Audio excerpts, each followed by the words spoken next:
Let us stand up and have a word of prayer as we begin this session. Our God, we bless you for a brand new day, the day that you have designated that as stakeholders of the private sector development program, we sit together in this beautiful and serene environment as we assess our progress or performance of financial year 2024-2025 against the previous NDP3 targets. We pray for an honest, sincere, and candid conversation as we navigate strengthening formalization as envisaged in the NDP3 and the current NDP4. We pray that you preserve and protect our time today as we agree on actionable steps to improve the private sector development program. In your name we pray. Amen. Please let's take our seats, and I will invite the acting permanent secretary to the Treasury to give his opening remarks. And thereafter, we'll have the presentation of the Private Sector Development Annual Performance Report 2024-2025 that will be given by the PSD Secretariat. Acting PSST, you're most welcome. Thank you. Good morning, everybody. I'll start with a disclaimer. I'm representing the PSST, but I'm not the acting PSST today. I'm representing him. Thank you.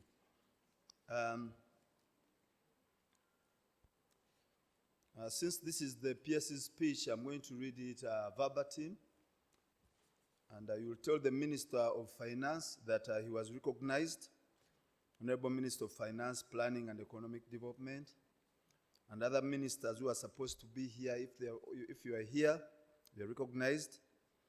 Permanent secretaries and heads of institutions here present, representatives of the private sector, representatives of development partners, distinguished ladies and gentlemen, and representatives of civil society organizations. It's a great honor to welcome you all to this annual review meeting of the Private Sector Development Program, the final under the third National Development Plan.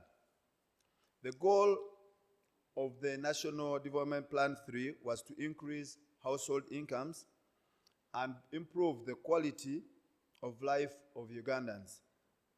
In support of the NDP3, the PSD program aimed to increase the competitiveness of the private sector to drive sustainable, inclusive growth. Because of the central role of the PSD program to the implementation of the National Development Plan, we extended invitations to a wide range of stakeholders to discuss the PSD program performance under the National Development Plan 3. In particular, I wish to recognize and welcome members of the private sector who have joined in their individual capacity and those representing various associations. I also wish to welcome in a special way development partners and civil society representatives that have continued to extend technical and financial support, and with whom we have continued to engage on strategic issues concerning the implementation of the PSD program over the past 5 years. In January 2025, Parliament approved the fourth National Development Plan, which was later in March signed by HE the President. This was a key milestone in our development journey, and I applaud the NPA for leading us through this process. This review gives us the opportunity to jointly reflect on the implementation of the PSD program over the past 5 years and to consider changes and improvements as we embark on the implementation of the NDP4. The PSD program under the NDP3 was a very innovative idea. It created a mechanism which recognized the critical role of the private sector and, in a special way, committed government to support private sector growth in a much more comprehensive and coordinated fashion. Under this mechanism, government institutions with associated private sector responsibilities worked jointly under one program with a specific goal to increase private sector competitiveness to drive sustainable inclusive growth.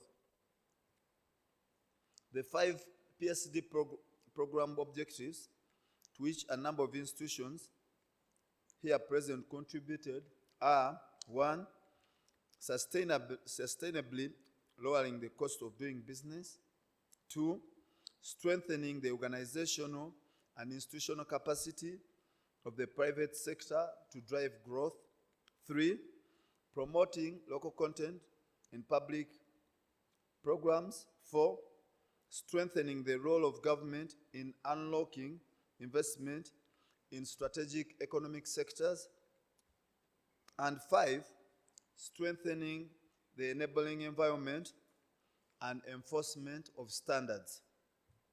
As you will see in the presentations and discussions of the PSD program annual performance report, there are areas which have made very good progress, but there are also areas where our performance has been minimal. For example, while non-commercial lending to key growth sectors reached 4% of GDP from 1.5% of GDP in financial year 2018-19, the contribution of the informal sector to GDP increased to 54.75% from 51% over the same period. While this would appear fairly satisfactory, I believe we needed to do more given the significance of private sector performance in our development roadmap. The performance over the past 5 years, however, needs to be placed in proper context. The NDP implementation suffered from the effects of COVID-19 pandemic and the global economy in turmoil due to a series of geopolitical conflicts and other factors. These factors had major impacts and in many ways reversed many of our gains over the years. Many small and medium-sized enterprises closed or failed to grow. Our ability to address many of the key constraints, such as lowering the cost of credit, was also greatly curtailed. We are taking measures to address the impacts of these factors, but the effects still linger on. We have now closed the NDP3 and have embarked on the implementation of the NDP4. Formalization remains a thorny issue, even as we turn this page in our development program. Accordingly, the theme of this annual review is selected to guide us as we move ahead.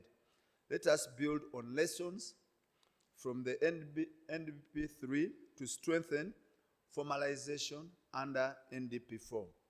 I implore you in this review meeting to reflect on the program experiences and lessons under NDP3 and to carefully consider the adjustments needed to improve our effectiveness in ensuring that the PSD program performance is better under the NDP4. I also wish to note that the tenfold growth strategy adopted by government last year presents even more challenges as it significantly increases the expectations under the PSD program. Therefore, as you review the program performance, please be guided by our joint commitment to make the PSD program much more effective under the NDP4 and the tenfold growth strategy. The tenfold growth strategy has identified 4 key anchor sectors to drive us to a $500 billion economy. And these are agro-industrialization, tourism development, mineral development, including oil and gas, and science, technology, and innovation, including ICT and the creatives. As chair of the PSD program working group, I commit that through engagement with all our stakeholders, we'll keenly follow up on the changes needed to improve the effectiveness of the PSD program. We will continue to work with all ministries, departments, and agencies and stakeholders to effectively tackle the key factors that continued to inhibit private sector growth. It is our commitment to ensure that the private sector plays its rightful role in the economic growth of the country, and in particular in the realization of the tenfold growth strategy over the NDP4 period.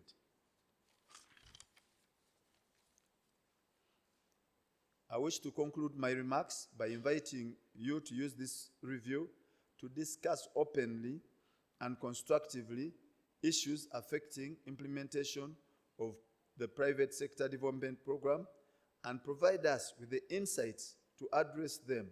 Let us also use this process to strengthen collaboration amongst ourselves so that we can deliver the PSD program and the NDP4 better.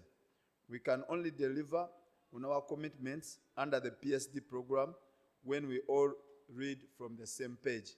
We must do things differently from what we have been doing, because the NDP4 envisages a rapid expansion of our economy in a sustainable, transformative, and inclusive manner.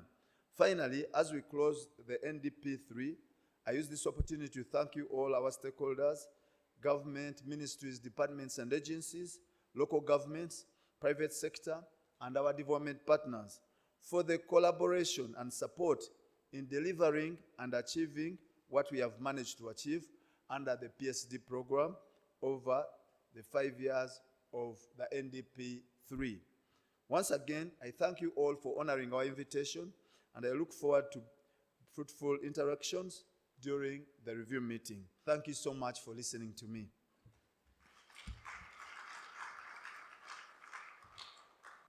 Thank you very much, the representative of the Permanent Secretary and Secretary to the Treasury, Mr. Moses Kagwa. But maybe Angela wishes that you get there, sir. It is also well. I will beg for your indulgence that you allow us all to the program slightly, so that at this time we have the presentation on the private sector development annual performance report for the financial year 2024-2025.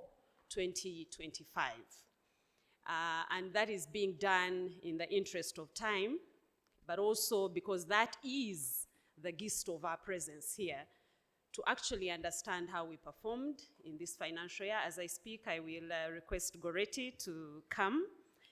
And as she does so, allow me to recognize some people in the room. You're all most welcome, and we are very honored that you have come. Allow me to recognize the chairperson, Board of Directors at Microfinance Support Center, Dr. Chiza Aliba.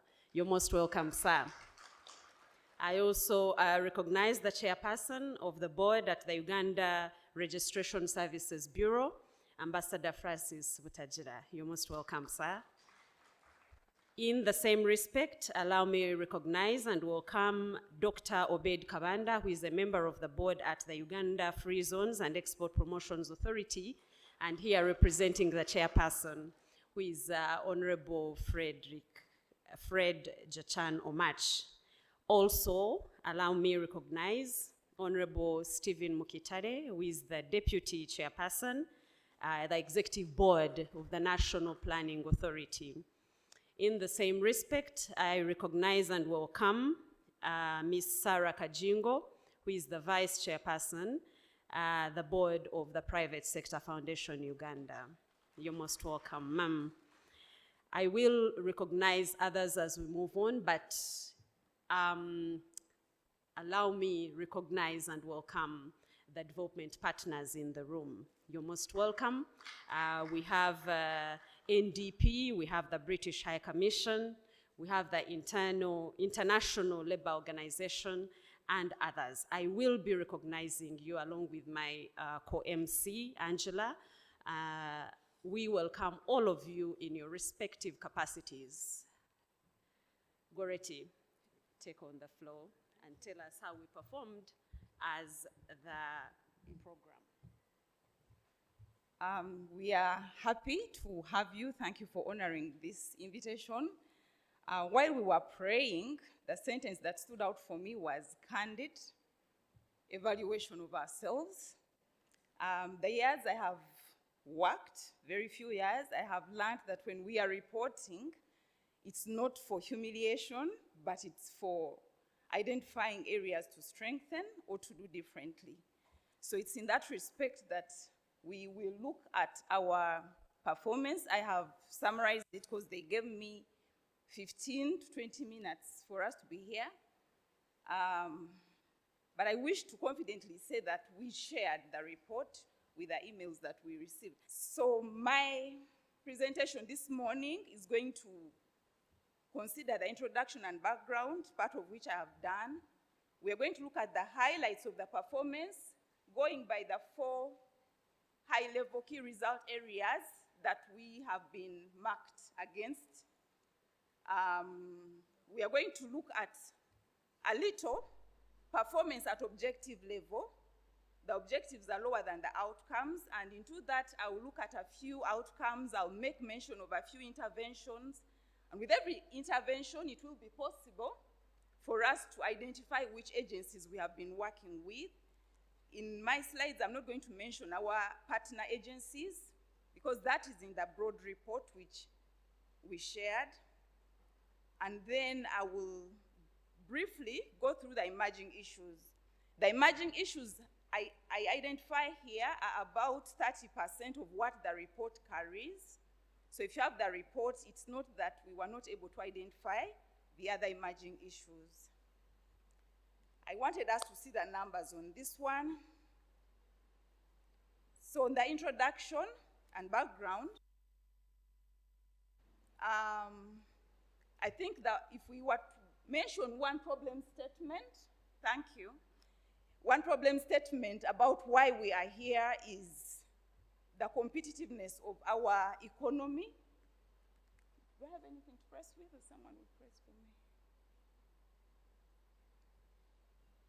Could we go to slide 3?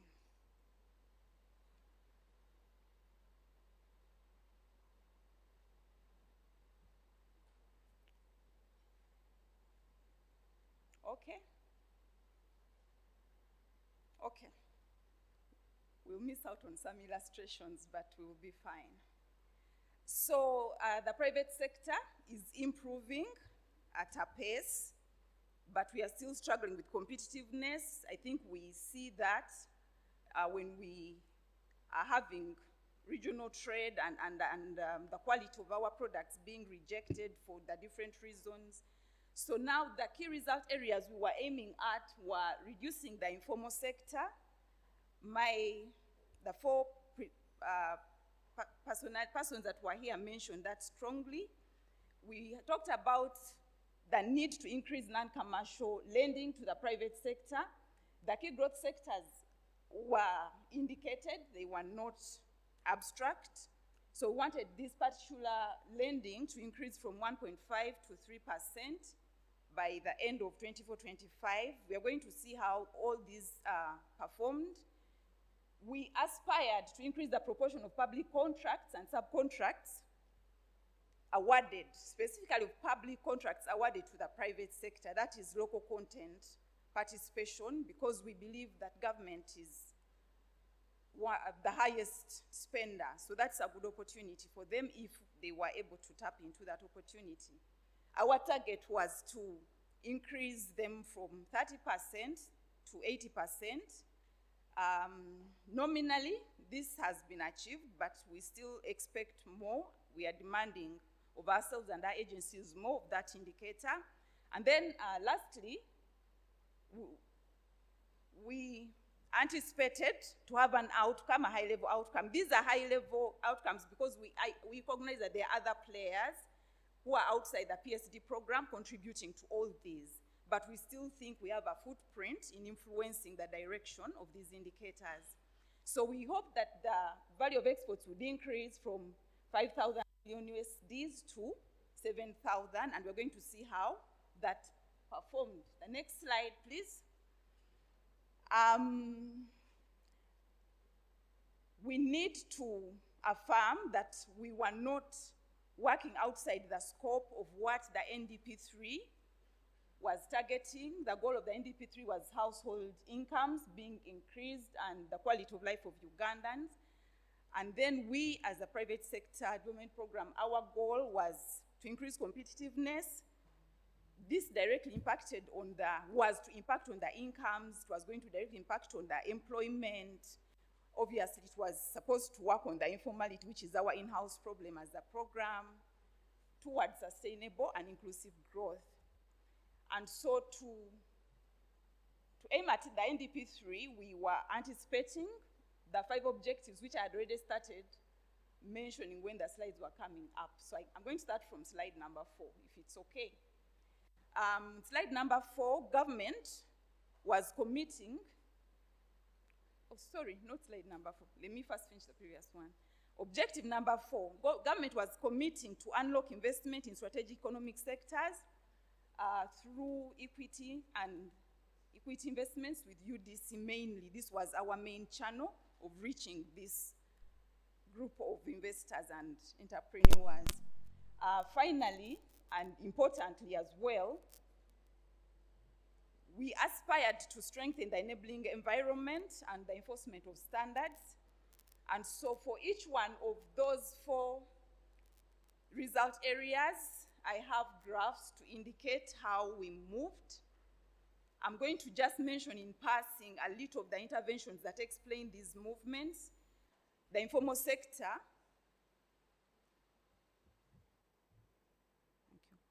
the informal sector increased.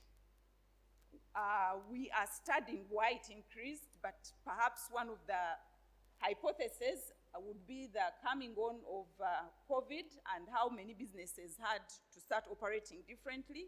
And after the COVID phase, they never came back because maybe online businesses were easier, were convenient for many reasons, but we are trying to explain why the informality went that direction. And so on the increased non-commercial lending to the private sector, there are quite a number of interventions I'm going to highlight. Where do we find this? Thank you. We're going to go a bit into a few interventions and outputs that enabled agencies to support this target, the key result area of non-commercial lending, increasing to 3%. Like earlier mentioned, we were targeting 80%. We moved from 30% to 60% of the public contracts and subcontracts being awarded to local content. So the numbers moved well. In the challenges we highlight, the value not moving correspondingly. The value of exports worked well. The value of exports grew, and one key reason or item that pushed the numbers were gold exports over the 5 years. So these objectives I had already mentioned, so I'll not repeat them. I just want to quickly run through the different interventions and outputs. Under sustainably lowering the cost of doing business,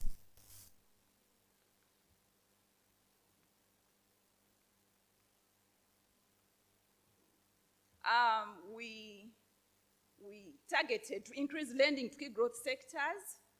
We targeted long-term financing, relatively patient capital internally, but regionally it would still not be.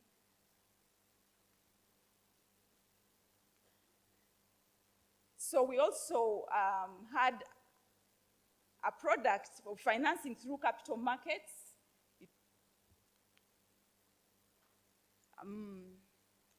One of our agencies was about increasing formal financial sector savings. At that point, we hoped that this would be available to the private sector investments, but we have learned that because of informality, it's been difficult for the third product and the fourth one to be effective in reducing the interest rates and the financial cost of doing business.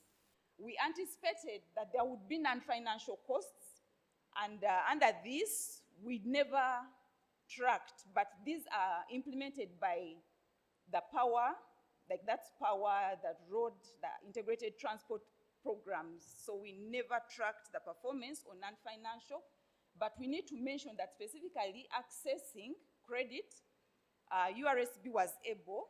I think I'll mention that in the slides that come up front. And under that particular objective, one of the indicators we tracked was private sector credit as a percentage of GDP. This grew, but then we lost it in the last year at 14.37 against the target of 27. But this has been the biggest thrust of government efforts. We have had PDM that has been sustained, and I think the households that were targeted are saturated now. There are 10,000 PDM circles reached. The disbursement to the real household level by June was 84%, and we have learned to recognize the distribution to gender by gender. So that is what we need to note in this summary. Through MSC, there was affordable credit, 2 products, affordable credit and a MIOGA. These were some of the inputs and interventions towards the private sector credit, reaching the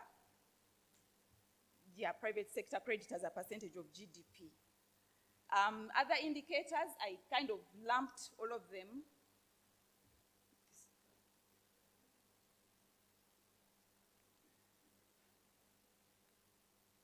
Okay, so here also amongst the indicators we were tracking, the share of domestic credit to key growth sectors. These key growth sectors had been identified at the beginning of the planning phase, and we were looking at equipment for value addition in agriculture. We're looking at manufacturing as a key growth sector, mining, that's including oil and gas, infrastructure, tourism, human capital development, and ICT. At that time, these were the key growth sectors that were being targeted. We are seeing that is the blue bar, that grew. And then the other one was percentage of SME borrowers as a share of total borrowers. These are the tier 1 to tier 3, and these grew, albeit at a lower rate. And then we have MSMEs with outstanding credit at formal financial services. I think this talks about financial inclusion as an indicator. What contributed to this? UDB was capitalized. I think in this particular year it was 80.7, but cumulatively it's been about 1.5 trillion towards capitalization of UDB, talking about the category of businesses that were going to get patient capital. Some of the interventions that contributed to this include finances through growth, small business recovery fund, agricultural credit facility. Those were the interventions that we can mention of now.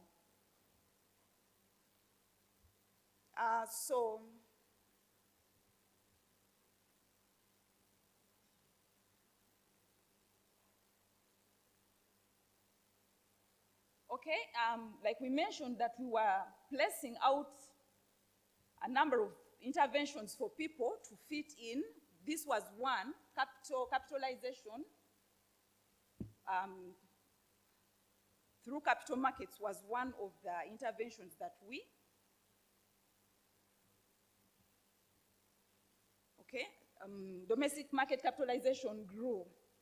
And we note that the improvement was mainly through the footprint of equity markets in this economy. It was getting strengthened, but we also note that there is a hesitancy for businesses to take the listings up. On the formal savings, which we anticipated, but have not been taken up, and this has been constrained mainly by informality. So we are saying the access to formal savings to GDP was 12% against the target of 19%. However, we want to emphasize that while the savings are growing and we are making efforts to grow both the formal and the informal savings, the challenge still remains that what are we going to do about the private sector to take advantage of these windows of financing businesses. And then another source of savings that was considered was life insurance assets. That is under insurance, and that one grew. I want to mention that life assets grew to GDP. The main win here was the gross written premiums growing, especially from the life insurance docket. And the non-financial costs, we talked about, we considered, we were saying that in our docket with URSB and Investment Authority, there were automations that were enabled. We registered 4 hours for company registrations, 30 minutes for name registrations, but the disclaimer is when you come with a documentation that they require of you as a business. We needed to mention that also the security in movable property was popularized, and there's growth in the acceptance of this product. This is where you are able to get credit using movable property like a laptop. There are systems for valuing it. There are systems for indicating that if one bank has an interest in that particular item, another bank cannot have it. There is also a motor vehicle integration with this register. So it is easing access. So people who do not have traditional collateral like land are able to still get credit. That is the access part only. I already mentioned that UDCL and integrated transport are coming through other programs, and we are challenging ourselves under NDP4 to have inter-program activities to see how they prioritize facilities and infrastructure that have direct impact on our private sector. I go quickly through objective 2, where we talk about the organization and institutional capacity. The organizational capacity of businesses. So here we were looking at the improved business capacity and entrepreneurship skills. These were the interventions we planned, but the key ones that we were able to deliver on were the BDS.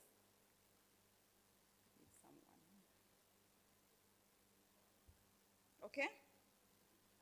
So the key, we were looking at the average lives of businesses. We had a bit of problems with data continuity, but this is how it looked like. We were able to have the BDS framework launched. The National BDS Center, I think a number of the private sector people that have been invited here have had training sessions there. We'll talk about it later. The RIA, in preparation of the BDS strategy, was undertaken by Ministry of Trade, and then the National BDS Providers database has been piloted currently. As at June, 230 providers were on that database. And we are aiming at trying to do businesses as sources of livelihoods, as work, not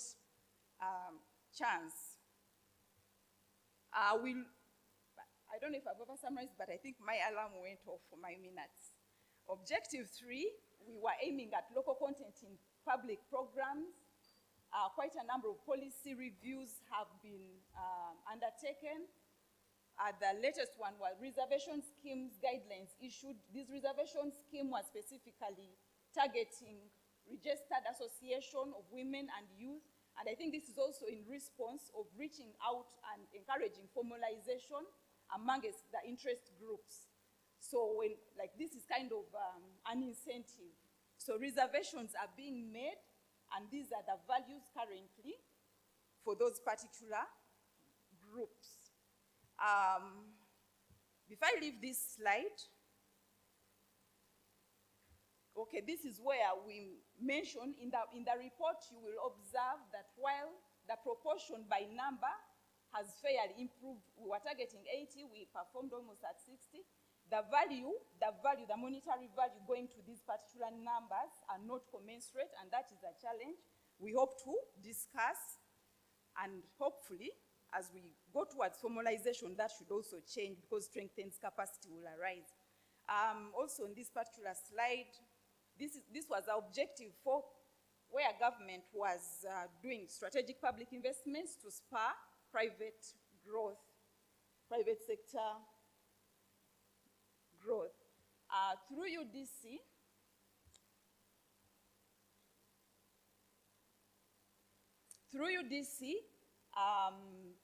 the industries that were mainly targeted and reached. Okay, let me first talk about the graph. The darker bar talks about the number of private investments by UDC, and then the orange bars are indicating where government was partnering on a PPP arrangement with a particular enterprise. The targeted ones were agro-industries, infrastructure, and services. They report over the years, I think since 2018, 3,964 direct jobs have been created. I think it's difficult to track the indirect jobs, but there are more.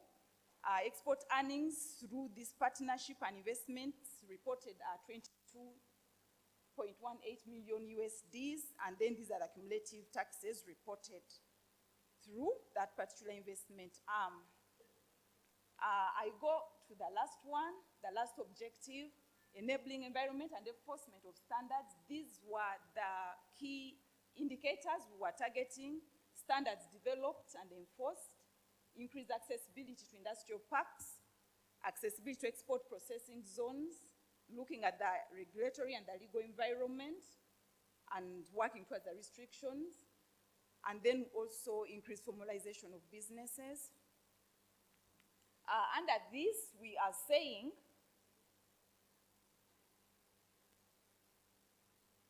that we observed that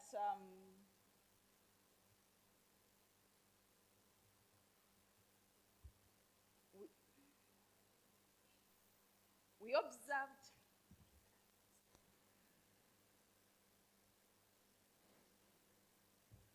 observed that the number of standards developed were 270 in the final year. Those are the numbers over the years of the NDP3. The stock is right now 4,862. The Bureau has documented the limited staffing challenge, and Ministry of Finance is working to support them. Yeah, so as we are planning for the regional opportunities and markets, we will have to support this a bit more. I also would wish to note that, I think I was discussing with someone this morning, that for a number of years, maybe the first 2 years of the NDP3, UNBA certification, but at the moment, they are able to work with 22 private government laboratories, which they supervise. And this is supporting the turnaround times, and maybe people, enterprises from our country having to come to the one laboratory in Kampala. So that is an intervention that we talk of with one of our agencies. Talking about number of businesses using industrial parks, the last We are looking at 674. Those are the ones reported. I think they are all over the country. 6 are operational. We have some that are semi-operational. These are high investments, and we have been challenged at that point. Quickly going through the free zones. Free zones was one of the interventions placed out there for enabling environment, and this is how we perform. The free zone at Entebbe Airport is operational at the moment, but the numbers reported right now are from the 40 private free zones that have been licensed and supervised by Uganda ZEPA. Have one more slide, just that one. So these are the key emerging issues that I summarized. I wish to draw your attention to the report when this workshop is finished, because under every objective, the emerging issues were categorized by objective. So this is a summary. We are still highlighting informality, limited capacity of local providers. While the numbers are growing, the value should be growing alongside. We have observed multiplicity of portals in our ministries, and we are proposing integrations, quick-end integrations, arrears and late payments of suppliers. That has been observed. We take note. We are going to discuss. We observe fragmentation of incubation centers and effectiveness with that delinkage. We observe non-tariff barriers. We are here under that theme, number 7, the functionality of private sector associations. We are looking outside government to say how much support can we get from these associations in rallying the different enterprises under their dockets towards formalization, what discussions and incentives can be put on the table, and which ones are affordable. And then finally, we talk about the capacity of UNBS to effectively service the country, the distribution of laboratories to support our businesses. I thank you for your attention. I wish to thank our agencies that we have worked with. Yeah, thank you so much. Thank you so much, Goreti Kajumba, for that presentation on the performance of the private sector development program. And as you were presenting, the Honorable Minister of Finance, Planning and Economic Development has joined us. And so I'm going to request us to stand. We'll sing the national anthems, and then I will invite Mr. Kagwa again to officially welcome the Honorable Minister, but also the keynote address that is online, and then we will continue. So please let us stand up and sing the national anthems. Thank you.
Thank you so much. We'll have our seats. Mr. Kagwa, the representative of the permanent secretary to the Treasury. I hope this time I have it right. You're welcome. Thank you. Honorable Minister for Minister of State for Finance, Planning and Economic Development, General Duties, who also holding the portfolio of Minister of Finance, Planning and Economic Development, honorable members of Parliament, present and past, who are here, development partners, distinguished guests, ladies and gentlemen. Today is a very important day for us in the Ministry of Finance, Planning and Economic Development in particular, and for the entire government and the private sector. When we are designing the National Development Plan 4, we looked at two things. One, how can investments in the public sector facilitate the growth of the private sector? Because we have put in a lot of money in roads, in railway, in water, in electricity, but some of these, the returns on these investments have been low. The second area was that the private sector was not very competitive. And we are trying to look at what are the binding constraints to the competitiveness of the private sector. So what we are discussing today is actually how can we ensure that our private sector is competitive, and how can we ensure that the public sector plays its pivotal role in helping the growth of the private sector. So we are here to listen and to learn. There is a keynote address by Associate Professor Gabriel Olise, who is in London. He's the director of a PhD program in the Department of Economics at the University College of London. And I hope this will inspire us in the way we are going to do our work going forward. And I think once it's done, Honorable Minister, I'll request you to give your opening remarks. I'll not come back here again to invite you. So once it's done, you'll just come here. Thank you for listening to me. Okay, here we go. So first of all, I would like to, let me put a timer here so I'm not over time either. I would like to first express my thanks for this very special invitation. It's an honor to be part of this very important meeting and this very important discussion. I would like also to commend the Ministry of Finance, Planning and Economic Development, and in particular the PSD program, for organizing and having this very important discussion, but also for the materials I have received, and in particular the report on by the EPRC, the Economic Policy Research Center, on assessing the informal sector in Uganda, which is a very thorough and very well done document, a very important one in diagnosing the state of the informal sector in Uganda. So this presentation is going to draw upon this literature review that I've worked on with co-editors Matteo Boba, Luciga Dan, and Maria Flavia Harari. Yeah, this is a Vox Dev Lit that basically does a survey of the whole of the literature on informality and main lessons, and this is aimed at a broader audience exactly to foster discussions on policy making. So I'm going to draw upon this in conjunction with this report on the diagnosis of the informal sector in Uganda to try and provide a useful analysis in terms of looking forward what would be the best policies to address informality in Uganda. So Let me start with a broad motivation. Perhaps I don't have to do this here because that's one of the main drivers of this discussion. But why should countries tackle informality? Well, the first thing is that high informality necessarily implies widespread tax avoidance. And low and middle income countries, they battle and wrestle with the need of building fiscal capacity. So that alone is a big obstacle to development because it hinders also the provision of public goods and so on. Also, informality, very importantly, can lead to substantial misallocation of resources because informality is mostly concentrated in low and in small firms, low productivity firms. That means that they have a cost advantage relative to the formalized sector to bigger, more productive firms. So I found this quote in the report that I found very interesting because it kind of exemplifies what I'm talking about. So government is practicing discrimination in taxation, referring to informality. There is a need for uniformity in taxation for all people under a similar sector and size. And I think this is quite key when thinking about informality, because informality is effectively implying an unlevel playing field between different economic agents. Also importantly, informal workers have no job stability. If, for example, there is unemployment insurance, but also any other social protection network that is available to formal sector workers, it's not available to informal workers, which produces in itself an important social problem. However, informality can also provide flexibility for firms and workers, and that can be particularly valuable in face of adverse economic shocks. So if another lesson from the literature, and I'll mention this as we go, is that if there's a badly designed institutional framework and too costly and burdensome regulations, just kind of blindly enforcing them can also backfire in a substantial way. So in terms of definitions, just to make clear what I mean about formal and informal firms, so I'm going to talk about two margins of informality. The first one is whether firms register and become a formal business, otherwise they become informal firms. I will refer to this as the extensive margin. In Uganda, this would mean registering with the tax revenue and the business registration authority, the URSB and the URA. In many countries, these two dimensions are basically collecting one registration, but that's what it means basically to be a formally registered business. And in fact, in Uganda, in the data, these two dimensions seem to overlap almost perfectly. Otherwise, you're an informal business. Now, informal businesses can only hire informal workers. They typically don't have the legal instruments to hire formal workers. Formal firms can of course hire formal workers, but they will also hire informal workers as a way of getting around the labor legislation. So this is what I call the intensive margin of informality. In Latin America, for which we have data on this, it accounts for 40 to 44% of all informal employment in the region. So almost half of the informal employment is located in formal firms. And this is crucial. This distinction is very important when designing social policies and policies towards informality. Now, let me talk about the determinants of informality, especially focusing on firms now. Basically, there are three main levers that have been widely discussed in the literature that policymakers can use to reduce informality.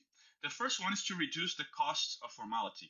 And this has been the focus of most policies towards formalization around the world. From what I could read in the report, that's also been a lot of the focus in Uganda. And I would further distinguish two margins within this box. The first one is reducing the costs of entering the formal sector, reducing registration costs, providing information about the benefits or how to do it in order to formalize. The second one is reducing the cost of remaining formal. That would be reducing the tax burden, consolidating taxes, as has been discussed in Uganda, reducing red tape for maintaining your firm or even paying your taxes. The second big block of policies would be those that increase the benefits of formality. For example, making credit access easier and cheaper for formalized firms, providing training tied to the formalization status, or prioritizing small formal firms in public procurement. All of this have been shown to be effective in boosting the benefits of formality. And the third and far less popular way of tackling informality is to increase the costs of informality, and that's typically done via greater enforcement of the existing laws and regulations. In Uganda, as I said, in the rest of the world, the focus has been on group one, and in particular reducing registration costs. But then again, I took these two excerpts from the report. One saying that actually individuals and businesses do not perceive immediate benefits from formalization. And I don't think this is a matter of misperception of these benefits. I think, and actually the evidence from the literature suggests that in fact, the benefits tend to be very low. On the other hand, this panel here shows that one of the main reasons why people choose to be informal in Uganda is because it allows them to operate with lower costs. And these lower costs are coming because they are avoiding all the relevant laws and regulations. So what does the literature say? Essentially, let me skip this graph for now, and I'm going to just provide you the summary in the interest of time. So basically, what the main message of the literature is that providing information about registration and even completely zeroing the monetary costs, the information costs, and all the bureaucratic requirements to formalize have very limited effect on formalization. So the previous graph will show that actually in basically almost all experimental settings, reducing these costs has zero effect on formalization.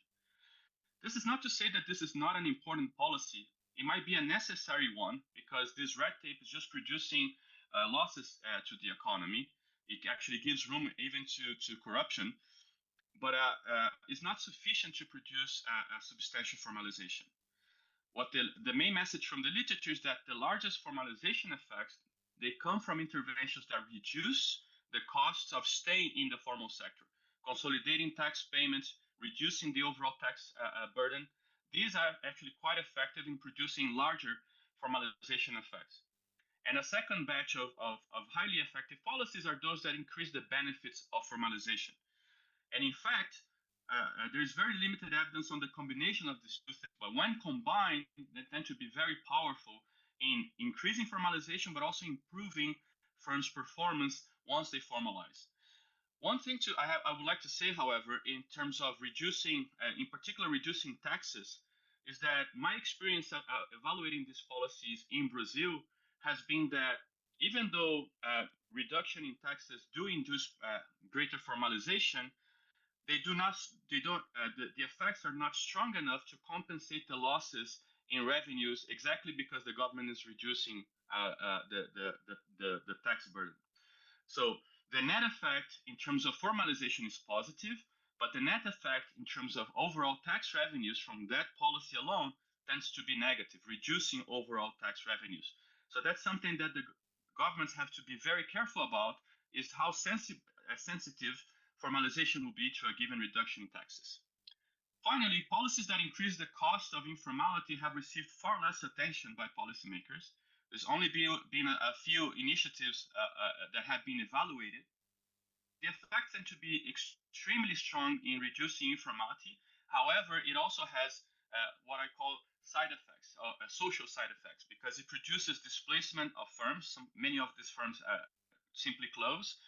That could have an effect of increasing unemployment, and therefore the social costs coming from these policies can be quite substantial. In terms of the determinants of workers' decision to become formal or supply formal or informal work, the concern around the world has been that welfare programs that universally offer these benefits such as universal health coverage, but especially with conditional cash transfer programs or any means-tested program, is that they can incentivize individuals to actually shift the labor supplies to the informal sector, because that would be a way of concealing part of their income and allowing them to remain eligible to these programs. However, the evidence this is mostly from Latin America, where there has been a very rigorous assessment of these conjectures, is that if anything, these negative effects of these policies tend to be quite limited. They might induce a small shift to non-employment and informality, but even more recently in Brazil, there's a new study that shows that the effects of the conditional cash transfer in Brazil has actually increased formalization amongst women. And the reason for that is that the additional income to the household allowed them to hire child care services, and that releases the labor supply, and that translates into higher formal employment. And on top of that, when some of these communities receive, which are very small and very poor in Brazil, they receive a large injection of resources through the conditional cash transfer programs. That alone has the impact of making the local economy more dynamic, and that fosters the creation of formal jobs locally. And then, but this is a very expensive policy. So I would like to also call your attention to a final one, which is active labor market policies. So there's a traditional there's a tradition of active labor market policies that's like about subsidizing employment, which are also very expensive and tend to be not very effective. However, there's a new generation of such policies, and I'm citing this example that has been tried in Addis Ababa, that basically help workers in the search process and helping them to become more effective in their search for jobs, and allowing training them to prepare a CV, training them to search more effectively, to how to behave in a job interview, so on and so forth. These are very cheap actually programs, and they're very effective in improving the first match of young workers for whom the problem of unemployment and informality tends to be the highest, and also improves mid-run outcomes, increasing the presence of formal, the incidence of formal employment within these individuals. So I prepared this slide also because here I'm listing some of the main policy recommendations from the EPRC report that I received. This is from chapter 8. So I think in light, and perhaps I'll have to close with this given the time, but this is just to kind of revisit some of the policy recommendations that have been discussed in Uganda in light of what we've learned from the literature. So the first one is to integrate business registration information between local government and national registers. I think this is extremely important. This is a necessary step because that would reduce costs of formalization, but I would be willing to bet that it will be very ineffective in itself in reducing informalities. It's not going to spur formalization in a substantial way.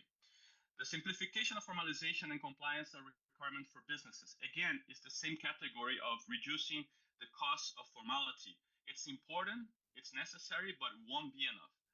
The third one is to requires member registration in SACCOs under the current wealth creation program to be linked to legal registration. So this is what I meant of linking benefits of being formal clearly to the act of registering. So this sounds very promising, especially if combined with 1 and 2. And then 4 and 5 are again, especially 4, is to reduce the cost of remaining in the formal sector by adopting this monotax system, which I think again is very important, but in itself will not spur substantial formalization. So the combination of reducing the cost of formality, which would be options 1, 2, and 4, and a little bit 5, are very important, but they have to be combined with something like 3 that increases directly the benefit of formalization by other policies that aim at fostering firms' productivity. And then finally 6, there is I was very positively surprised that there is a discussion about increasing enforcement of regulation on the informal business environment. I think that once the government achieves 1, 2,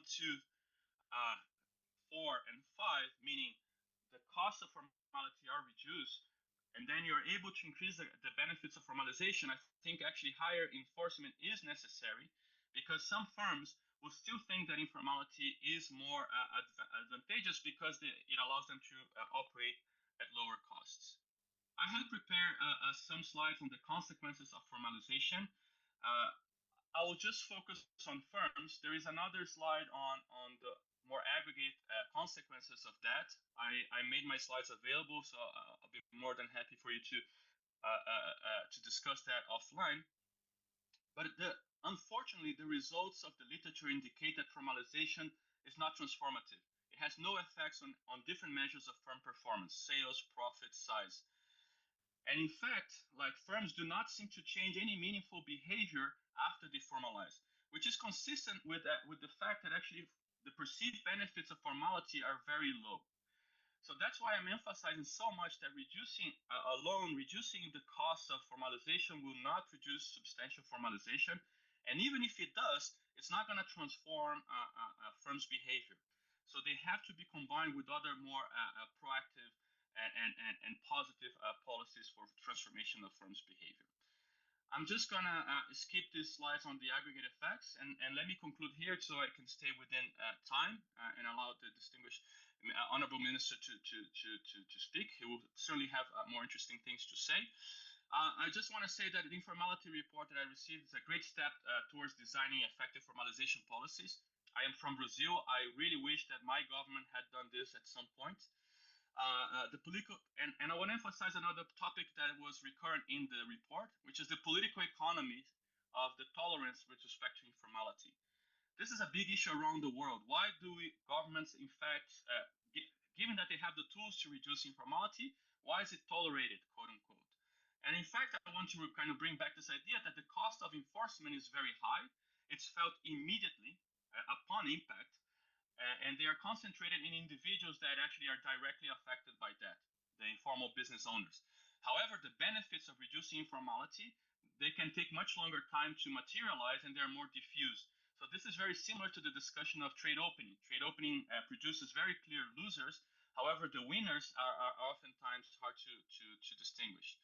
Another thing that was mentioned in Goret's presentation when referring to public procurement, I would reinforce this point because demand side constraints, they do play an important role in explaining why so many firms remain tiny and informal in low and middle income countries. And the government being this big agent, this big spender in the economy can actually shift the demand in a substantial way that firms face. And then finally, on worker side, I think we're just starting to understand how much workers value different traits of formal and informal jobs. The more we can do in that direction with policies, but also with direct research, the better. And finally, it seems that informal jobs, they could be the stepping stone to better formal jobs, especially for young workers. But the sad reality from the facts is that it seems that this is not the case. Most likely, they just represent an informality check. So I'm a couple of minutes over time. I apologize for that, but again, I would like to sincerely thank for this opportunity. I wish I could be there in person, but previous commitments prevented me from traveling to Kampala. But I look forward to any discussions we can have offline. Thank you so much. I do welcome Ms. Sarah Kajingo, the Vice Chairperson of the Private Sector Foundation Uganda. Ladies and gentlemen, I request that you take the information in. I know you have questions, you have statements, you have comments on what has been discussed this far, but we will have that taken on immediately after the launch of the PIAP. So ladies and gentlemen, do bear with us. In the meantime, Ms. Kajingo will listen from you. Thank you. Good morning, ladies and gentlemen. The Honorable Minister, the Permanent Secretary, represented the Honorable Members of Parliament, past and current, development partners, chairs of boards, business executives, captains of industry, esteemed members of the private sector, good morning once again. Now, I have very few minutes, and thank you, Honorable Minister, he's rushing to another event. But I will keep my remarks brief. Now, 30 years ago, a team of business leaders convened in a modest room and conceived Private Sector Foundation, Uganda. They decided that Uganda's private sector should have one strong voice to lower the cost of doing business. They could not have imagined that 30 years later, we would grow to 346 business associations strong, a combined 3.5 million businesses, managing billions of dollars in turnover and employing millions of Ugandans. So we celebrate the impact and growth we have made, as well as the unshakable conviction that Uganda's future will be built by entrepreneurs. Today, Private Sector Foundation convenes the manufacturing sector, professional services sector, agriculture, agribusiness and forestry, energy, minerals, petroleum, oil and gas, trade and commerce, which is chaired by Director Issa Sechito, who is here in the room. And I have seen, raise your hands, members of the private sector, business executives who are in this room. Thank you so much. The other sector we represent is transport and logistics, tourism and hospitality, culture and creatives, construction and real estate, financial services, and the corporate bodies, including telecoms and banks. Our board is uniquely structured. It's one of the few boards in the country that's not remunerated. So the work we do at our pleasure, because leadership grows through the sectors of the private sector, various sectors, and we are happy with what we do in dealing with the issues in those 13 sectors. When PSFE was founded in 1995, Uganda's GDP was $5.8 billion. Today, it stands at $61.3 billion, a tenfold increase in nominal terms, and we convene here today to strengthen formalization under the NDP4 and chart a credible path toward the tenfold growth by 2040. This journey wasn't a coincidence. It happened credit to government support and the private sector who invested bravely, created jobs relentlessly. Thank you so much for your innovation and courage of all of you Ugandan companies in this room and all of you watching us for refusing to be limited by borders or high interest rates. We extend our gratitude to government and to especially to the Ministry of Finance for your open door policy and for adopting a raft of measures that we propose every financial year. This financial year, you adopted 82% of our proposals, including the increase in allocation to domestic areas from shillings 200 billion to 1.4 trillion shillings. And domestic areas had been crippling companies. We had pushed for extinguishing of the domestic areas within 2 years, but we are promised 3 to 4 years, and that's a good move. Thank you so much. Tax relief for startups, we think that the threshold could be raised, but that's a conversation we shall have, as well as recapitalization of UDB. Access remains a challenge to especially SMEs, but we'll have that engagement. We also extend commendation to government for infrastructure development and maintenance of stability for 40 years, without which the private sector would not have thrived. We, Private Sector Foundation, on behalf of the private sector of Uganda, co-implement a number of projects for the last 30 years with the government, including GROW, which is funded by the World Bank to a tune of $217 million. PSFU handles $70 million, which is the component around business finance. And we do not have the architecture, and so we partnered with a number of banks, and they're doing well, which means now that the impact is that more women are getting formalized, more businesses are registered, more women are banked, and we have those details. We commend government for the macroeconomics. It is a positive outlook, 14% return on investment, the most stable currency in Africa, and control of inflation. rate. I would be very remiss if I did not take note of the surplus in exports, and for the government of the Republic of Uganda tilting the trade-off balance in our favor. At Private Sector Foundation, we are happy with what we do, and in this room we have development partners, the European Union, with whom for a number of years we convene a business summit every year, and we have partnered for mutually beneficial trade engagements to have Uganda's exports penetrate the European Union market. With the British High Commission, they have convened to our benefit a number of engagements, including Uganda Airlines route to the UK, as well as agro-industrialization.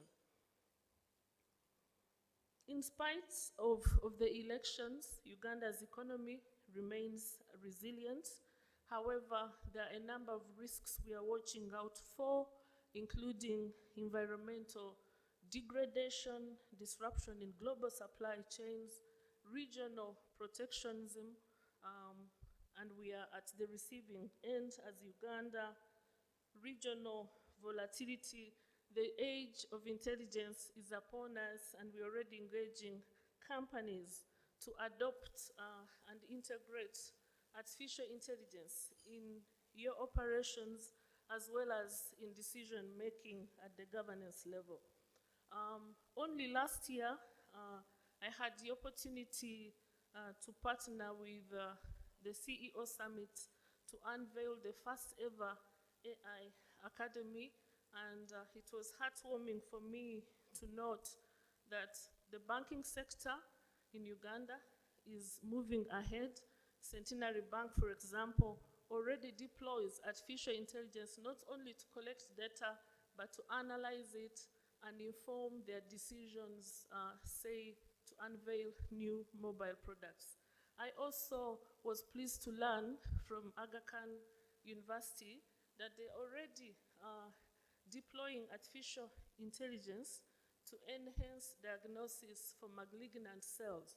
And you know that that would be very transformational for detection of cancer at its early stages. So the future is very bright. We need to look toward technological advancements so that we do not simply look on as they take root elsewhere in the world. At the first ever Artificial Intelligence Academy that was unveiled last year by the CEO Summit, young people will be enabled to acquire micro-credentials, micro-learning, and I'm sure every tech-savvy person in this room knows the importance of that and how transformative it is, especially for jobs, for BPO, and working with the rest of the world. Now, as I conclude, I'll speak briefly to the challenges we continue to face in spite of the achievements by the private sector development program. Towards the end of 2023, with partners, we commissioned a study to investigate the cause and establish the main drivers of costs and capacity utilization of manufacturing firms. And that report revealed that manufacturing firms in Uganda operate at 54.4%, and therefore a huge percentage of the operating capacity is redundant on account of ineffective demand of manufactured products, power fluctuations, high costs of inputs, among others. So that is, we must really focus on that. There are still gaps in standards. When we sign the mutually beneficial trade agreements, what that essentially means that we open our markets to each other's products with whichever country we sign those trade agreements. We need to ready ourselves internally, otherwise we'll continue to face competition from products imported from elsewhere. And in that regard, we welcome value addition and industrialization as championed by His Excellency, the President.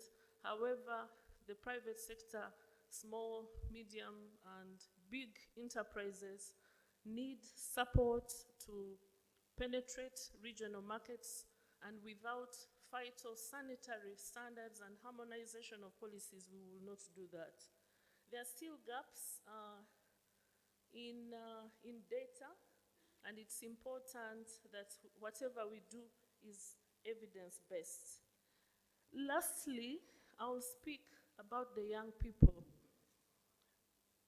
50.5% of Uganda's people are aged under 17, according to the 2024 census.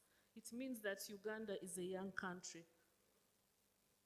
And from what we have done, 2024, we unveiled the PSFU Next Gen to ready the next entrepreneurs. We put them in one room and we were overwhelmed by requests from across the country. One room with the legendary business people in order for them to learn how to navigate the pitfalls, how to access capital, so that we don't lecture to the young people.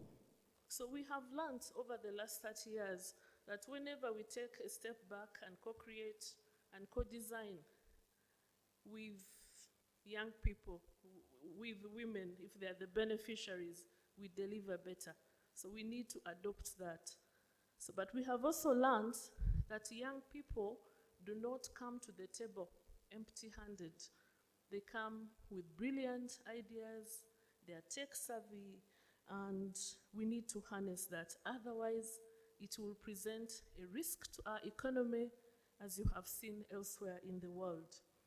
So, what esteemed participants in this room need to do is chart a way to harness the experience, the wisdom of the sages, of the senior leaders in government, of the senior leaders in business, concurrently with harnessing the creativity, innovativeness, and tech savviness of young people.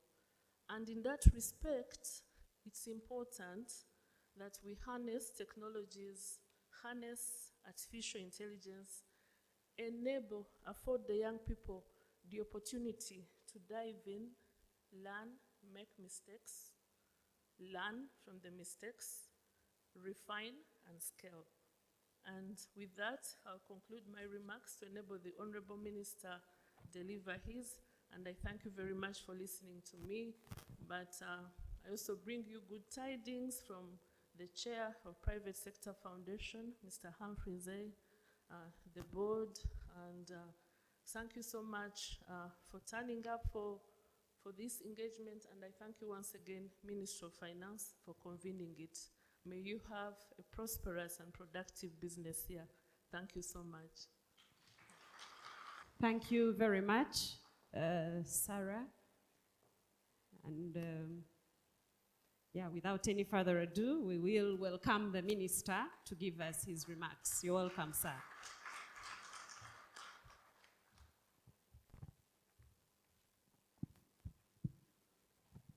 Thank you very much, Doreen. Distinguished participants, ladies and gentlemen, good morning to you all. It's my pleasure to welcome you all to this annual review of the private sector development program in its 5th and final year of implementation under the 3rd National Development Plan. I want to apologize for coming late.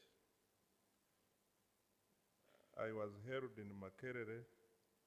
There was a function by Professor Barnabas Nawangwe, which held me a little bit.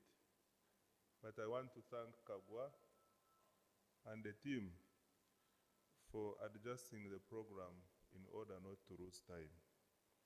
I want to extend special welcome from my colleagues, ministers, heads of government departments, agencies, and local governments, representatives of our partners, private sector, civil society. Together, we have walked this journey over the past 5 years, and today, we once again pursue to reflect, assess, and chart the way forward. The private sector development program under NDP 3, despite the challenges highlighted by the Permanent Secretary and Secretary of the Treasury, including the COVID-19 pandemic and global economic disruptions, Uganda has registered significant success under the NDP 3, out of which include the following. Under the able leadership of the NRM government, led by President Yoweri Kaguta Museveni, our economy has rebounded strongly and is now recognized internationally as one of the fastest growing in the world, with projections placing Uganda among the very top by 2031. Macroeconomic indicators reflect resilience and stability, making Uganda increasingly attractive to investors. The key aspirations in the NRM manifesto that were prominent in the private sector development program, PIAP, were 1, access to affordable credit, 2, the parish development model, and development of industrial parks. These were prioritized under the private sector development program interventions, as will be demonstrated during this review. But briefly, financing the private sector has expanded through the Uganda Development Bank capitalization, which exceeded Uganda shillings 1.5 trillion over the past 5 years, through a MYOGA worth Uganda shillings 500 billion and Uganda shillings 3.26 trillion through the parish development model, reaching millions of beneficiaries, deepening financial inclusion and wealth creation. Coordination across government has improved, with institutions jointly identifying common results and financing priorities each year. This is a welcome step, and I congratulate all colleagues who have contributed to this progress. Development of the private sector engagement strategy for Uganda's refugee response 2024-25 to 2028-29, in collaboration with the Office of the Prime Minister and GIZ, the Private Sector Development Program Secretariat spearheaded the consultative process of developing the private sector engagement strategy for Uganda's refugee response, with a view of positioning the private sector as a catalyst for resilience and economic empowerment of refugees and host communities.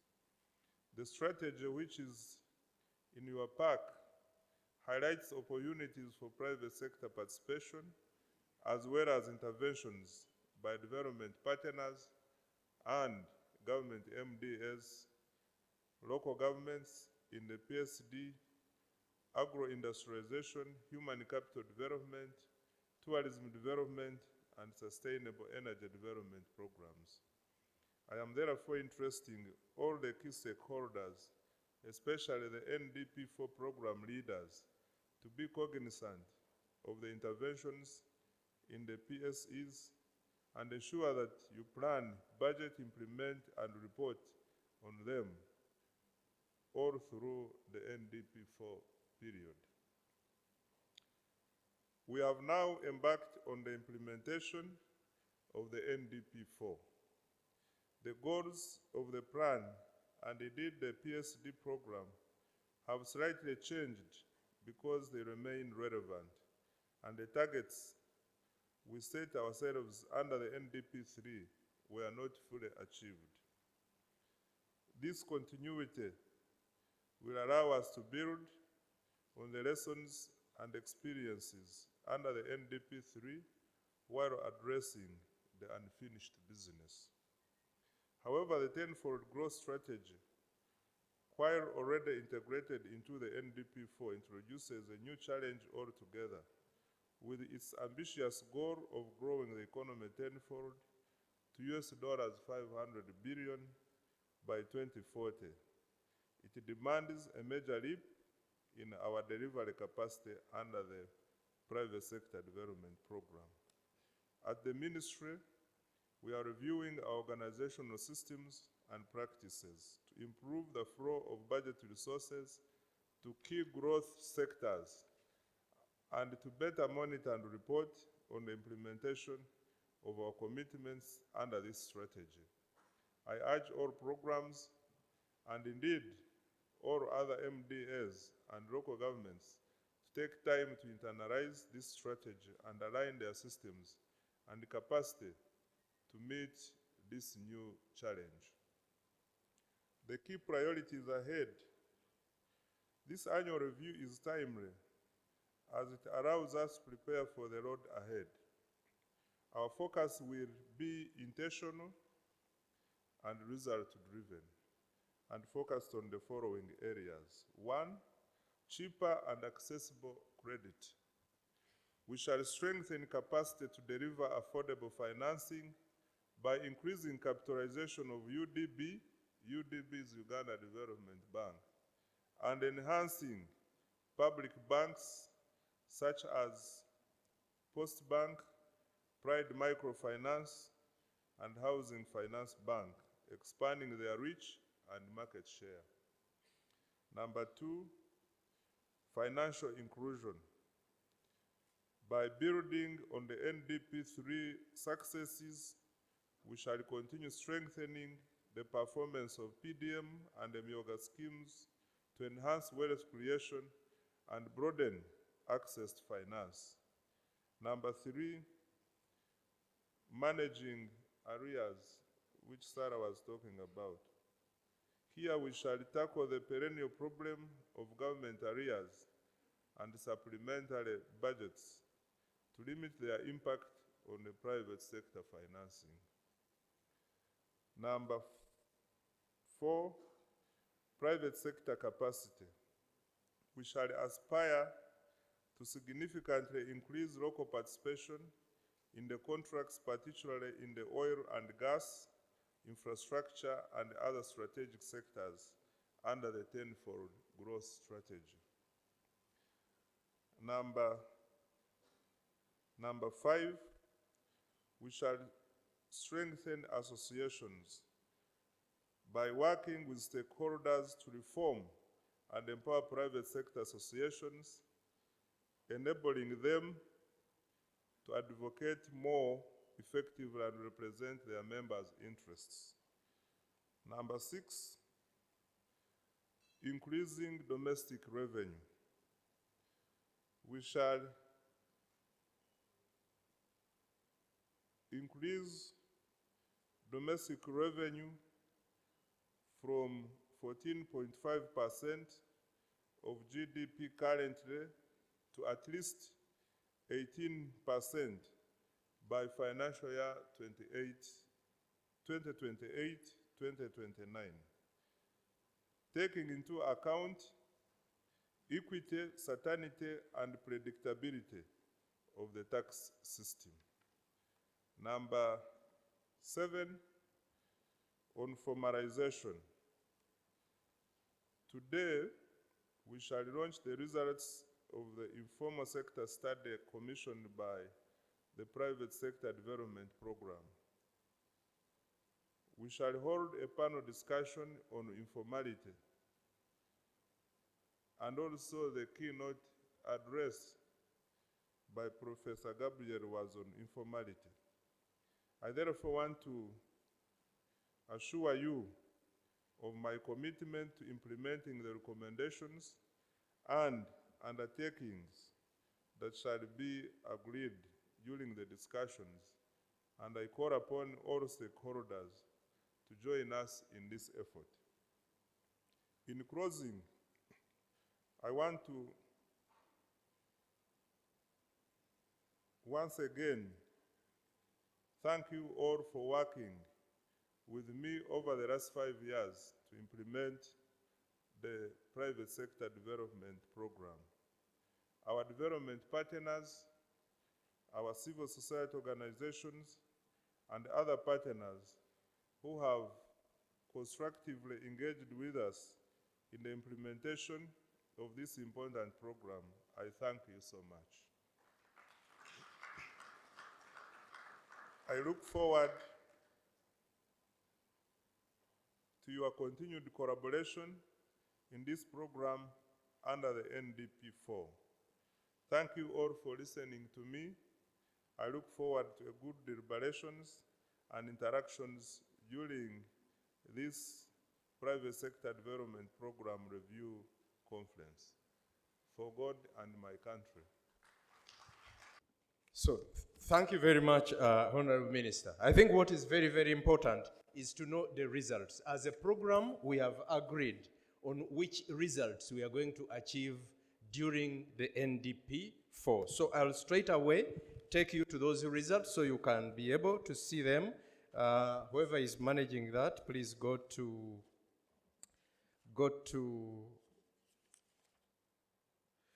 slide number 22.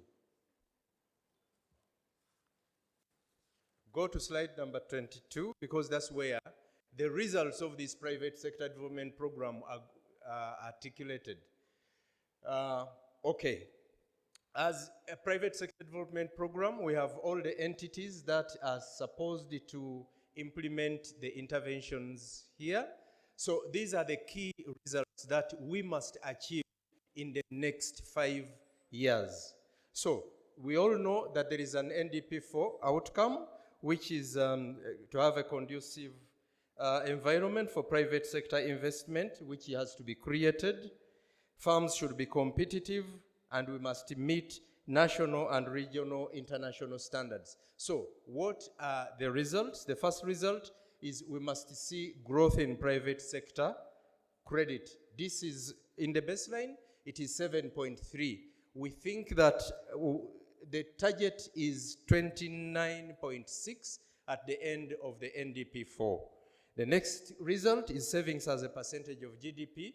Baseline was 19.3. The target for the NDP4 2029-2030 should be 22.89. Competitive price index, baseline 48.94. Target at the end of the NDP4, 58.73. Then informal sector contribution to GDP. This is where we're having a key challenge. We need to move it from the current 54.8 to 41.5 by the end of the NDP4. Next slide. On access to affordable finance, we want to see the percentage of financially included adults move from the baseline of 81% to 86%. Private sector credit to GDP, currently at 14.8. The target is to move it to 20% by the end of the NDP4. The total value of exports currently, or the baseline of 22-23, it was about 10.2. This should be moved to 19 USD billions by the end of the NDP4 period. Next slide. Since the minister is going, I need to be in a hurry. The proportion of government contracts awarded to local providers, that needs to move from 64 By the end of the NDP4, we want to see it at above 70. Import dependency ratio, we need it to move from 17.65 to 12.65. And then the value of FIFDI from the 2.9 in the base year to 10.0 in the final year of the NDP4. And then percentage of program results on target, we must move them from 25% in the base year to 85%. So I'll straight away go to the call to action. What is the call to action? It's for all PSD program institutions, local governments, to look at especially the ATM accelerator actions and the program results and associated targets on an annual basis. Why I have read these results is that on an annual basis, we shall be coming here to assess our performance on each of those indicators. Where are we hitting the target? Where are we not hitting the target? And if we are not hitting the target, why? It's going to be very, very important. And all the entities responsible, this is to make sure that you follow up on these results. The way we developed the PIAP was very consultative. We won't have anything like, I don't know that indicator. We have not measured it.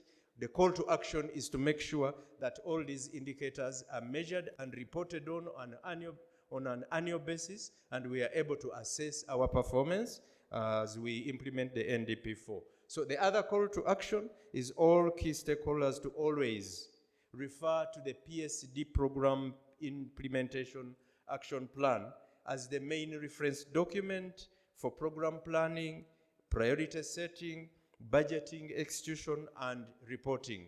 Honorable Minister, I think we can go ahead to do the launching. Okay. Thank you very much, Mr. Mwanje. Honorable Minister. So they are already here with you, and then the others are the development partners and the chairpersons of the agencies that are here represented. Ladies and gentlemen, our Honorable Minister is now going to officially launch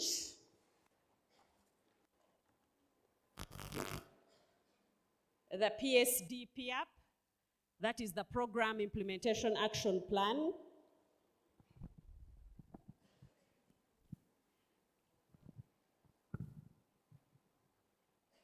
And he will do so by way of signing.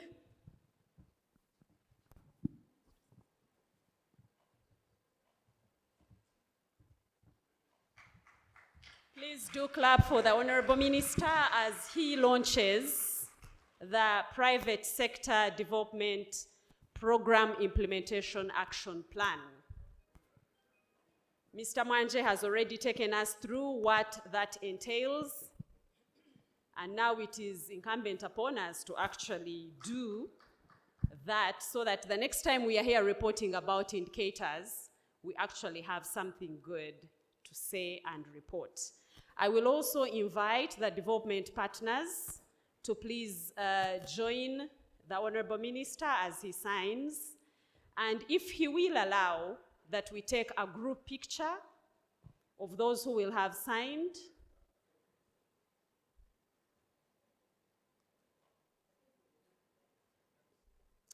The development partners in the room, kindly do join the Honorable Minister.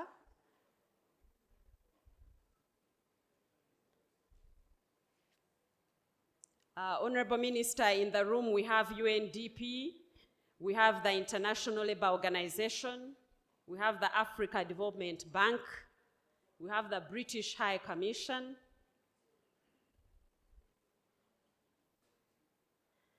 Honorable Minister, we also have all the agencies that fall under the PSD program.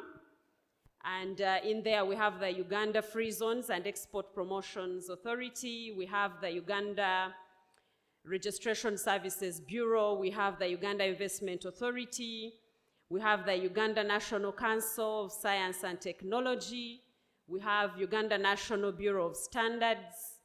We have Economic Policy Research Center. We also have the Ministry of Trade, Industry and Cooperatives, and of course, the Ministry of Finance Planning and Economic Development. We also have the Capital Markets Authority. Thank you very much, Honorable Minister, for allowing to do this. Outside these very agencies that I've mentioned, including the Uganda Small Scale Industry Association, are exhibiting. I know you're hard pressed for time, Honorable Minister, but if you could just look at them, we would be grateful. Ladies and gentlemen, please clap for the Honorable Minister for allowing to join us this morning and performing that. The next session will be participatory for you, but before that, we'll hear from the coordinator, Northern Region of the Uganda National Chamber of Commerce, Mr. Charles Onenkan, to present on the role of the private sector associations in strengthening organizational and institutional capacity of the private sector. Charles, you're welcome. Good afternoon, ladies and gentlemen. My name is Charles Onenkan, the coordinator, UNCC, that is Uganda National Chambers of Commerce and Industry, in 10 minutes, Northern please. Uganda. 10 minutes. I'm also the district chairperson for Gulu City. I am here to give a brief presentation on the role of private sector associations in strengthening organizational and institutional capacity of the private sector. Uganda National Chambers of Commerce and Industry is an umbrella organization that brings all the private sector in Uganda together. And it was formed in 1933. It is the oldest private sector association in Uganda.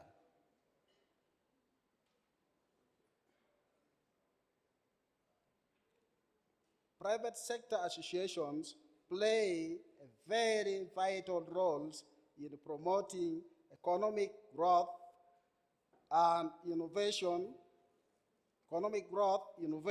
and competitiveness among members.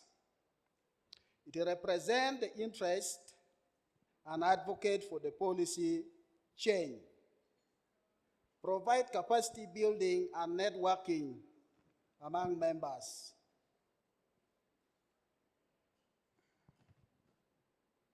It fosters collaborations and knowledge sharing across sector.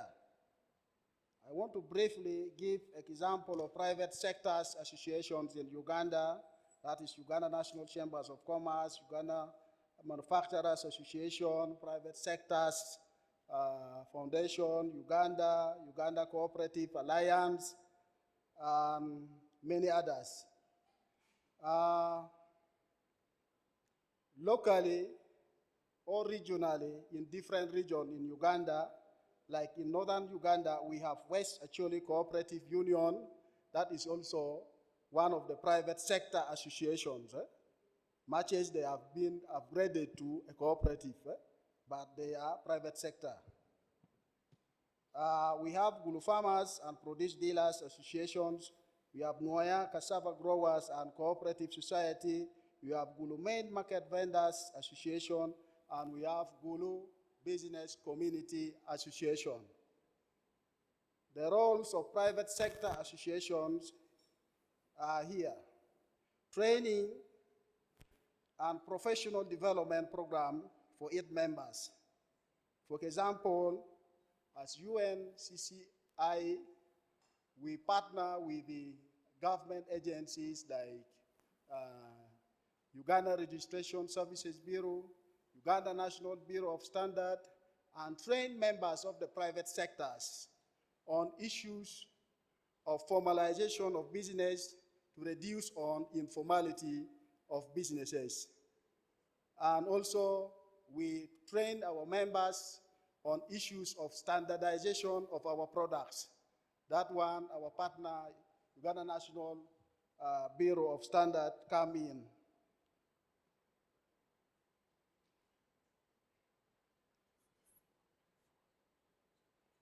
Mentorship and coaching, creating awareness among business community on tax profiling through collaboration with URA, supporting business exchange visits and seminars to ensure information and knowledge sharing, encouraging members to participate in business forums like trade shows, at international forum, and also at local forum.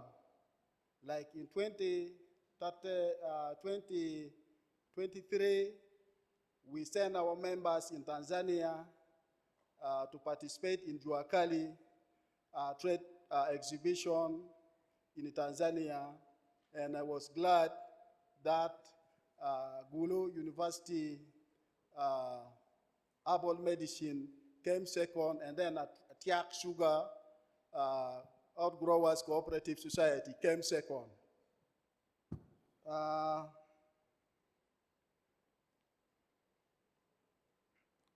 Access to funding and resources in form of credit facilities, borrowing from members, saving, and referrals.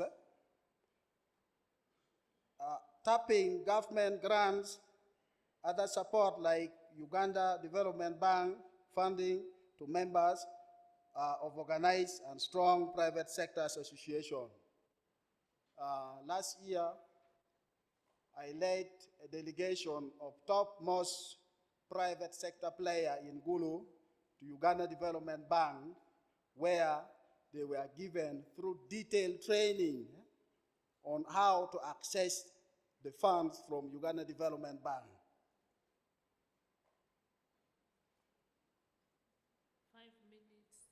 And engaging with government on policy reform on business environment and promoting public-private dialogue to foster equal treatment in business conduct between public and private sector led. Addressing regulatory challenges, for instance, reviewing taxation and overall enforcement mechanism through participating in tax tribunals. Connecting businesses through industry-specific events, conferences, cross-border trade, seminars and workshops, trade mission and exhibition, like UMA event, Juakali trade exhibition, online platform and forum, that is the use of ICT in promoting linkages. That is through forming WhatsApp group and other online linking members with business opportunities both locally, regionally, internationally, through participating in business forum, bargaining for trade terms on behalf of its members. Like cooperative union can purchase fertilizers in bulk, or can have collective marketing of their members' products. Private sector association helps in its members in navigating through tight bureaucracy through negotiation for flexibility in the process and procedures, promoting professionalism, ethics, and integrity among its members, e.g. Association of Private Schools, Owners, and Lawyers in Private Practice. In conclusion, despite the pivotal roles of the private sector association in enhancing economic development in Uganda, their performance and activities are greatly restricted by lack of funding and resources, difficulties in balancing members' interests, and ever-changing technology and innovation that come with cost and lack of technical expertise. In a nutshell, as I conclude, it is imperative to note that government need to come in handy to support private sector association under UNDP 4 in order to maximize their potential in enhancing economic growth and development. Thank you. Thank you, Richard. Thank you for keeping time, and please join us. You will be, yes, for the next Q&A. Ladies and gentlemen, join me now to invite the District Commercial Officer of Mpigi District, Mr. Kazibwe Ronald, to speak on local government and their performance on the program plenary. You're welcome, Mr. Kazibwe Richard, 10 minutes. Okay, I'll try to see that I work within that time, because when you talk about the role of local government, it's quite enormous, especially in PDA, especially in private sector development. Kazibwe Ronald Bazala Mugaga is my name. I'm a district commerce officer of Mpigi District Local Government.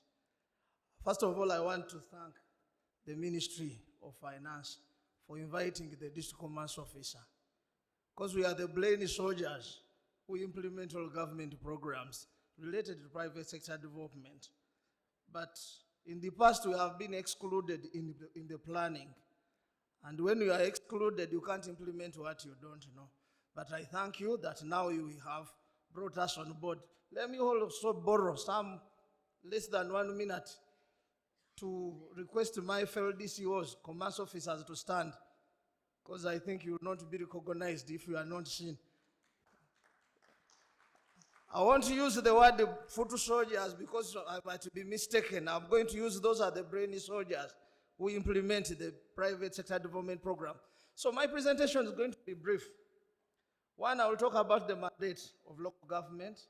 Two, I will give you a picture of how the local government looks with a case study of Mpigi District Local Government. Then I will go straight into the roles, and I will talk about the challenge and the specific recommendation in certain area. So our mandate is driven from the Uganda Constitution, especially Article 176. Article 176, Section 2, subsection A, where all powers from central government were devolved from central government to local government under decentralization. And also Section 30, subsection 1, but subsection B also gives local government mandate to plan, regulate, and also implement government programs, especially those ones which are not within the second schedule of the local government. That's where we get the mandate to plan, regulate. I don't know what's happened to this. And also support local government and private sector actors within our area coalition. Another slide. Now, when we talk about the outlook, that is briefly about Mpigi. It covers an area of 1,541.13 square kilometers, approximately 0.07% of the total country size. Within that land, we have 476 square kilometers under cultivation and 143 square kilometers underwater. And Mpigi is blessed to have a shoreline stretching 86 kilometers on Lake Victoria. And we have wetland cover of 273 square kilometers. Administratively, Mpigi has 2 constituencies, and with 56 parishes, and then 339 villages. And we have a population of 690 persons, according to the national census, which was conducted in 2024. And household, there are 81,935. The major economic activities are purely agriculture, trade, and also tourism. under trade, so far from January to today, we have 4,453 licensed business. There are 45 medium and large factories operating in the district. We have also 376 cottages operating in the district, 127 agro-processing facilities, 7 markets in Impigi, with 2,216 market vendors, and also 335 cooperatives. We have 66 famous non-equator that crosses the district at Kayabwe. We have 3,074 farmer groups and 2 commercial banks, that is Centenary and Stambiki Bank. In the recently concluded financial year, we managed to collect under local revenue 1,590 million in local revenue. We have a total of 178 kilometers of community access road. When I'm talking about community access road, I'm talking about those roads which connect villages now to the upgraded road network, which you call village roads. And those are key, especially to the farmers, to connect them to markets. But we can only maintain 98.4, less than 55%. That's what we can maintain in a year. We have connection to national power grid stands at 26.7%. And there is power outages of 0.7 power supply reliability index, which is quite low. We have 3 hospitals privately owned, 1 health center, 4, 35 health center, 3, and only 11 are owned by government. That shows the presence of private sector in that sector, health sector. Within that sector, the most common problem is the high prevalence of malaria, which actually affects productivity within the private sector. In the recent concluded 12 months, we have registered 41,827 cases of malaria. We have, along the shoreline, we have talked about, we have 26 landing sites with 1 canoes, fishers operating on those landing sites with 713 canoes. We are estimating to have the total fish catch of 2,461 metric tons, translating into the beach value of 6 billion. When we go to the education sector, this is purely dominated by the private sector. 3 minutes. Please. Okay. I'll wrap that one. From the figures, you are seeing that industry or sector of education is purely dominated by the private sector at all levels, private, secondary, and also primary. So let us go to another slide, please. Let me utilize the 3 minutes. Why do we need local government in the private sector development? 1, it is the closest authority to local businesses and community. 2, it is responsible for planning, regulation, and service delivery. 3, it links national programs with the community members and ensures equitability in implementing those programs. That's why it is a very key actor in private sector development. Another slide, please. So we have the mandate of planning, and this one helps us also to guide resource allocation at that level, and also improve business environment. I will not go into what we did, but that is the district development plan, how we got those priorities using the bottom-up approach, where we interacted with many actors, especially in the private sector. That's the meeting where the district commerce officer was interacting with the market vendors to get their views so that they are reflected in the district development plan. Let us go to another slide, please. Another important aspect is the physical planning component. Here, Madam Modulator, give me some time. It's quite important. This one actually dictates the use of land within the district. And we have seen challenges when we don't have proper use of the land in the district.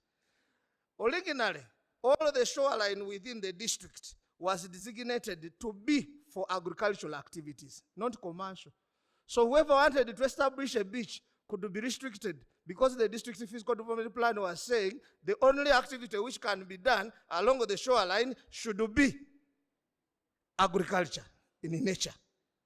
So I heard From what these people presented, they wanted us to invest in water transport. Government did not have money. There was a private investor who wanted to establish a port in Irwera. But because of our restriction in the land use, he could not do that. And then we struggled. You go ahead on another slide, I will show you what I mean. And the pictorial representation will show you. This is the investor who wanted to set up. And actually, we struggled to see that the land use is changed for Rwera. It's going to have that mini port that connects Mpigi or Uganda to Mwanza, Kisumu, Bukoba ports in Kenya and Tanzania. It's going to connect it to Jinja, Entebbe, and Kalangala.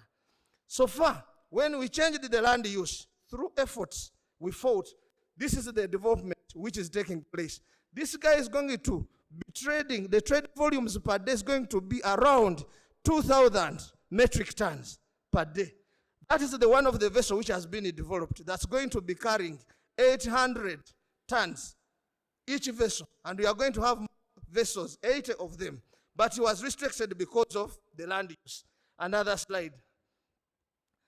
Those are the ecosystems which have come up because we changed the land use. Another slide. You have seen the beach commonly now advertised on social media. Another slide.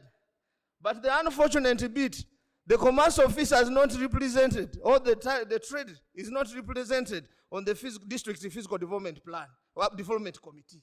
So the interest of investment at that level are not pushed. I had to pass through so many people to see that the land use is the trade infrastructure, the stock and the quality of trade infrastructure. Among the ones we are going to do is the Mpigi Central Market in Achirebe, and then street markets, and also 15 agro-processing facilities have been funded under the local economic development approach. We also improve the district community access road. I've shown you that one, sanitation, and the rest. Let us go to another slide. Next, that is the current Mpigi market. Go to another one, which cannot attract the serious buyers. That's how we trade our meat. And actually, many of you cannot buy our meat when you look at that. Now, this is the infrastructure we are going to put up under the Greater Kampala metropolitan area that can attract the serious buyers to come and buy from there. We have also undertaken some initiative under the RED approach, where the donors come as partners, community members, and also the district local government. Some of these are the outputs. Go back a little, then we shall jump other slides. We mobilize this community. This community in the last season, they are processing coffee. We gave them a coffee hara, and now they are processing this coffee. The people who processed this coffee or brought their coffee, they are there. I'm not going to talk into the numbers. And those private people, why is it that the private actors or the traders are many than the cooperators themselves? Because the cooperative cannot access funds. So now a private person comes at the agro-processing facility with money. After processing, then he buys the hard coffee, cassé, at of course a lesser price than what the cooperative could sell. Then another slide. Those are the facilities which we have put up under that engagement. Another one, Koika came and also donated a vehicle to these people to transport their produce. And another one, this is value addition for Mukene under the same arrangement. Another one, then this is the regulatory component. Much of the emphasis of so many local government has been regulatory in nature. We are emphasizing, pay this, if you don't pay, we are closing you. And it has not been supportive. Because we have turned the trade license administration into revenue generation, not serving other purposes. So now we are seeing that our regulatory role overshadows the supportive role to the local to the private sector actors. The next session is going to be very interactive. I'll now invite Ms. Goretti Inyamat from Private Sector Development Program Secretariat, and Mr. Mwanje Anthony, the Program Coordinator, or his representative, to join us for the next very interesting session. Is Ms. Inyamat here? Mr. Mwanje, represented by Mr. Chintu Anthony, a fantastic coordinator. Thank you for convening and coordinating all of us. You know, I said earlier to the media that growth of hotels is impeded by 13 taxes and licensing. We are engaging within the tourism ecosystem, but you can see, feel free to shoot your question. So I will reintroduce our panelists. On my extreme right, our valued member of the private sector, Uganda National Chamber of Commerce, represented by Mr. Charles Onenchan. On my right is Mr. Kazibwe Ronald, a district commercial officer here on behalf of the local government, and Ms. Inyamat,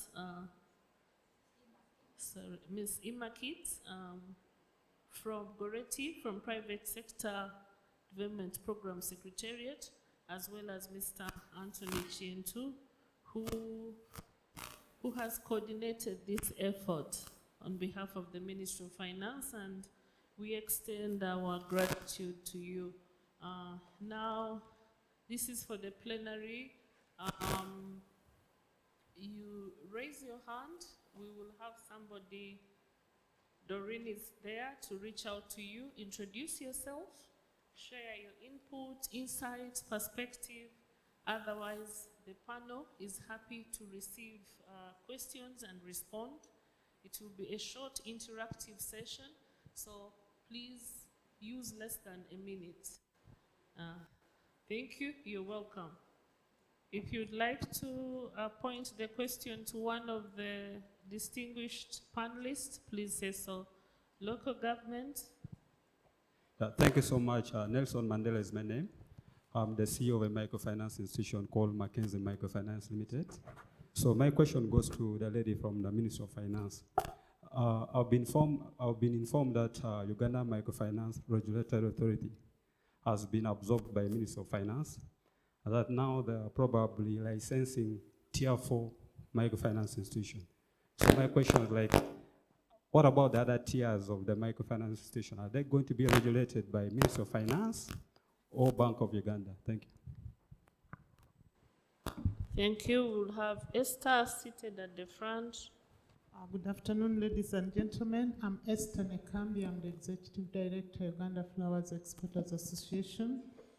My question is to Mr. Kazibe from local government. Not a question, actually.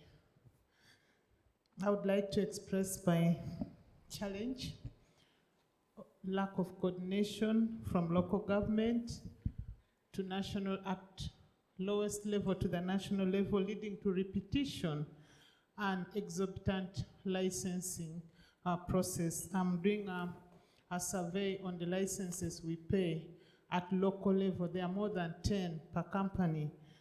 And I request, just as you say you have a mandate from the Constitution, can you harmonize? Because we wouldn't like to have a local government officer coming to question a certificate or a permit, for instance, a commercial officer questioning the trade license issued by Ministry of Trade. A NEMA officer is disputing a certificate issued by NEMA head office. And so there's a lot of stress at local level. And then two, the fees you charge. For instance, in Wakiso district, Chengera Town Council will charge a different fee from Katavi, from I don't know which one. And when you ask them, where do you derive your fees from? From the law. Which law? I thought we have one law. So we request that you harmonize and coordinate yourselves very well. Thank you. Thank you, Esther, from the Flowers Exporters Association. We will take 6 questions for the first round, and the panelists will respond to those.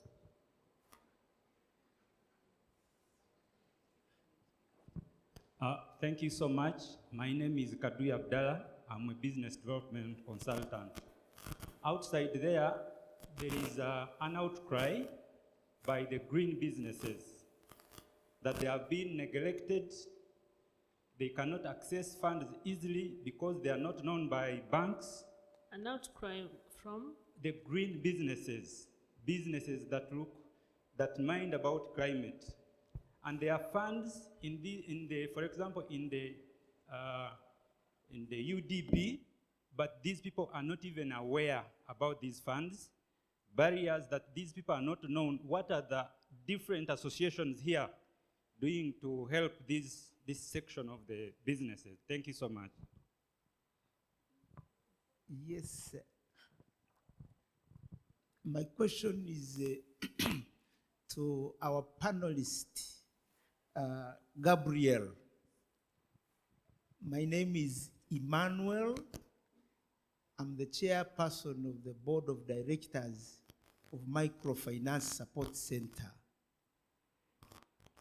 I'd like you to clarify more on informality vis-a-vis decent work. Here, roasting maize from morning up to evening. They are there roasting maize waiting for customers. Now, that work, really, they are working in, difficult situation. They are working in their own world. So informality vis-a-vis decent work. And number two is informality vis-a-vis environmental protection. These are brick makers. They are in a wetland. These are people getting sand. They are in wetland and others. So I'd like to have that informality vis-a-vis environmental protection. Thank you so much.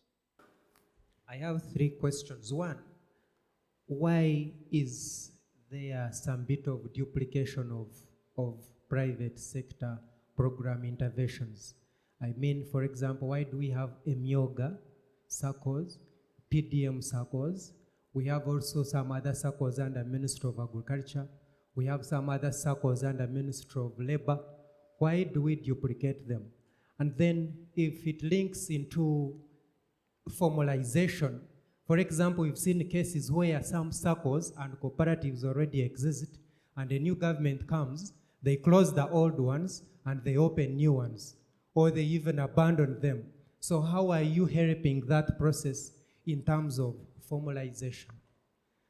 The same thing really applied to Youth Livelihood Program, where they said they are supporting totally new businesses, and those which were existing, they said they are not supporting. And in that case, you're encouraging new startups instead of supporting the others to formalize. The second one is that from the study, I did not see the point of carrot and stick. Whereas the side of government is interested in formalizing and creating decent jobs and paying taxes, what is it that the private sector is benefiting from this kind of formalization? For example, if a company is registered for taxes, it means it will increase its prices automatically to pay VAT and other withholding taxes. Whereas someone who is not paying them will not be paying those. So what is it that is bringing on board for the private sector to be interested? And Madam Sarah, I thought you'd have a respondent from private sector development other than only those ones from the government side. Lastly, through you, Madam Sarah, if there was a bit of SME grading, supporting, and graduation, I think the issue of formality would be dealt with easier. You cannot bandwagon a company which registered last year and a company which has been in trading for 3 years and 5 years, and you want to hold them so that they comply and formalize at the same time. If anything, if there are players who are at a level where at a level of takeoff, because from my practice of business development and also a practitioner, I know that takeoff sometimes takes a leap through government support, through accessing finance. So if there is that bit of grading and support, then you would have more companies formalizing rather than taking them as a bandwagon. Thank you. Thank you. The last question from this round, we'll have the lady next to you. Oh, okay. I'm Mrs. Prudence Okunika, the proprietor of K Roma, the producers of the best better wines and juices in the whole world. Obugaro. I'm so proud to be one of the compliants in business. Manufacturing is not a simple thing. But from the talks with the minister, we are not recognized so much. But today, I have an opportunity of seeing somebody from local government. We are choked with taxes, and on top of that, we are choked with these small things of parking, which have no even official offices where we can go and complain. We meet them on the roads. You immediately, my marketer steps out like this.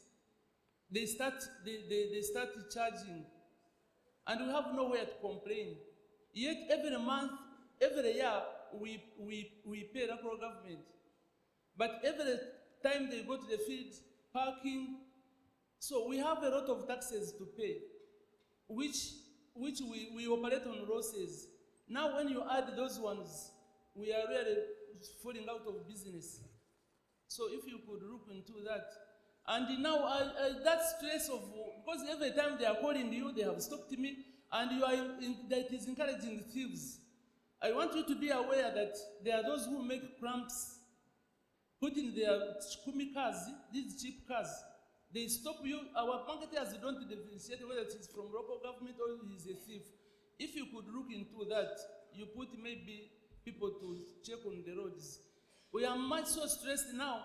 I have my daughter taking over, but she has something to ask. So my name is Gloria Okello, with K Roma Limited, producers of Bella Wine. The first presentation, you know, the theme today is about strengthening formalization. And for me, this really touches close to my heart because I've worked in the development world for some time until now that I've come into the private sector world, thanks to my mom.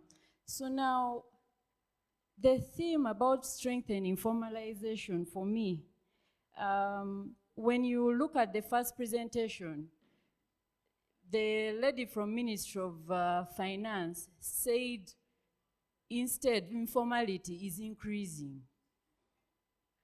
Informality, much as there is a target to reduce it by 5%, it has increased. I am not really getting answers as to why this has increased. If we are to really meet the theme of today, we need to look into why informality has continued to increase. Gabrielle's presentation really points to some of these issues. Since I came into the private sector last year, one of the things that really perturbs me is the multiple taxes. I don't know how a business can survive in Uganda when you're choking and there's no one to help you. So Gabrielle really pointed out that the only way we can really address the issue of the increasing informality is not only for you, because URSB has done a good job in helping us to enter, to register and formal businesses. That is good, but he says it's not enough. What is also important is helping businesses to be able to sustain that formality. And that, I think, is one of the issues that we really need to tackle. So if it's about the mono taxation or reducing on the taxes that are going to the private sector, also looking into how people can see more benefits. Because for me, from where I stand, I see more costs than benefits of being formal. And yet, from being in the development world for a long time, I really advocate for formalization of businesses. So how can you help us in the private sector to see more benefits and to incentivize us to stay in the formal sector. Because where I stand now, I think I'm better off being informal. Thank you. Thank you, Bella Wine. Thank you for the fantastic questions. We will now have the panelists respond.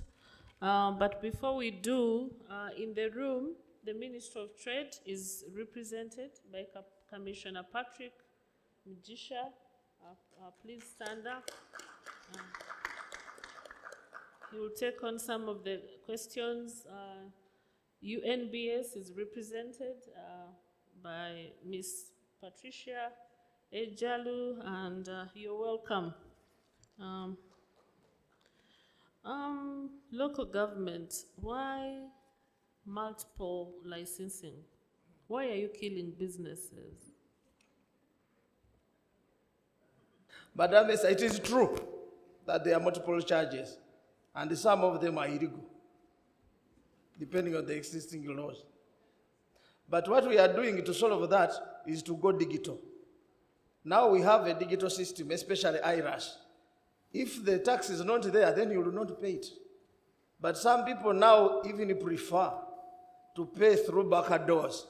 So an officer who comes to you and segments the tax that if you give me this, then I will let you go. Then by the time you reach somewhere, they will ask you for that permit and you don't have it. But we know, and we are trying to solve that. Where do you go? This should be the commercial officer. But this now goes to the ministry, that not all commercial officers have the capacity to respond to these issues.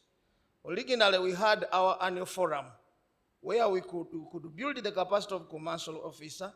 Then there was also peer-to-peer learning, and there were also policy feedback, but that one no longer exists. So the center is doing what the local government doesn't know. So as if you are planning, the bottom does something else and then the top is doing something else. We need that forum so that we build the capacity of local government to take up that lead. Then another one, again, was from Abdallah. But you appreciate that that's an issue that cuts across the private sector. Yes, it is an issue. Flower exporters, manufacturers, small and medium enterprises. Because, you know, the private sector is here to listen to solutions. Yes. And again, last week we were pleased to be invited to an engagement with Operation Wealth Creation, IPD, again to harness synergies, strengthen linkages between government agencies and the private sector toward structure adjustment in order for us to chart a credible path for the tenfold growth. Are you saying that you are impeded by a structure that needs to be reformed? Are you saying that, do you give feedback to your seniors and onward to government? Because the companies in this room have put you on the spot, looking for solutions, multiple taxation, multiple licenses across the private sector. Yes, and I was expecting it, by the way, because these are the common questions we face. One, some of those taxes come because of multiple regulation. You will find that at the national level, there are many regulators which cascade down even to the license permits that are paid. So and so is licensing, so and so is licensing. You have recently heard from the microfinance player. The regulation of microfinance is in finance, is in trade, is everywhere. So all of those regulations come with the permits, which have to be paid. And the unfortunate bit, it is the local government that collects those fees. So the local government is being penalized, yet is not the architecture of what is being done. But me personally, to tell you what happens in PG, especially to the problem raised by Bella Wine, that when you pay traveler's license, you don't need to pay loading and offloading. And we have circulars and everything in regard to that. But who enforces it is the district commerce officer. In my area, I stopped it. And it was reflecting even on the IRAS system. Then you had to trace back, where did you get the money? But unfortunately, we couldn't revert your money, but we stopped it. I wish if other local governments could do that, and then we stop that. So harmonization has to be done at the center, so that for us we charge limited licenses. Fortunately, the center is very well represented by the Ministry of Finance. They must have heard. Ms. Imakit from the Private Sector Development Program, this informality, the private sector keeps tabs with developments around the world, and they know too well that ESG, environment, social, and governance considerations are fast becoming global standards that investors, partners peg their investment decisions on. Why are we continuing to see informality such as that degrades the environment? Please speak to informality vis-a-vis decent work and the intersection with environment stewardship. Thank you.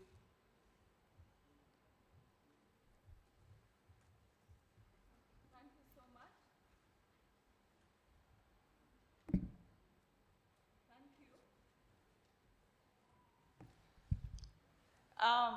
I would like to mention that the Secretariat organized a study where we look at the drivers of informality, and they are categorized on the fronts of maybe social orientations, the political orientations, and we're going to have a presentation in the afternoon to go into that. But then also, the presenter, Gabriel, has been online. Would we give that informality concern to him, please? Mr. Gabriel Ulisea, who delivered the keynote, is online.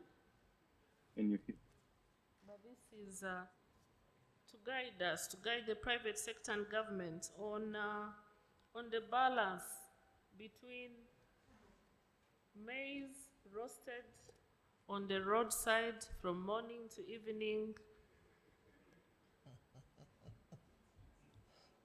Can you hear me? Sorry. And the intersection with environment stewardship, as well as informality and decent work. You're welcome, Mr. Gabriel. Thank you for all the questions. I'll start with the one directed to me regarding the nature of work and environmental concerns. So obviously, given that there are regulations in place for formal sector jobs to exactly prevent these inadequate hazardous conditions, this divide between formal and informal jobs would imply that many of the workers in the informal sector are not covered by those, and therefore are at the margin and vulnerable to exactly these poor working conditions that were mentioned in the question. Now, this is a big source of concern, obviously, from the social standpoint and the health standpoint, because these workers are, again, subject to terrible working conditions, subject to negative health shocks. They are not protected by the social network. So that has dramatic consequences, not only to them, but to their household and intergenerationally as well, because that can be a source of a poverty trap, where poverty gets perpetuated over cycles across generations. So that's a very important issue, and is intrinsically connected to to how pervasive informality is. So this is one side of this. But even in the private sector, if unregulated, it can have many of these issues, like accidents in the workplace, so on and so forth. So actually creating adequate conditions to workers, it's a problem not only of informality, but also of the formal sector in many countries, in many sectors. I don't have a particular knowledge of how the landscape looks in Uganda, but I can tell you from other countries, even of higher income, that remains an issue even in the formal sector. Now, of course, that also implies costs, compliance costs to firms, so that has to be taken into account because that might require some additional support from the government. The issue of the environmental issues also mentioned are first order, especially given that the challenges that our low and middle income countries face. Typically, informality also means that firms are evading the relevant environmental regulations because, again, these imply costs and they increase the cost of operation to most firms. That actually can prevent the smaller, low productivity, poor technology firms that imply actually dirtier technologies than the more expensive, cleaner technologies. So this divide between the informal and formal sectors often coincides with the environmentally sustainable firms and the non-compliant firms also in that dimension. So in a sense, tackling formality would also address many of these issues if enforcement is adopted, a greater enforcement is adopted as one of the policies. Now, I just want to touch upon briefly, if I may, on the other questions, because the other questions mentioned something that I try to reinforce in my presentation, which is, on the one hand, there's a multitude of tax payments, requirements, etc., that poses a lot of costs to formally registered firms. That discourages further formalization, of course, but even if those are eliminated, the benefits of formality are still perceived to be very low. So that was very much in two of the remarks made. And that's something that I worry in Uganda, in Brazil, I worry in the whole of Latin America, because the formal sector doesn't have enough benefits or perceived benefits to most, especially to the smaller firms and the smaller businesses. So even if you lower the costs and simplify payments, etc., which are all very important, it might still be the case that most businesses will choose to remain in informality because the benefits are not perceived to be there. But I don't want to take too much of your time. Thanks again. Thank you, Gabriel. That sorts the question on informality. There is a concern from especially the small farms on why would a small farm formalize, have a TIN number and get taxed by URA immediately? What is the incentive? Mr. Anthony Chintu, would you like to? Question has always come in, and in most cases, informal businesses equate formalization to payment of taxes. But it's much more than that. The government is deliberate because they know the private sector is very important, and they know that quite a number of players are playing informally. Now, for the government of Uganda to benefit from the private sector, it's really very, very important that you formalize. And once you formalize, then you will get access to some services that you may not be able to access when you are informal. For example, if you are an informal business, it is difficult for you to go to a bank to access credit. And yet, government is putting in place quite a number of opportunities to make sure that businesses access finance, the agricultural credit facility, and so many others, the small business recovery fund, all that you cannot access when you're informal. As again, Goletti shared in the morning, government has developed what is called a business development services framework. And this business development services framework is to make sure that businesses are given that kind of training which will make them resilient.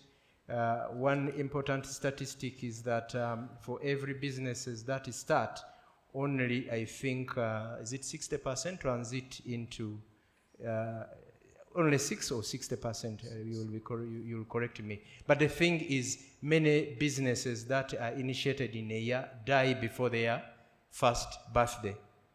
And that is because of, business inexperience. They don't have business development services. So government is eager to make sure that they handhold businesses so that they grow And once business grows, of course, later on, we can have the issue of taxes and getting to contribute to the national economy. But the most important thing is that when you formalize, then you are giving an opportunity to business, to government to help you understand your business, manage your business better, get access to credit.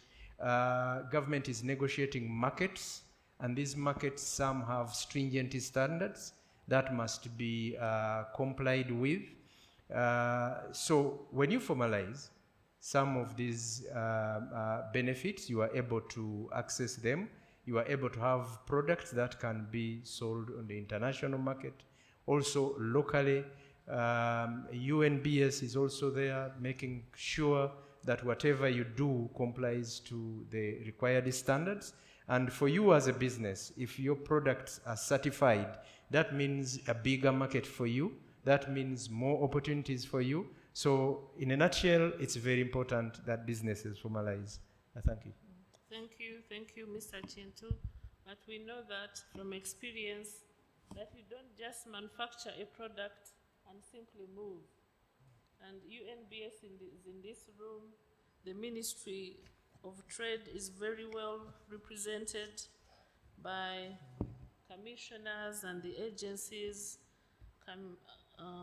Dr. Ntambi is here, Mr. Makula, Commissioner Chiria. We have had these engagements with UNBS in respect to delays, but at Private Sector Foundation, our approach is not belligerent. We study, we move in and strengthen linkages. And recently, and a commissioner from Ministry, Commissioner Patrick, if you'd like to speak on the startup policy, which you've partnered with Private Sector Foundation to define what a startup is. You've had a participant, a member of the business community say, how do you grade formalized companies? One that started yesterday, the other 3 years ago. What is the startup? What is that policy driving toward? Yes, from Ministry of Trade, Industry and Cooperatives, we are heading the development of the startup policy. As a result of the technologies, especially the digital technologies, whereby we are seeing many businesses taking up digital applications, the ICT and all that. So startups, we are not meaning the micro businesses, because we have the general businesses that are in food processing, like as they were talking about roasting nuts and all that, fruit processing. Startups are basically enterprises that are technologically driven, that are applying the IT applications. Here we are talking of artificial intelligence systems and practices. So we are looking at those businesses that are at least 6 months old, but less than 10 years. And these are businesses that need a lot of technologies. They attract a lot of funding. They need venture capitalists. And they need also incentives. The situation that we are talking about, whereby a company starts and then tomorrow it is being taxed, this doesn't work, because startups need some period to really develop.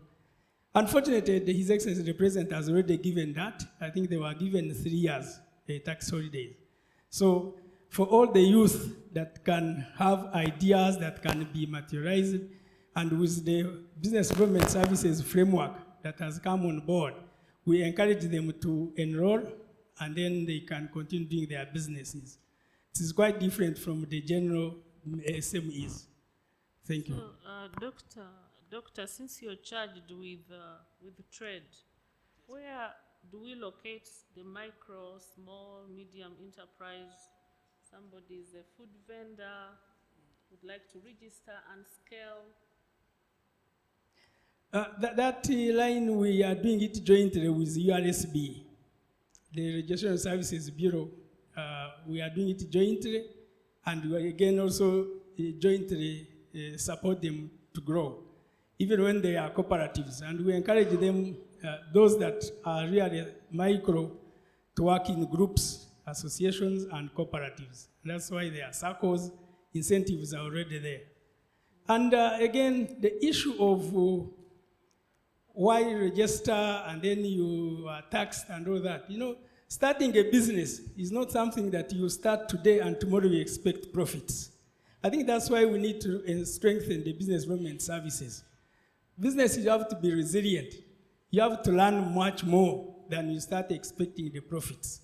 And as government, that's the enabling environment that we are trying to provide. My colleague has given a good example in the PG area, which really we can all adopt. Thank you. Thank you. Mr. Onenchan, what is your perspective of the north, of the northern region, as a representative coordinator of the Chamber of Commerce in the area? Do you feel the chokehold? What is your reading cross-border trade with South Sudan? Only recently we had a few issues around the border. Because we have government in this room, businesses. What is your reading in your area as a valued member of the private sector? Thank you very much. In our region, we have quite a number of cross-border traders, mostly women taking grains to South Sudan. And they are facing a lot of challenges across the border. And due to these challenges, they have also resorted to a kind of doing an informal businesses. We have a situation whereby if you are taking maize to South Sudan, you have to either load cassava chips behind the lorry so that it is taken as the full consignment is cassava, because of the too much restriction, variation in what standard. You may have all the standard here, but when you cross the other side, they will again give you what? Another standard. So that is also another problem. And then, you know, South Sudan, it is a one-way business for us in the north, but it is supposed to be a two-way business. In the sense that most of our traders, they take their goods to South Sudan, and as they are coming, they come with their trucks empty. Yet they can what? Bring also something from South Sudan. For example, we used to have in Kampala here, all over Uganda, nuts coming from Tanzania. I think many of you might have seen when you go to maybe Owino market here. So this channel, the value chain flows right from Malawi, Tanzania, and then via the border, Kampala, Gulu, then it ends in South Sudan. But now the trend has what? Changed. It is now South Sudanese producing maize. It is now South Sudanese producing nut. And you know what they are doing? Instead of passing with the nut in the main border, they are using what? Other smaller what? Border point, because of issues of what? Taxes from the other side. And when you look at the nut from South Sudan and you compare with the nut from other countries, Uganda, Kenya, and Tanzania, there is the best quality. First of all, it is organically produced, and then they use communal way of splitting the nuts, so there is no cracking, and they split it when it is fully dried up. Unlike our nuts here, where we use the machine for shelling, and then at the end of the day, as you put the nuts in bag, it gets moist, and then issues of aflatoxin and other side or sanitary issues come in. So that is what our cross-border traders are experiencing as far as cross-border business is concerned. And then let me also touch on informality. What we are seeing is the formal sector in Uganda are now running back to informality. I don't know why, maybe because of lack of regulatory framework, over what, I don't know, but I think government and maybe district local government has to open their eyes somewhere. You see, a manufacturer in Kampala, I'm not going to name any company, has a shop in Igulu where he's delivering its product. Then the same manufacturer is again loading in a small distribution van, taking the same products into the village. Now, it has become a culture now that if you are in a wholesale shop and then you don't have a distribution van or a truck, then you have lost business, and many have run away. Many have run away. You need to wake up in the morning, sit in your shop, then you use your workers.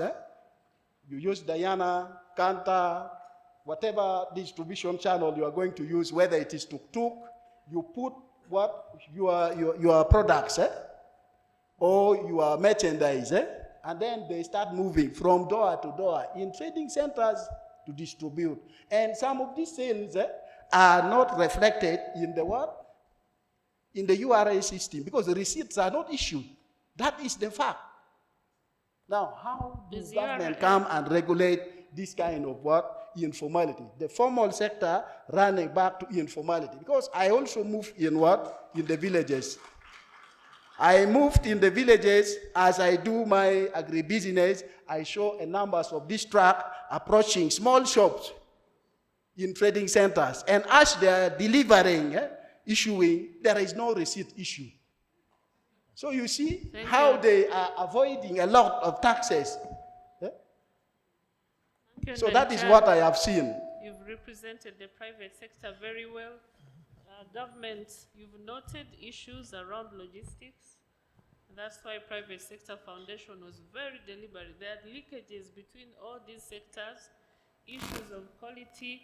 We have Ms. Patricia Bagheire in the room from UNBS, quality. We are putting you on the spot, and please hand the microphone to Patricia to enlighten us on what UNBS is doing to facilitate quality in Uganda and support the private sector toward that endeavor. Before that, UNBS has their laboratories in Gulu, and they are doing a very tremendous job in handling issues of standard. But what I'm saying, it is because of bureaucracy at the border.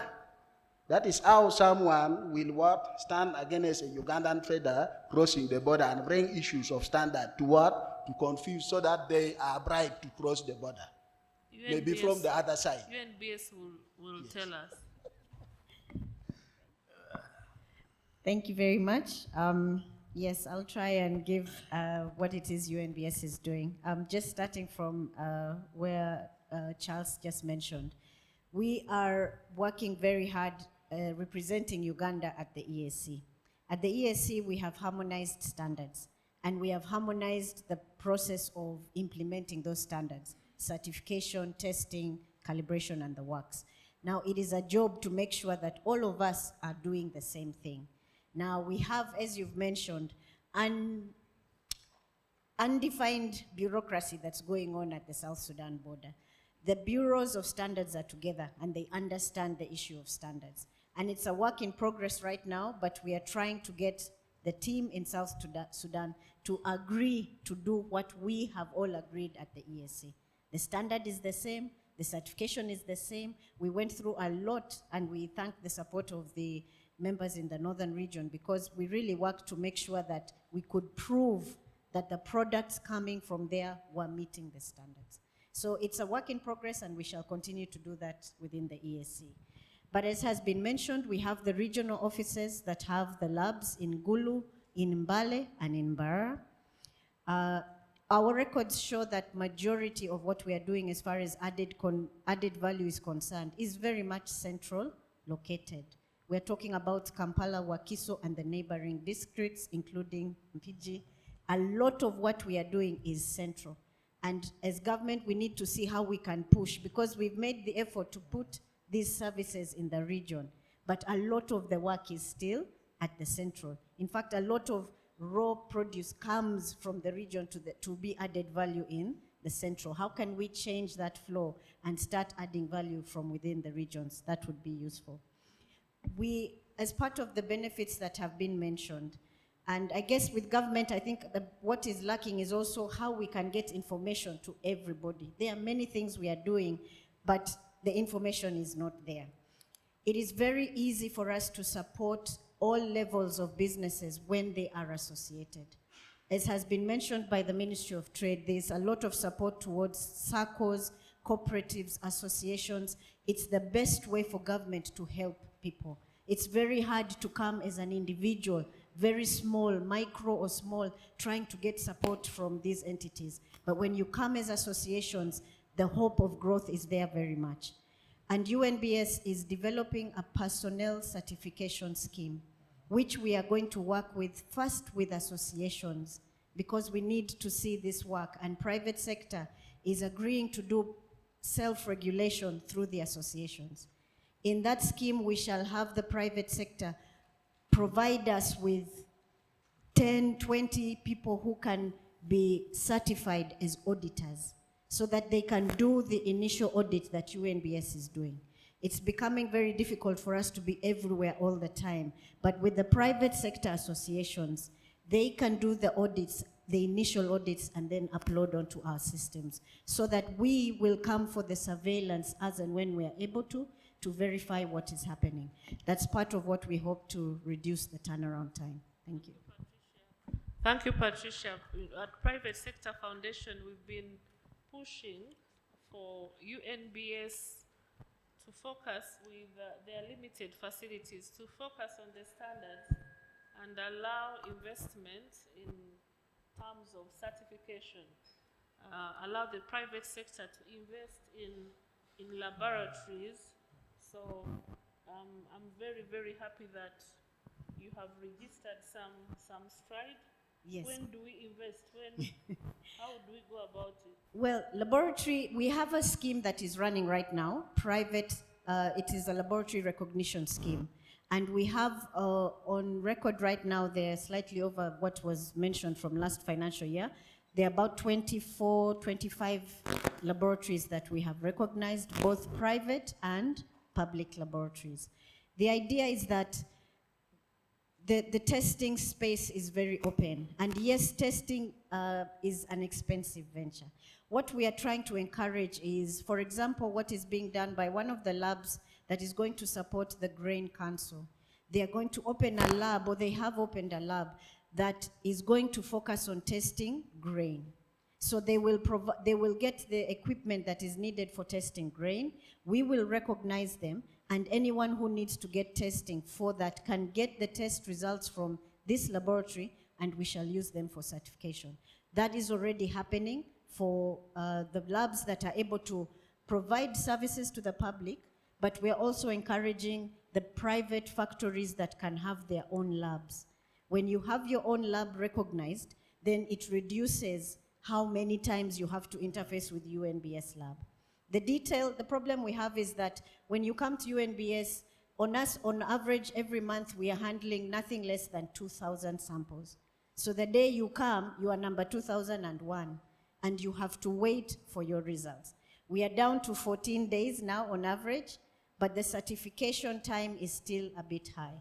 Thankfully, with the support that we've got this financial year, that turnaround time is coming down, but we can't close it just by getting the resource. Yes, there's training and recruiting staff, which takes time, but the effort we are making to partner with private sector to take up some of this work and we move together for self-regulation will be very useful. Thank you, Patricia. We will expect faster execution, faster.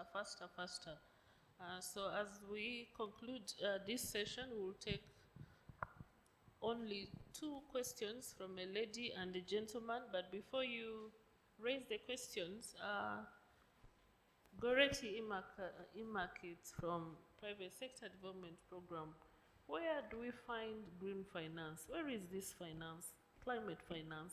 Is it something you're considering to guide us on? I know that last year, Minister of Finance, in partnership with Private Sector Foundation, launched the sustainability strategy to guide us. Please enlighten us on that. Ministry of Finance has a secretariat that has been supporting on how these products can be accessed. But also there was a question specifically regarding failure to access support from UDB. While we have the staff from UDB here, from the interactions we have had with them, they have taken on the role of doing BDS, preparation of people that come to them for resources in the different categories, including climate and green financing. So the avenues are there, the agencies, the trainings, the preparation is there. It's available, and I think we are struggling with information exchanges, and that's why we have interactions like these. We have taken note of the struggle to communicate, and I hope that the rapporteur team is taking note of the challenges that we need to address. Of course, as private sector, we are at the receiving end. A participant, and the feedback we receive at Private Sector Foundation is that it's difficult to access the Small Business Recovery Fund. And it's our hope that UDB eases the process for small enterprises. But the concern in the room seems to be, why the duplication? What is the distinction between a MIOGA, Youth Livelihood Fund, Agriculture Facility, etc., etc.? Mr. Chintu, please.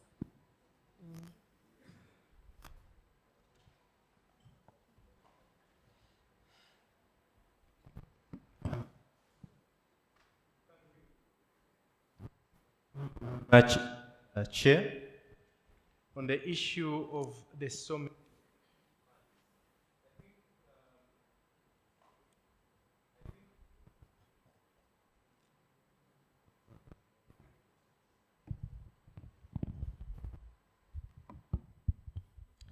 all I can say is that these funds are directed towards a certain category of beneficiaries.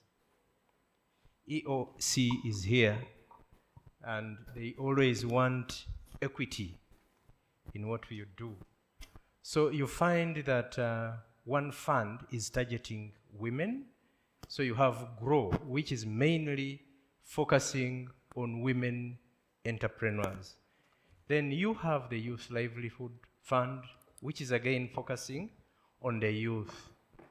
When we talk about PDM, you know that section of the population that is targeted by PDM, the 38% that are in subsistence sector, they are not in the money economy, and they required an intervention, a deliberate intervention, to make sure that they are also helped.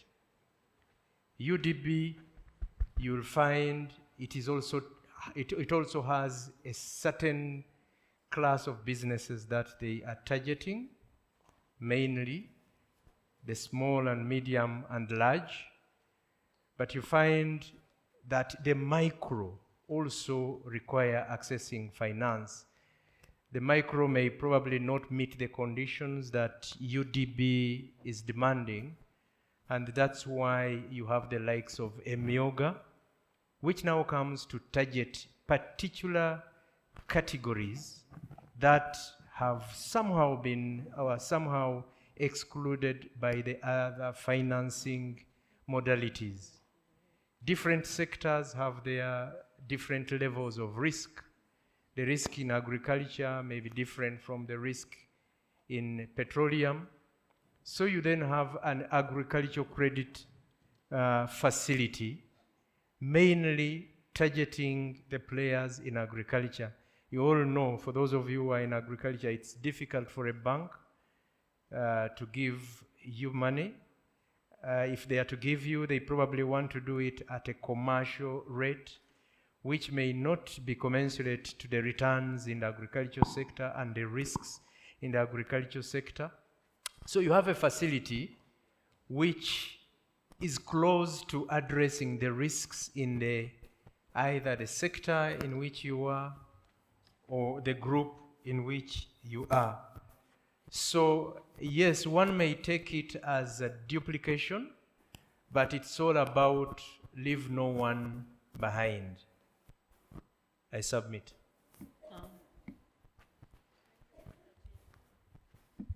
Thank you, Mr. Chintu. There's a question from a participant in regard to UMRA transition and regulation. What's happening at the Uganda Microfinance Regulatory Authority? A question about UMRA transition and regulation. Yes, about UMRA, the good thing we have the commissioner. She's here. I would request that we give her the opportunity to respond to that question. I don't want to spoil the answer. Please go ahead. And Commissioner. Thank you very much for the presentations and the update, private sector development program, and all the leaders therein. Here to explain that Uganda Microfinance Regulatory Authority, since the program of RAPEX, which is rationalization of government agencies and public expenditure, was implemented, we transitioned into the Ministry of Finance, Planning and Economic Development. More than actually almost all the staff have been retained to do their job, but also we are growing the staffing so that we can boost capacity. I can also say that we want to appreciate the public for supporting us to be able to move on in there. So from this day forward, we shall be participating here because we have to continue supporting the private sector development program, but under the Ministry of Finance, because currently as Commissioner for Microfinance Regulation, I report to the Permanent Secretary. So everything is still in place. I could just want to assure you that we are willing to continue serving you in the best way possible. Thank you very much. Thank you for that recommitment. We'll take two other questions before I invite Minister of Finance again to conclusively guide us on green finance. We are very, very interested, and is James here? So we'll have one question from a lady this side. Thank you very much. If you may allow me read verbatim. My name is Kenneth Twesije. I run an innovation hub called TechBuzz, but I represent Startup Uganda, an association for startups and innovation hubs in Uganda, as a policy lead. But on the continent, I also sit on the board of AfriLabs, which is a continental body that supports startups on the continent, actually in 53 countries in Africa. My question startups which are majorly ICT driven globally are influencing national growth in other worlds. For example, in Nigeria, it contributed 17% in the national GDP in 2023. Also in our neighborhood, definitely Kenya, they're taking all the money almost that is coming in as investment from investors. My first question to government is, how is government facilitating the fundamental shift or movement in driving this growth globally? Maybe that is for finance. what confidence do we have from government, especially in NDP 4, that startups are going to be represented, especially since they are not recognized as a sector? And then for associations, including PSFU, have we started having startup committees or subsectors in your different associations which advocate for formalization that enables competitiveness, maybe as an incentive for startups or MSMEs, to be able to formalize?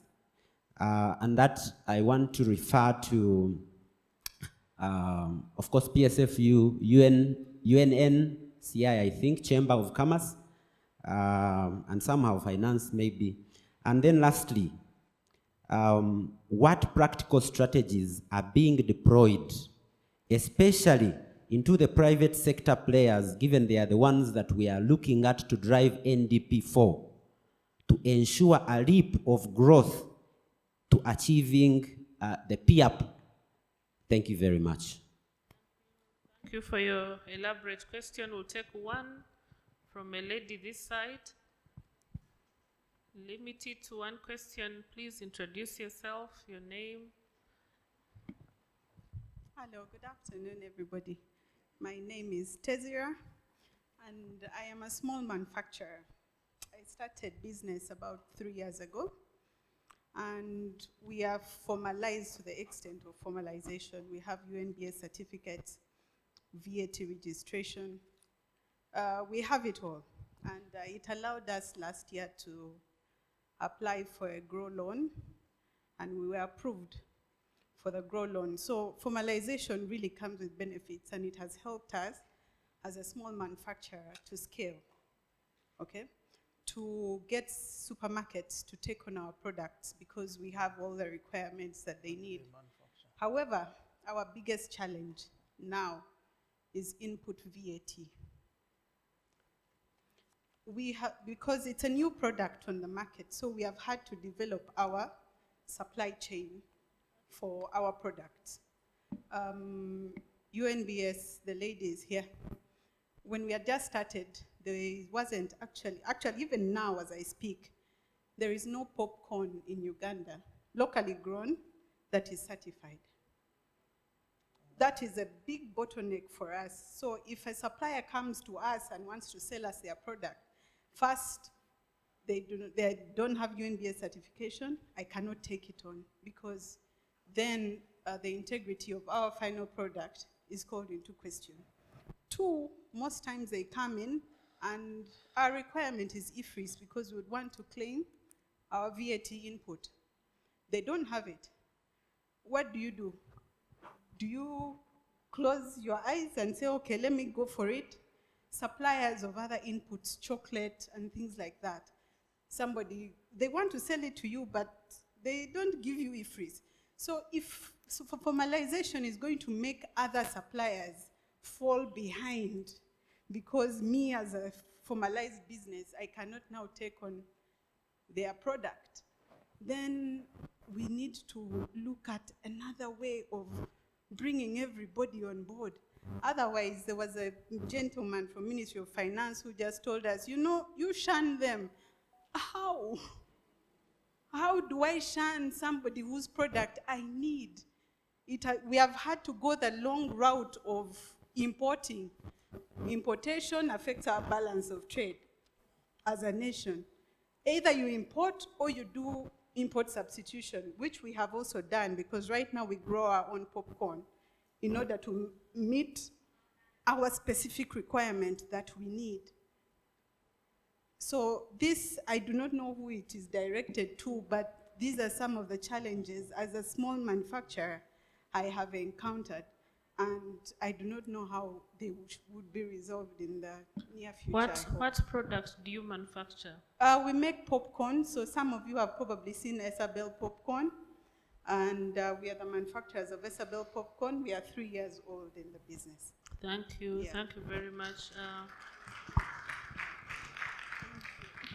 Now, this morning I spoke to the high cost of inputs as a cost driver for manufacturing plants, and this is across the board. Last year, I visited one of the manufacturers of snacks, and I learned that some of our Irish potatoes have high content of sugar. So that manufacturer has been importing Irish potatoes from elsewhere in the world, which increases his cost. He's also now considering investing in production. So these are conversations we shall have specific to value chains. Fortunately, thanks to the Ministry of Finance, Ministry of Trade is in this room, Private Sector Development Program is in this room. You startups are saying, how is there a strategy for startups aside from the startup policy, which we are reviewing in partnership with Ministry of Trade? And I think, Commissioner Patrick, you could speak to this. Young people are asking, how are they defined? Because without that definition, support across the value chain is impeded. Please enlighten us in less than 2 minutes.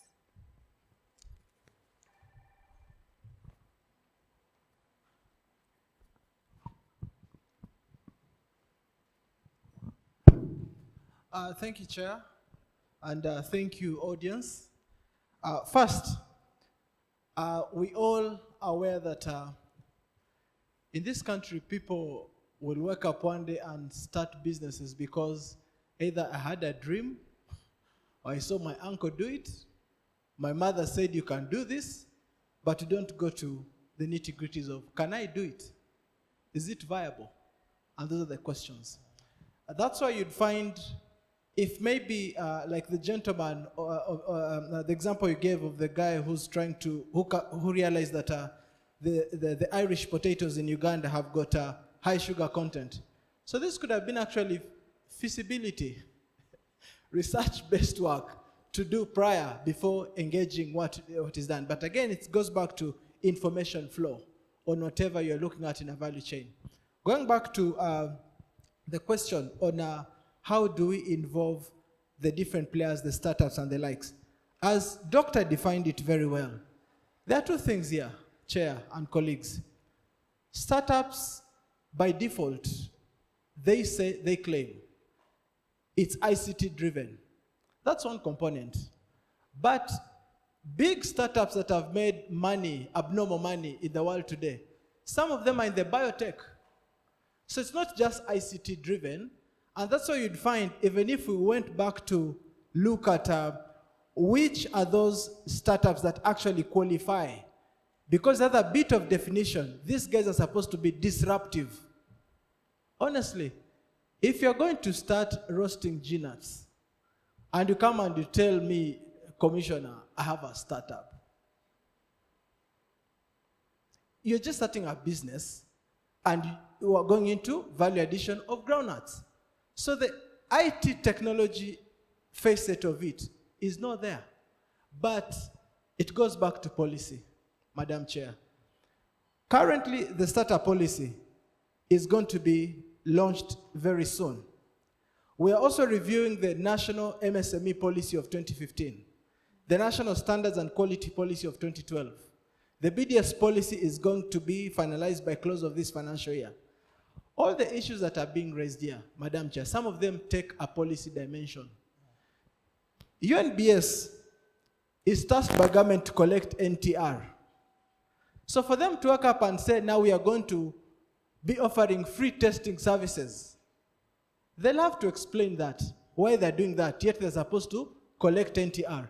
That's why diversifying where support can actually go, back, for example, to the Ministry of Trade, where we say, we've got a support fund to support MSMEs, handhold them in that process of pre-certification to be ready. Those are policy issues, and we are going to address these issues. So incentives, someone raised the issue of why is it the informality report does not address the carrot and stick approach? That was on point. So these initiatives of giving you BDS support across board, where you're not supposed to pay for pro bono, because we are civil servants, you are paid to do this. It's part of the incentive we can give. I think in the afternoon, Chair, we'll offer more insight on what we can actually present to the sector as Ministry of Trade. I submit. Thank you, Commissioner. The private sector notes the revitalized approach at the Ministry of Trade. Please scale it and faster. We are interested in timelines, quick execution. I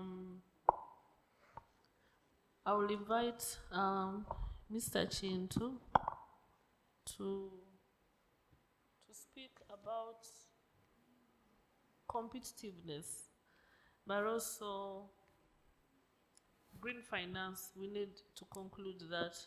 Anybody from Ministry of Finance here who can speak to climate finance, green finance, how does the private sector access it? Any financial institution already dived in that area? Thank you very much, Chair. Chair, I don't know if my commissioner is ready, but Commissioner Godfrey Yamukama, I know he has something to say. He may address some of the areas that we probably have not addressed adequately. Commissioner Godfrey, if one can give him the microphone. Please give the microphone to Commissioner Godfrey. Thank you, moderator. My name is Godfrey Yamukama, Assistant Commissioner in charge of investment. With respect to climate finance, Ministry of Finance has put in place a climate finance unit, and we have also come up with a strategy to guide on how climate finance can be accessed, and also to promote things like clean energy and also investment in this space. So this is a new area that we are trying to where we are trying to promote investment, and we think that there is a lot of funding there that needs to be attracted. So we are working on the policies that are going to guide the country to access financing in this space and also promote private investment. Thank you very much. Thank you, Commissioner. I'll conclude this session with a participant in the room will you raise your hand? Who sent me this note in respect to the informality, the consequences of informality in Mpigi. And he says, just for the fish sector alone, the total volume of fish is 2.4 million kilograms, a total value of 6.3 billion. The value loss due to informality is a lower average price of 6,000 shillings per kilogram. Mpigi district would have earned shillings 14.7 billion instead of 6.3 billion. Government needs to reconsider high taxes levied on paperless transactions, e.g. the 1.5% tax on Momo transactions. Would you like to clarify, Mr. Chintu? We have URA here. We don't want them to be redundant. Probably they're in a better place to... I wasn't aware that URA is represented. Is URA here? Yes. You're put on the spot in respect to taxes, your approach to taxpayers, to valued taxpayers in this room. Kampala City Traders is here present. I can see Alan, the director, Alan Senyondwa, Director for Policy at Uganda Manufacturers Association. Taxation, your approach. Why do you roll out new taxation levies without involving us, because we are interested in a stable CBD. The traders have been at that. Manufacturers are saying importation of products is making the made in Uganda products less competitive. How do we find a middle line? URA, the floor is yours.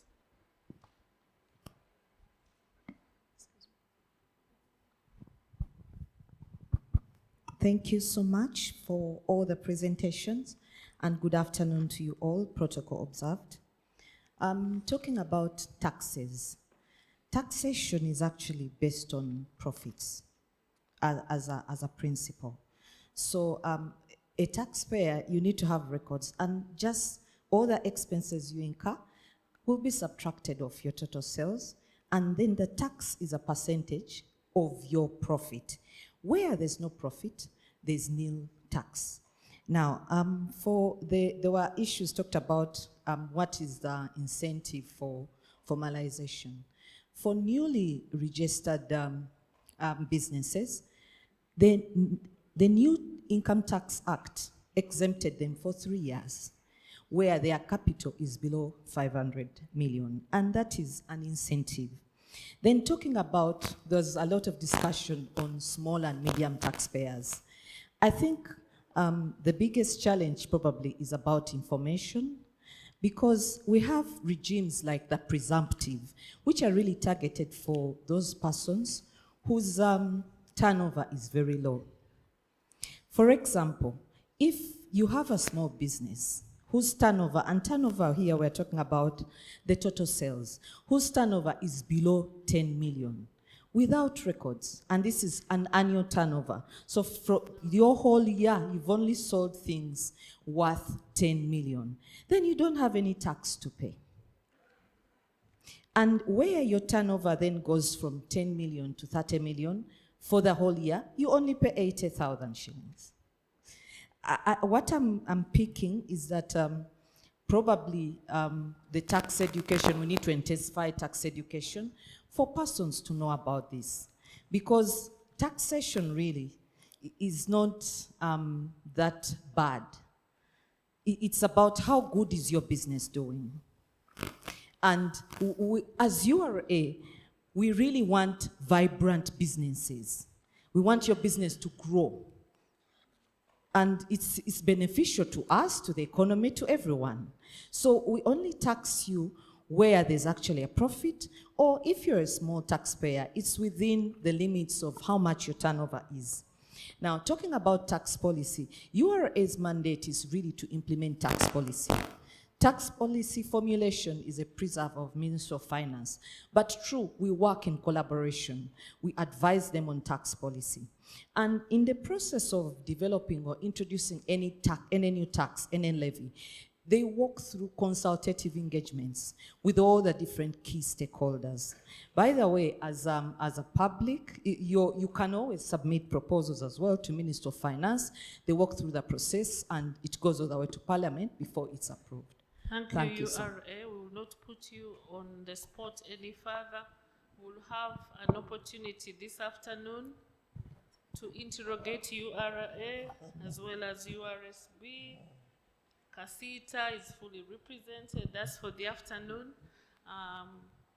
From us, as the panel and the private sector at large, we extend our gratitude to the Ministry of Finance, to the private sector development program in particular, for once again adopting our proposals to the Ministry of Trade. We partner with the Ministry of Foreign Affairs on economic diplomacy, with the Ministry of East African Community Affairs. Many of the issues you've raised are not domiciled in one ministry or with one department, which is why we have to continuously harness synergies, build these linkages. We've had an excellent session that is very interactive. I will have to run in the afternoon. This evening, we launch the strategic plan for the tourism industry, and we face a number of issues in tourism as well as the other sectors. So, but government, development partners have listened to us, and we will be in Munyonyo this evening and also use the opportunity to brand and position Uganda as a premier destination for tourism and investment. Thank you once again for turning up, business community, in your very big numbers. Please do not leave after lunch.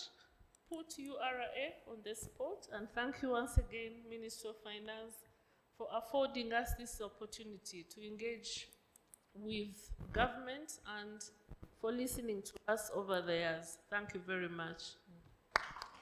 That it is the private sector which we are looking at, and for that reason that we, on behalf of National Planning Authority, that we appreciate. Without wasting time, can I now invite the EPRC, Economic Policy Research Center, to come and present the dissemination of the assessment of the informal sector in Uganda. Immediately after, we shall have a panel discussion on efforts of reducing informality in Uganda, and that will also be having Uganda Citizen Services Bureau, Uganda Revenue Authority, CITINI, Kasita, UZEA, among others. So, EPRC, please, the podium is yours. In this report that you already have at your tables, we try to understand the nature, the characteristics. We look at the drivers. In the previous discussion, I've been hearing of what drives informality, and then we try to also, examine the strategies that how they've worked. So, as you know, as the theme for this workshop, we are looking into the NDP4. Okay. So we already know that in the NDP3, the contribution of the informal sector was about 51%. And by the end of the 5 years, the NDP3 had targeted to reduce that to 45%, about 6%. But by the time we finished the NDP3 period, and because we had COVID inside there, the contribution of the informal sector was about 55%. Now in the NDP4 period, we've given ourselves even a huge task, a much higher task, to reduce informality by about 9 points, from 55% to 46%. Now, what does this mean in the future as we move into the NDP4 period? It means that we have to think differently, we have to do things differently, we have to collaborate, we have to think through ways, because we've given ourselves even a much higher task. And the NDP4 period has come with even a bigger challenge. We've been challenged as managers of the economy to grow this economy 10 times. Now, these are some of the indicators, but when you look at the sectors for which we've prioritized to grow our economy tenfold, they are also, informality is also hiding there. If you look at agriculture, farming, forestry, mining, accommodation, the hotel, the tourism, accommodation also speaks to tourism.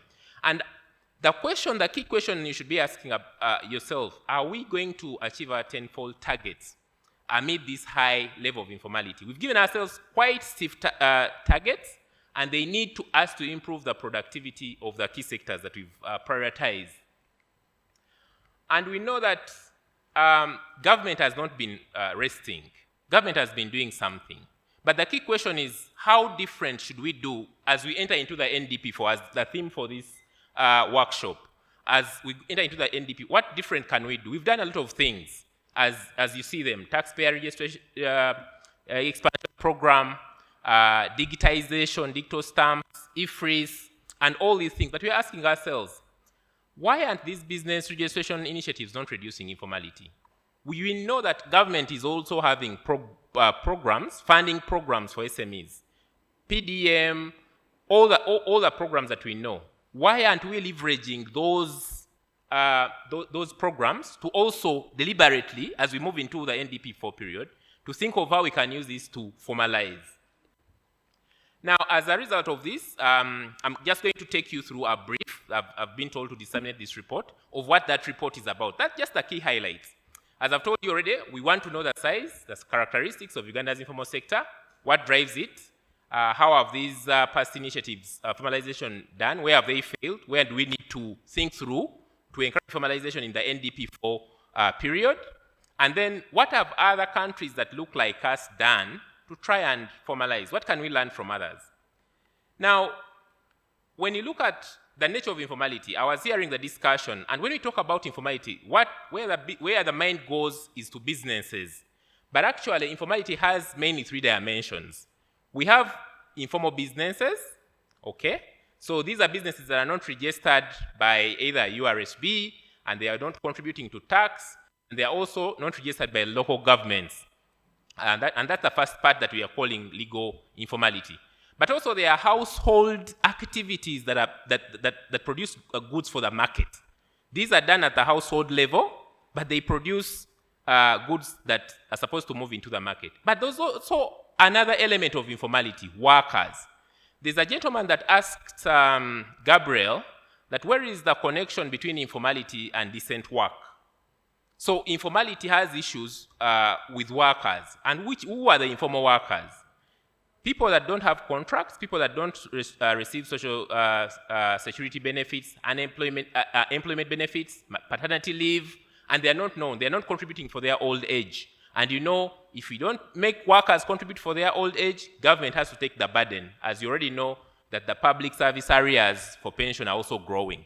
So informality is 3 dimensions. So as you think through, as we enter into the NDP4 period to think of formalization, we have to know that informality is a dimension of 3, is an issue of 3 factors, okay? And how do we move all of this? Because most of the discussion I've been hearing was only on businesses. We have household activities that we need to move from there, okay, and formalize, and then we have workers.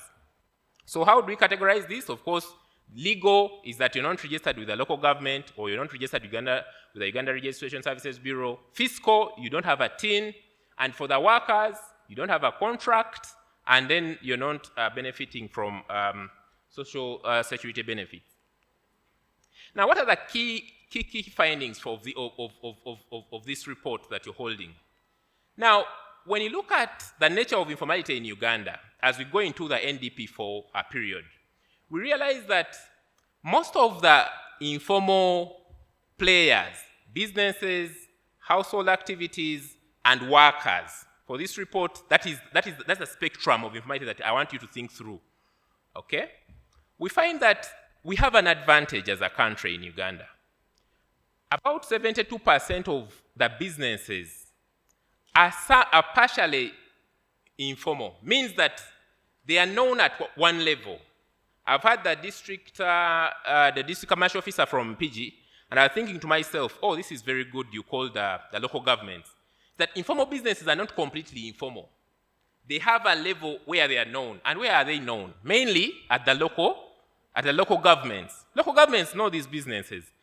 About 72% are partially. They are registered with either local government, but not registered with URA, or they are not registered their names with URSB. And if you look at informality by registration agency, you really see that the local government has the lowest number of informal contribution, about 30%, very small. But most businesses are not known by URA, and they are not known by URSB. So as we enter into the NDP4, as per the theme of this workshop, we have somewhere to start. The question is, how are we going to be able to work with where businesses are known to start there, to get them into these agencies that we know in this country to be responsible for formalization? That is URSB for legal formalization, and URA for fiscal formalization. So, and then if you look at the informal workers, because for me, I want us to move from, every time we talk about informality, we should not only be talking about businesses. If you look at informal workers, because informal businesses also employ informal workers, we also see that they are also partial. We said informal workers are those that do not operate without a contract. They don't contribute to social security. They don't enjoy employment benefits, paternity leave, annual leaves, and the rest. So we see that when you look at informal workers, you see that also these they are partial. They have something. You find someone, they have a contract, but their employer does not contribute for them NSSF. Okay? They have one of these other benefits. And if you see there, you see the ones that without insurance, they contribute the highest, 93%. And that also speaks to the unemployment problem in this country. You come to my business, should I give you all these benefits or I give you one? If you don't want, the businesses, informal businesses can contribute to informal workers. And we are also seeing that about 76% work without a contract, and so on and so forth.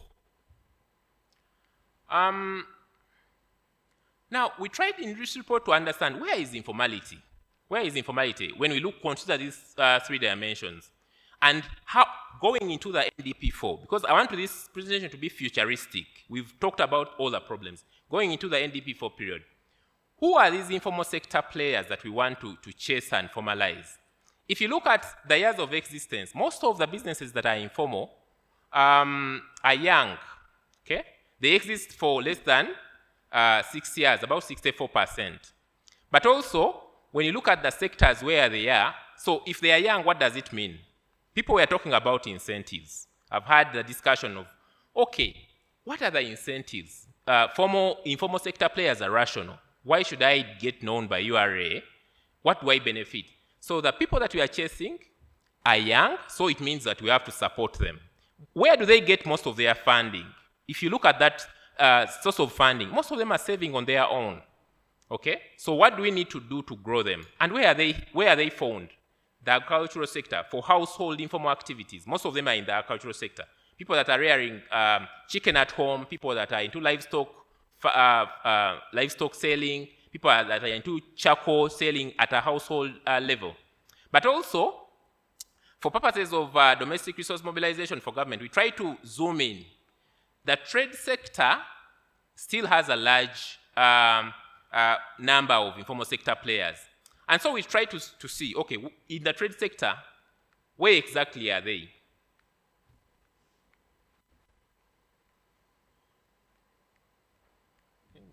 Okay, we try to zoom in for purposes of domestic resource mobilization, because we know as government tries to move these people to formalize, what is this inside there for government? We try to see, where are these people in the trade sector out of the 56%?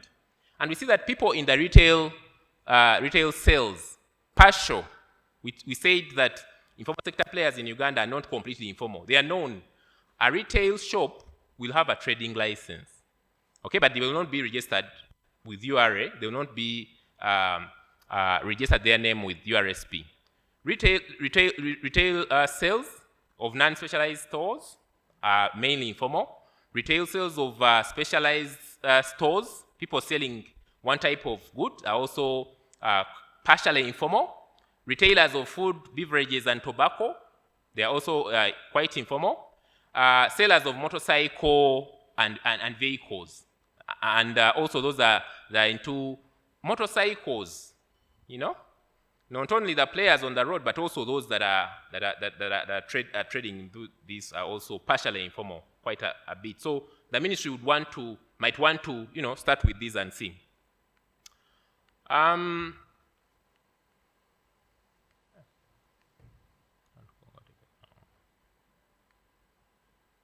Okay, so quickly, we try to, again in understanding, because we have to understand what we are dealing with as we move into the NDP4 period. What are the characteristics of those who own informal sector businesses? As rightly so, people are saying that the representative of the Chamber of Commerce from the Northern region said most of them are female. So most of the informal sector players, if you look at businesses, if you look at household activity owners, and if you look at the workers, the informal sector workers, most of them are women. They don't have contracts, they're not contributing. So what does this tell us as we look for solutions going forward? We are dealing with women, mainly women small businesses that are saving on their own. that are not surviving for more than 6 years. And of course, informality is a place for youthful people because they are trying, and because of the challenges of finding employment in this country.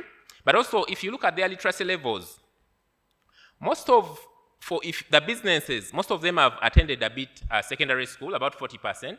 This should speak on how should tax education campaigns. I heard URA talk about tax education campaign.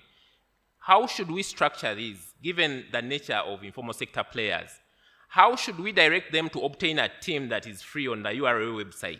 Because the people that we are dealing with are not very sophisticated people, okay? At most secondary, if you look at household workers, informal sector household workers, most of them are at primary level. If you look at those at informal sector players that are household activities, they are producing from home, but for the market, most of them are also primary. So the avenues to help them formalize, obtain a TIN, obtain a business name, registration, they should be very basic, okay?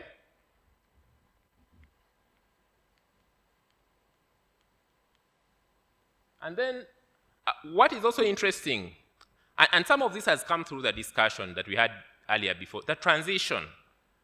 Most of the informal sector businesses, here we try to ask informal sector players, okay, to see if they are transiting, they are moving up the higher value chain. If you're into selling of maize, raw maize, over the years, when you started the business and now when we carried out this survey, have you been adding value? And we see that most of the informal sector players are not transitioning. Where they started is where they are.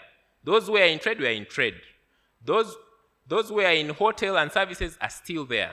So they are not transiting as much in scale and in size. They are also not, most of them are not expanding their workforce. So most of them are micro. So as we go into the NDP4 period to think about formalization, how are we going to first help these kind of businesses before we can encourage them to pay tax and the rest? Now, coming to the drivers, I had people ask, what is driving this informality? And we try to understand in this study. And what we found,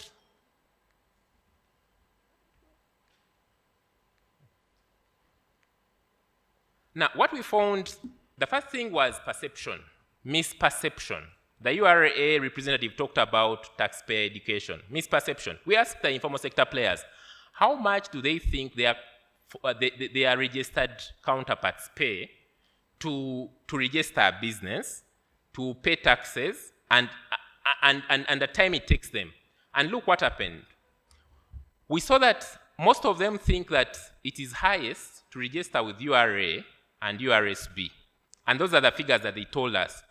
If you look at the registration with URA, they think that the maximum that you can pay is 2.3 million with a median of 150. These figures are interesting for one reason, because they reveal a lot of things with the registration process. Now, if you look at the characterization of these informal sector players, they are illiterate. Basically, they are basic education. Now, the figures there show that they incur some extra expenses to hire someone to help them make this registration. In reality, obtaining a TIN at URA, if you were to submit all the requirements that are needed, is free. It's free. But if I'm illiterate, I have to hire someone to help me maneuver the URA website. Okay? If you look at the registration with URSB, people are saying it goes up to 1 million. The maximum that you can pay is 1 million, with a median of 100,000.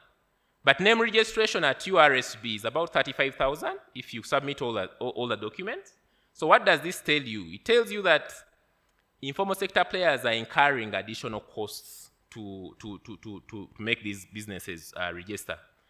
So how do we make it easier for them in the NDP4 period? Now, there are other issues besides the misperception about the formalization process. And some of these are regulatory challenges. I think as government, we've not done quite enough into the regulation of the informal sector space where businesses operate. For example, I'll talk about three key areas that are very key for businesses. One is the regulation of land and fiscal development.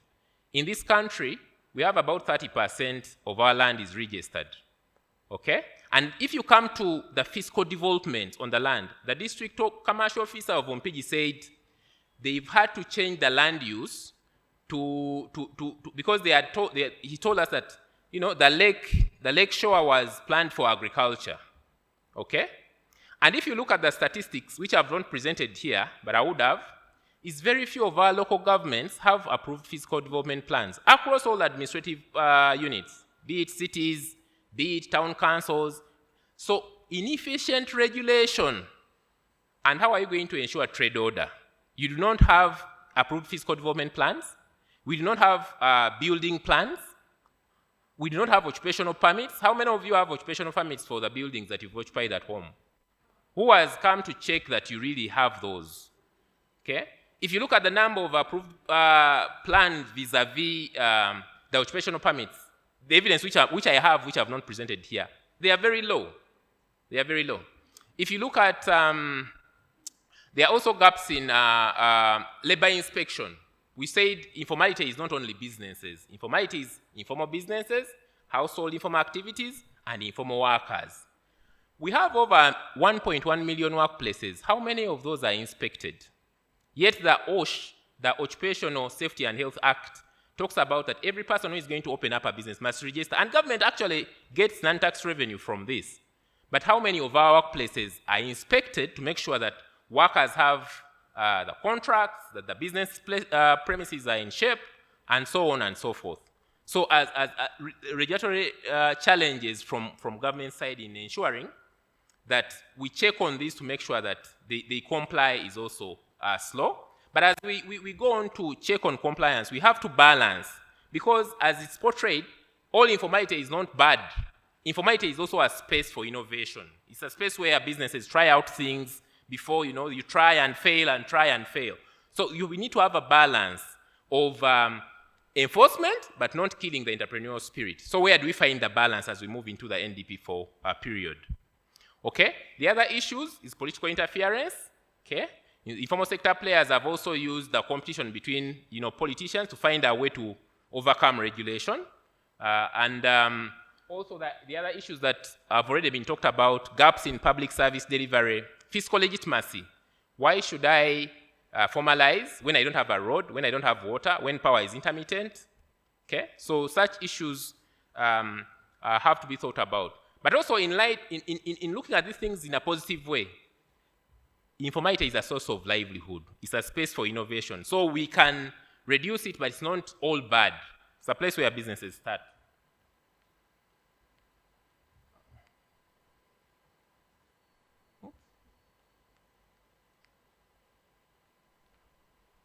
So in the report, we also highlight about the gaps in the formalization programs. Government has not been resting. It has been trying ways to make sure that these work. But when we did the research, we tried to ask about some of these programs that the government has put forward to make sure that, you know, businesses formalize. And some of them have suffered problems, like IFRIS. Geographical coverage was also awareness. People do not know about this, but also the implementation was at a higher level. Businesses operate as far as division levels, and some of these programs stopped at municipality levels. IFRIS, more awareness. Actually, businesses think that IFRIS is a new tax. Okay? About 25% told us that. For informal sector workers, we need to boost awareness for the workers. NSSF has been quite innovative in bringing about the Smart Life Flexi program to tap into the informal sector workers and bring them on board as a formalization. And I think that program is doing very well. As I checked, as of December 2025, about 27 billion had been collected.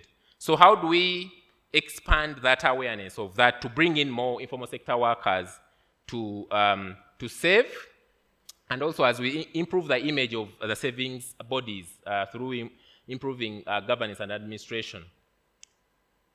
In this country, we have programs that are supposed to support some of these small players. How are we going to leverage this as we move into the NDP4 period? Okay? PDM, PDM has been able to put up a network across the country through the parish-based management information system across over 10,000 circles. And we are giving those people money. The Ministry of Finance knows where these people are. They have their details. How do we deliberately, as we move into this period of the NDP4 to foster formalization, how can we be able to intentionally get these people to formalize as we give them money that is coming from you, the formal businesses? How do we leverage this? Okay? We have the presidential initiative for skilling youth. We are churning out so many of these people with skills. Where do we put them? Do they go into formalization or informal? So we should think through that some of these government programs, how do we leverage on them going forward to deepen formalization?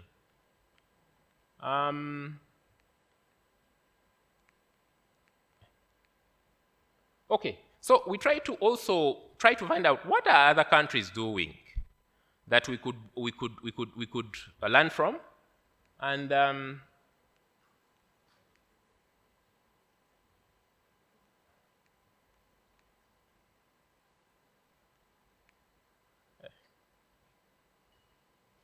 sorry. Okay, yeah.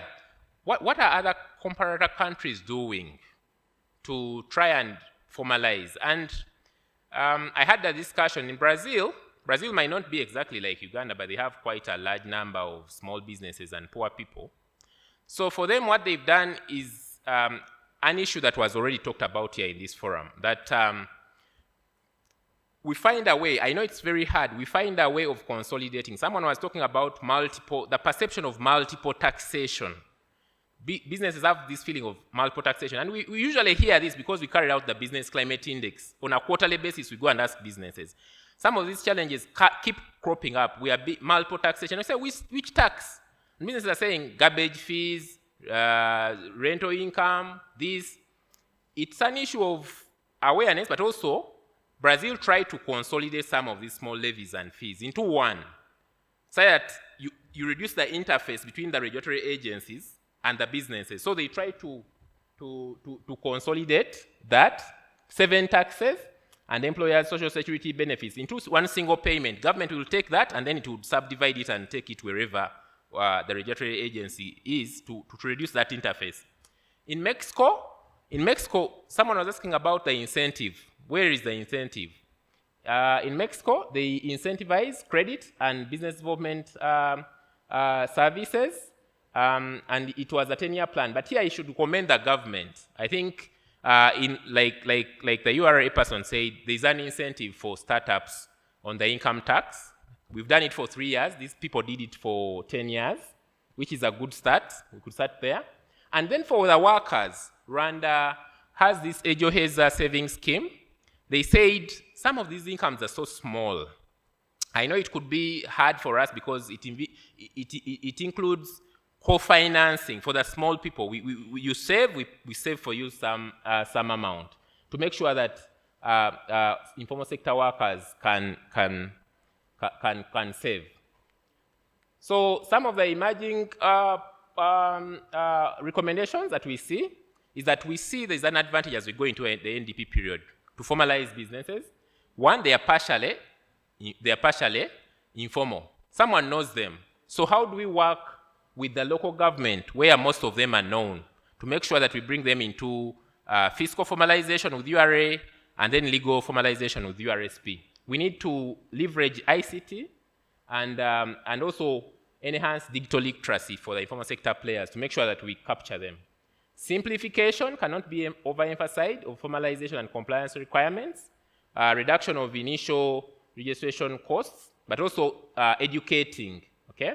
Harmonization, single form registration between URA, URSB, and the local governments would also be good in the NDP4 period.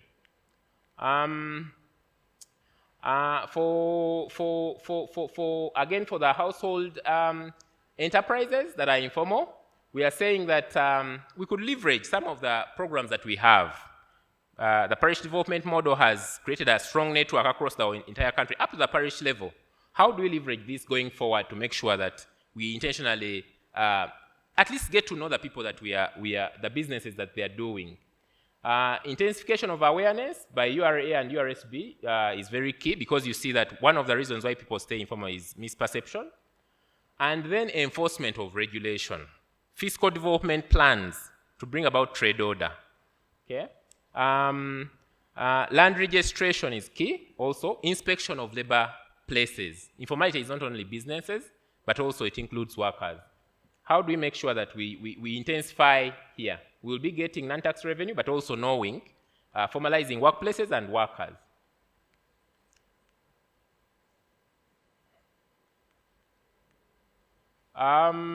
Social security, here we're talking about, if it's possible, we could do co-contribution for the very poor ones and the vulnerable workers.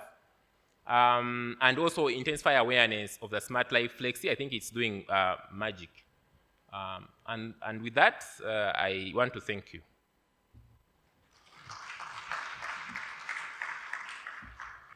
The EPRC has made it very clear, but I first want to give some information. The NSSF law has amended.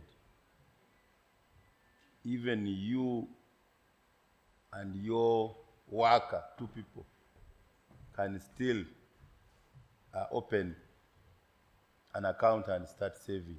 Even a Mr. and Mrs. So that's one way of encouraging savings, because it's very important to have that. But also, coming from planning authority, to plan for us, the citizens, data is very important. And if you're going to do evidence-based policy making, we need that data. So, whereas you may be thinking negatively about formalizing, there is everything for you to benefit when the country knows how many people need health care, how many people need education, and all these others. He has emphasized very important points, for example. It's also true where there are more urbanized people, more commercialized, there tend to be more formalities than when we live in our ancestral areas, more so where land is not even registered. So if land was all registered and you're on a plot number, traceability is also much easier.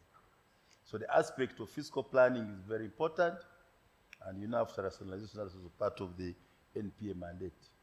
The plotting and the geographical information system, that you're operating at some plot number, not Kafene, not Mutuba, is also very important. I'm also a tax agent, among others, so this would have helped us. This next panel, you're going to hear a little bit of the difference of how the private sector discusses informality and how government discusses informality. When I was listening in, I had very interesting words, capturing them. Enforcement. No, for us in the private sector, we use different words. Tax expansion. Growing the economy. That is how for us in the private sector, we talk. So you're going to hear from a few of these experts, and you'll be understanding why the private sector and government usually has to work together to ensure that we grow the economy. So I'm excited to be here. And as the profiles come up, I was wondering why ministry decided that Uma should be the moderator. I think after the presentation, I understand we are the less of the devil. I was looking at the statistics and I was wondering, okay, now maybe I understand why. But all of us have fallen short of the glory, and we are here to discuss. So, the profiles, please. So, may I have the Uganda Small Scale Industries Association to the front.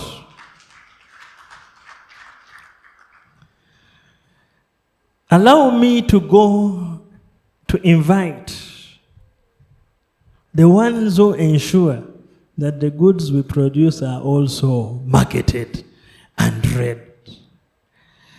And allow me at this juncture to invite Kasita onto the panel, none other than the one and only Mr. Issa Sechito. You're very welcome.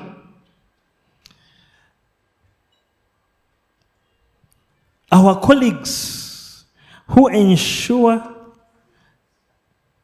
that research in our area is done and that we are able to collaborate and grow trade. Allow me at this juncture to welcome Siatini, Madam Jen Nalunga, please, you're very welcome.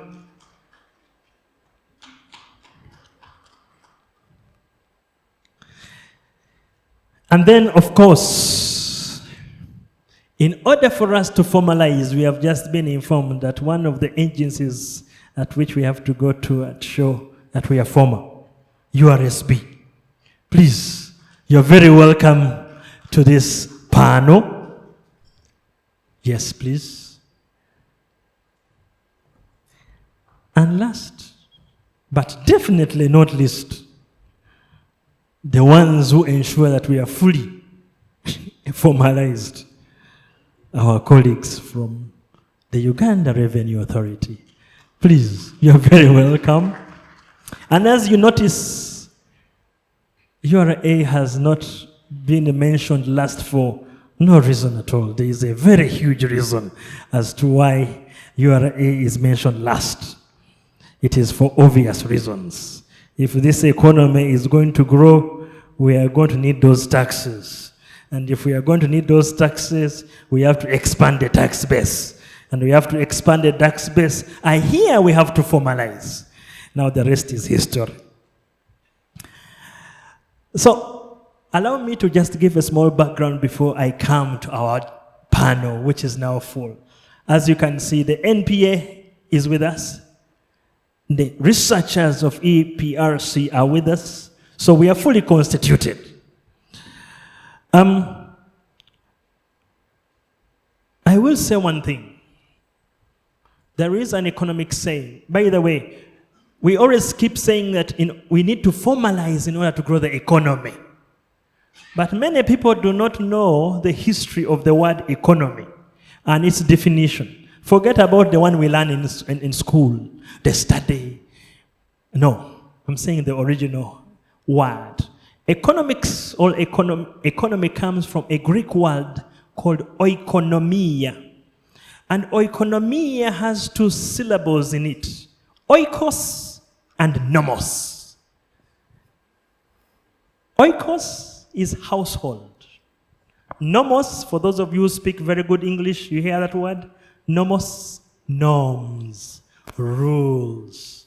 The rules that govern the efficient production of a household. So that's where it comes from.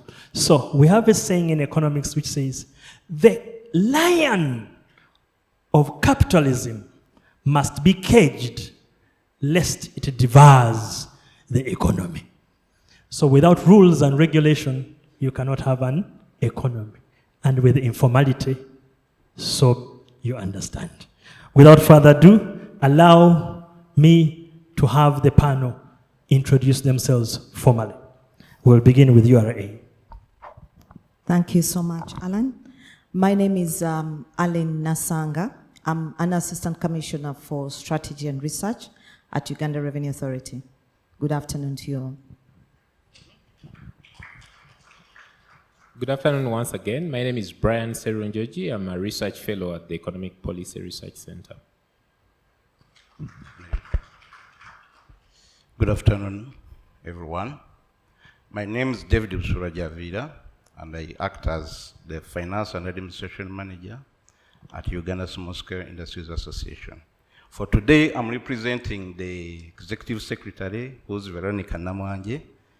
So please don't confuse me with Veronica Namwanje, but at least I'm his representative. I'm her representative. Thank you.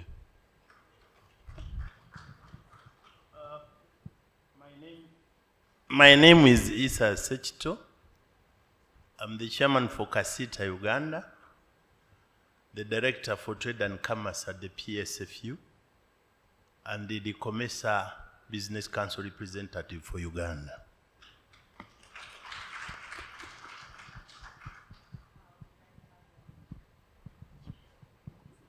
Good afternoon, ladies and gentlemen. I'm Jane Narunga. I work for an organization called Siatini. Siatini is a mouthful, but we work in Eastern and Southern Africa on issues of economic policy to make sure that they work for the people, the environment, and the broad economy. Thank you. Good afternoon, ladies and gentlemen. My name is Agaba Gilbert, and I'm the Commissioner of Business Registration at Uganda Registration Service. Right, there we go. We'll start with Mr. Agaba. Quickly, but very clearly. What does URSB have to tell us really about informality? What are the pinching points about informality?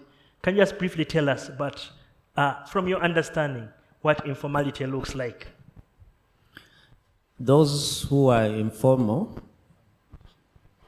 are necessarily not formal. And for you to become formal in this country as a business, you start with Uganda Registration Services Bureau.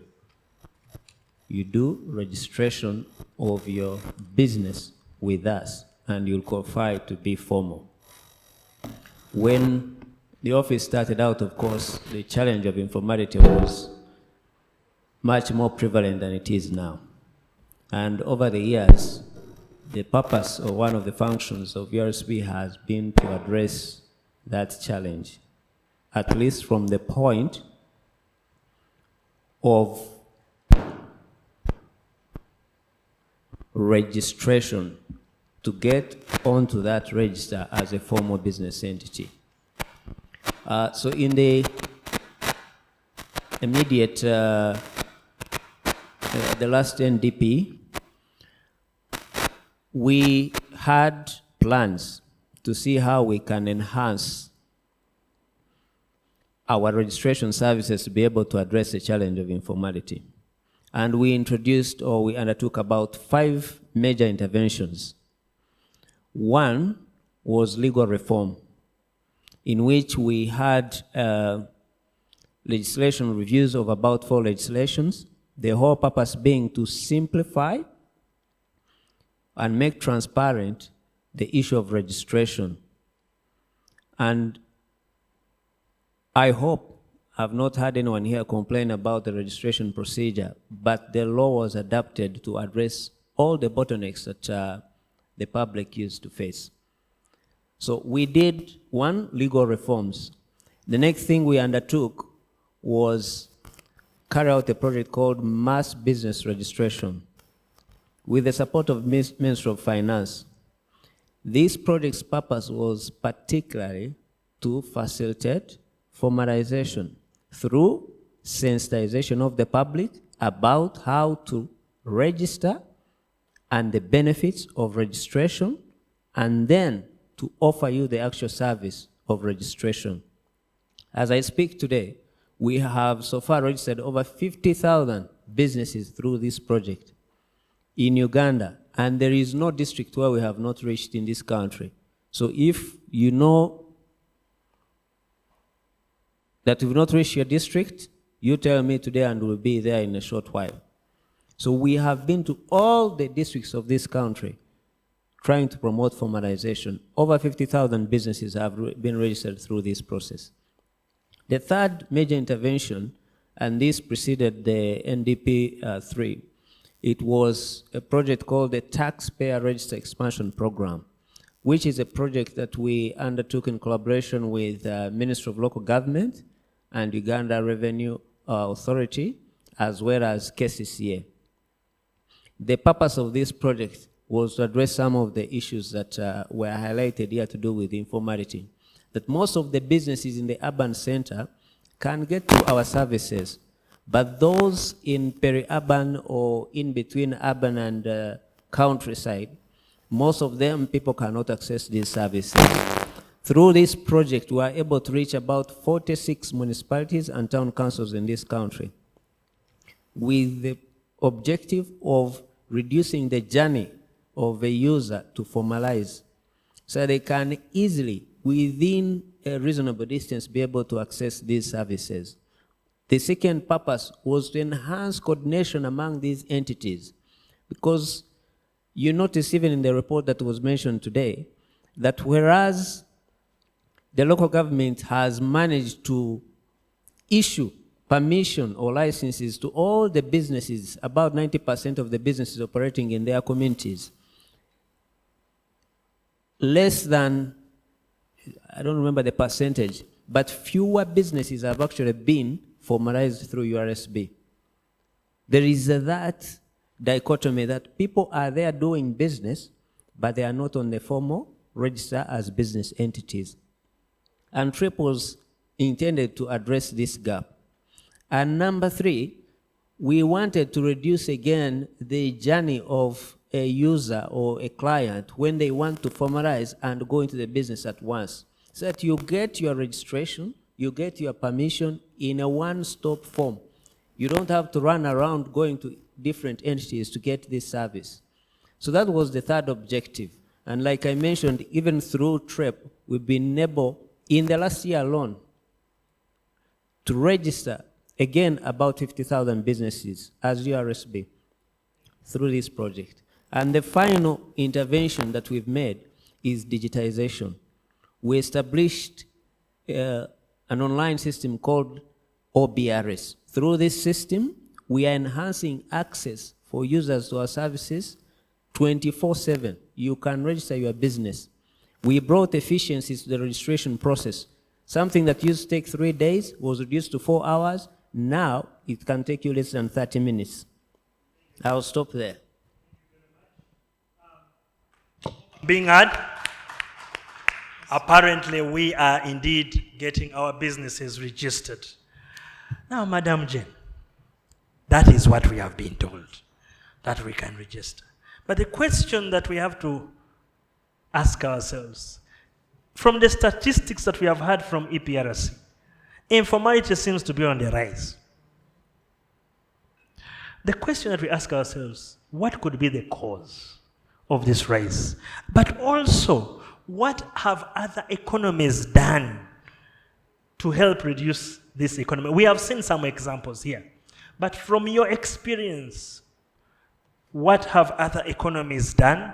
And should we take on partial compliance as a model, or should we go all the way? Let me first stop there for now. Thank you so much for those questions. I will start with the causes. What are the main causes of the increase in the size of the informal sector or the informality? The presenter from EPRC gave a number of reasons: misconception, lack of information. But I think we need to look at the deep underlying issue of the economy we have. There is no doubt our economy is growing. The economic growth has been very spectacular. But the quality of the economic growth, our economic growth hasn't created enough jobs, quality jobs, to absorb the young people. And I think we need to be clear about that, because what we really need, there is a phrase these days called employment-rich growth. Employment-rich growth, because our formal sector can't absorb the young people who are coming on the job market, but also the formal private sector can't also absorb them. So the informality is going up every day. So when you look at informality, it's a default employment scheme or system. It's not just an alternative. People have to go to the informal sector. People have to be informal. So I will give some proposals on how to address this, in addition to what has been presented. One, from the presentation, women make up the majority of people in the informal sector, in agriculture, in petty trade. I think it's important to address the gender structural barriers to formalization. Issues around unpaid care work, issues around land rights, access to credit. For me, I think that's very, very, very critical. I think it's also important for government. I know government has put in place a number of actions, the one-stop center, but I think it's important now for government to intervene more directly in the economy. I'll give an example of workspaces, providing workspaces. For example, the furniture, people making furniture, government has been able to do that. They gave some money to do the metalworks for young people. But I think it has to be intentional. And India has done that. India has provided workspaces for people, women in small-scale cottage industries doing chalk. And for Uganda, we import chalk from India, but most of it is made by cottage industries. I give an example of Zambia. In Zambia, such workspaces for furniture would really be good, and skilling can be related to that. And because we're also talking about people working in a dignified environment, working with dignity, decent work, you know. So if government, for example, puts up a workspace for furniture makers, and we have skilling there, and the policy of procurement, we can be able, I'll give an example of Kenya during COVID. The Kenya government procured desks and chairs for schools from Juakali. But Juakalis in Kenya have workspaces. So Kenya used the procurement policy to be able to provide employment to the young people and to people who are working in the furniture. But they also had that workspace. So those are examples of how the informal sector can be beefed up, provide employment, provide dignified, decent work environment, but also from there it's a step towards formalization. Thank you very much. And this brings me to the issue of whether formalization shouldn't be gradual. I think we should be looking at that graduation, you know, not binary, whether you are formalized or you are not formalized. And I think our system here, it's a gradual system. And as the presentation indicated, there are people who are formalized, those who are not formalized. But I think it's also important, really, to look at the informalization in the formal sector. The presenter talked about that. The informalization within the formal sector is so bad, really, really bad. As certainly we have done a number of documentaries and research. When you go to our website, we see women, especially women who work in all these investment schemes. They are formal schemes. The formal schemes, they pay taxes, they are registered, but the women work in very terrible conditions, no maternity leave, no contracts, no nursing. So we need to address that. Madam Jane, I want to start from there because my senior has been eagerly waiting. Senior Sechito. You have heard. Now, you can start. It is very interesting. Since morning, I have been very attentive, listening into this business of formalization. And he has provided some answers, the Uganda Registration Services Bureau, towards the end of my desperation. He has rescued my mind. One, they proposed the legal reforms. mass business registration, digitalization, and killed the system when they intended to go taxpayers expansion program, a work that is for Kaisar. I am reliably informing you from the physical practice that everybody would wish to be registered in the business community. At one time, the Uganda Registration Services Bureau even stationed in Kasita, and we are mobilizing people to come and formalize. My brother, this business of the informal, the formal people acting informal, is something very, very bad. I'll tell you that the collective work between KCCA, URA, and the Registration Services Bureau, if we had to achieve 100%, 50% of that retired because of that intervention. Because it is almost a crime. If you get a TIN number, you get a certificate of registration, and you are now formal, just know that any problem that comes to the Uganda Revenue Authority, they are going to knock at your doors first. And this scares away so many people. If you go to Chikubu, there are small businesses that have registered. There are big billion business worth of that are not registered, and they are getting richer and richer, not even if we can trace them. And the only thing is, Mr. Sechito, when you want problems, just go and formalize. Mr. Sechito. Yes. Are you trying to say that yes, formalization is equal to taxation in this country? Formalization is good. You can submit if there is a tendering process. You can easily acquire loans. You can go for any bidding process anywhere as long as you have a certificate.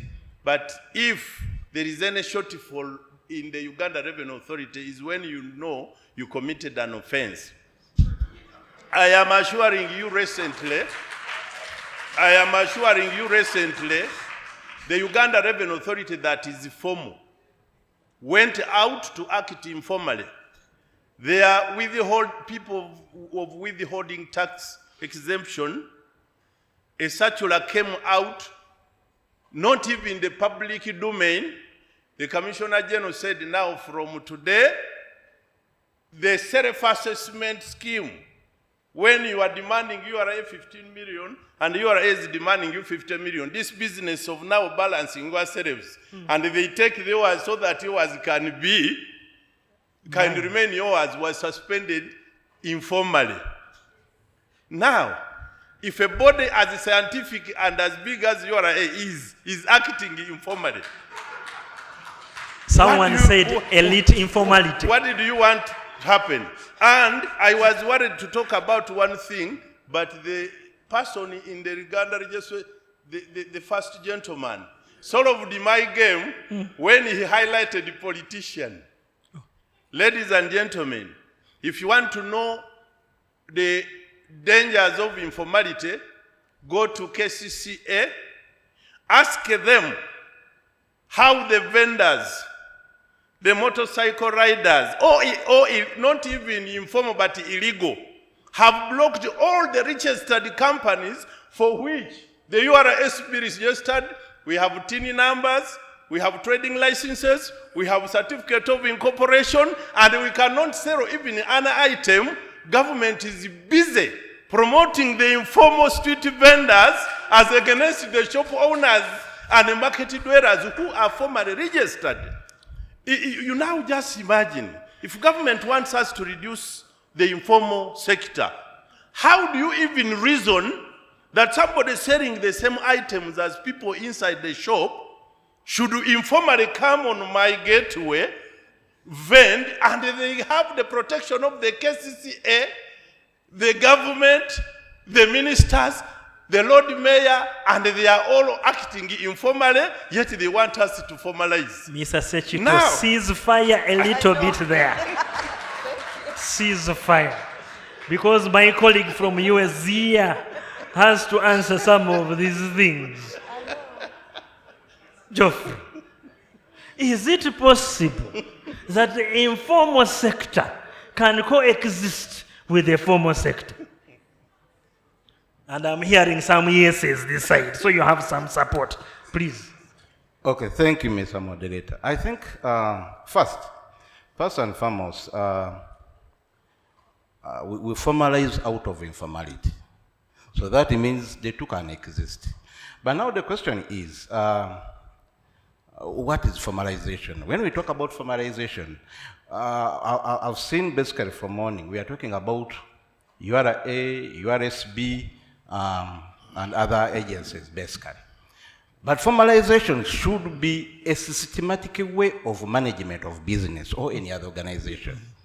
So that means that when you look at it holistically, as Mr. Sechito was saying, the ecosystem in which we operate is partially informal. Even I don't want to say even government, but at times they also follow. So when you ask me that can the two exist?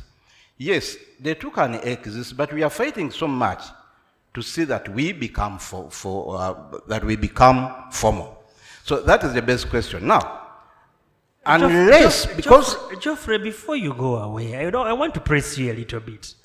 Is it the definition of informality that or formalization that causes us problem, or is it that both have to exist? Because if formalization is as you have defined it, then it means that we don't have to be informal.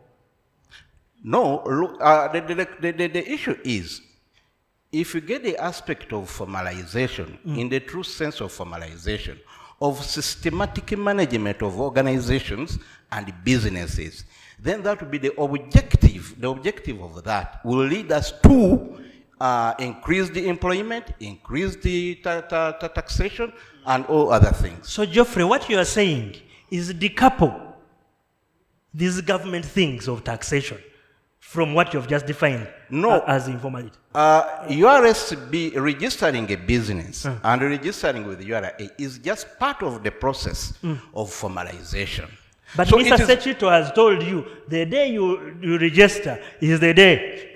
And that is the main issue. Taxes. That is the main issue that is basically tagging us down. If we know that if the beginning of the process of formalization is you have to register your business with the URSB, you have to register your business with the URA and other agencies, then we should try to manage the process of formalization in a phased manner.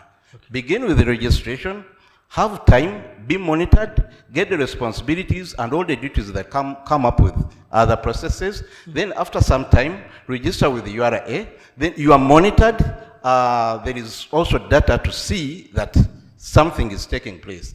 This business of registering today, get it in, and then the next day you get an assessment of 60 million after you have just registered, is just taking us down the road. And no wonder I'm not surprised that the informal sector is now increasing. Because ideally we are talking about informal sector as small businesses and all small players, and mainly linking it to uneducated or basically semi-literates.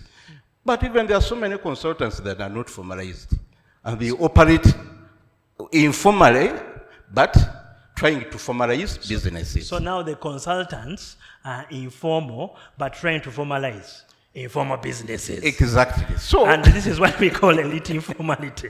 Now, allow me just to go to your neighbor. Just a second there, because we have to ask ourselves, what can be done at URA to encourage, incentivize formalization without the fear of what Mr. Sechito and my friend Geoffrey have just said? Because if formalization, as Geoffrey have just said, is equivalent to a knock and an assessment of 60 million the following day, And as Mr. Sechito has said, I have just formalized and then the vendor is on the street selling my goods. Why should I formalize? Thank you so much.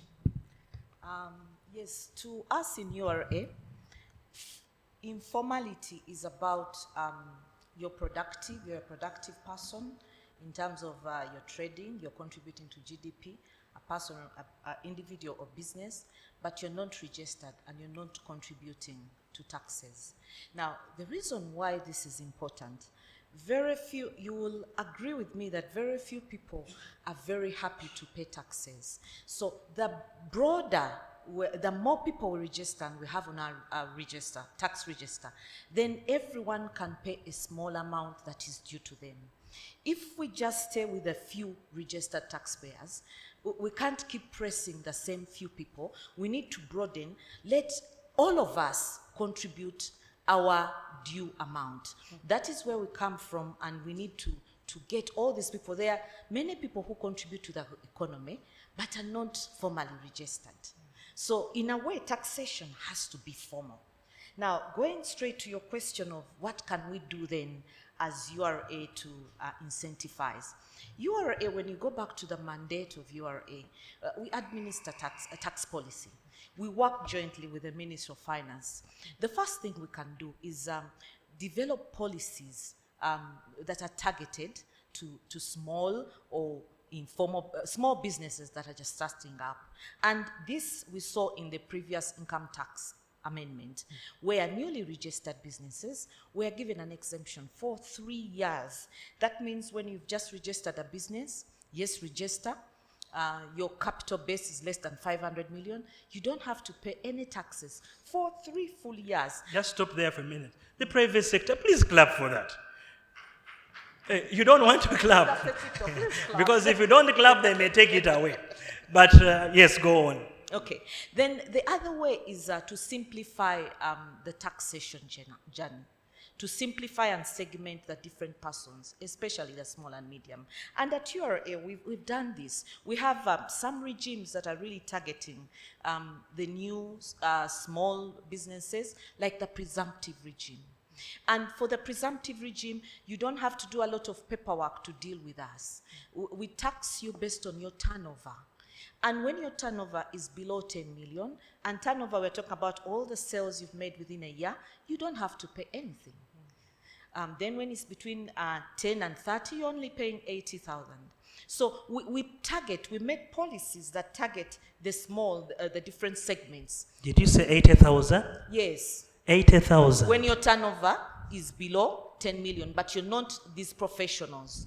Like the consultants he has been talking about. You're not consultants. Okay. Yeah. Then we've made paying taxes easy. You know, you can pay on your small phone by dialing *165 *18. So we are making it easy. We are making it very easy for you to comply. Then we have the advanced income tax regimes for transport sector. If you're a border rider, you just need to pay 20,000 for because you carry one passenger. Mm-hmm. You're supposed to carry one passenger in a year in the law. So that's all you pay for a year.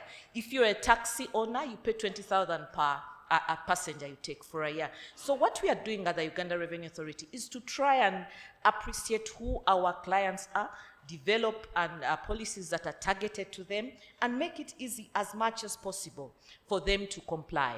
Thank you very much. If I stop okay. there. All right. Ministry of Finance, PSD, you have really brought us trouble. It seems URA has a lot of information, which the private sector doesn't have. If I let my senior here continue, we may need another whole day. So I'm going to request that the Ministry of Finance finds a special day to educate, not once. We really need the tax education among our lowest people. Now, before we continue, because I need to press my private sector people there to answer some questions, but before we go to the private sector people, my researcher, you came here and showed us a graph of a sector called agriculture. And you said 99% of the whole entire country in agriculture is informal. And you are running to Mr. Issa there, trying to tell him, you pay taxes. I have 5 square miles with 5,000 heads of cattle, 0 tax. I have a photocopier in a corner of the room, and you're telling me to pay? Presumptive tax. Mr. Researcher, did you put that in the research? How do you do that? When the whole sector somewhere is completely informal, and the others are completely formal. Okay, at least they are trying. Did you ask that question? Did you answer it? What can we do about it?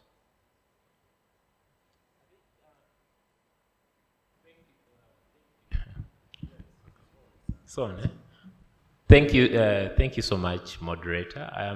And this is the beauty about research. And doing research at the Economic Policy Research Center, you have the liberty to put evidence out there. So to answer your question, yes, and that's why we are presenting it, that we see that there's informality in the cultural sector. But as I've presented, is that informality happens at 3 dimensions. One, the businesses. So most of the time when we are talking about informality, the mind runs to businesses. But we also have household informal activities. And this is where the culture sector really falls. People who are selling cultural produce in their premises, but they're getting some money. Okay? People who are rearing poultry. People who are into livestock. Okay? So we are saying that going forward in the NDP 4, we should also be thinking about maybe categorizing for fairness. We could see where we start. There are agribusinesses that are making some money. They should also, but we have to, and I asked the question, we have to be careful because informality is not all bad. It's also in the paper, in the report that you have, we also show somewhere that it's a source of livelihood. So as you go in out there, I know your focus is on taxes, but as you go in there, we should not only go with taxes. For some of the businesses we could nurture, for some of the businesses we could support, for some of the businesses we could increase compliance and for formalization. For some of the informal businesses, like in agriculture, who are really surviving out there, we could leave. So, like like Jen said, it should be progressive. We need to segment. It's not all homogeneous. But yes, most of the agricultural, especially at the household level. You know, Mr. Researcher, you're making us ask many more questions. So, in others, we should go slow with the vendors, which means go slow with the small bakers. Go slow with the photocopier person, go slow with who has increased. At what point in time do you convince Mr. Sejito there that you know what? Let's say, at what point should Mr. Sejito there say that, okay, I own a shop. Instead of me losing money, let me get 20 people to come into my shop, get all these clothes, go and sell them on the streets. Because there will be vendors, I will earn money. You see, this is the challenge we have with this thing called informality. When do you say, okay, now I am affecting the ones who are formalized? I think when we are talking about informality, the issue should not be on taxation. And that's where it runs very fast. And I know for reasons why. But formalization should be a series of action, which you've rightly talked about in our evidence. Some of the things that you're talking about are regulatory gaps, issues of ensuring trade order, the issues that Mr. Sejito is talking about, vendors. We've talked about issues of lack of fiscal development, enforcement of those fiscal development plans. Can we have trade order? Like what Jen said, can we have known workspaces? If we have known workspaces, it's going to be easy for us to plan for people in the informal sector, to support them, but also to know what they are doing, because also information is not all, we should not look at it all about in taxation. And I think that's where the gaps that we are talking about, URA was talking about, of education, the things that you've talked about, seems URA has a lot of information that people do not have. Formalization is not going to be, we are not going to get a silver bullet to achieve it. It's going to be a series of action. We are saying from government side, regulation has to be in some of the, especially in the factor markets, what we are calling factor markets, where business operate, labor, land, even capital.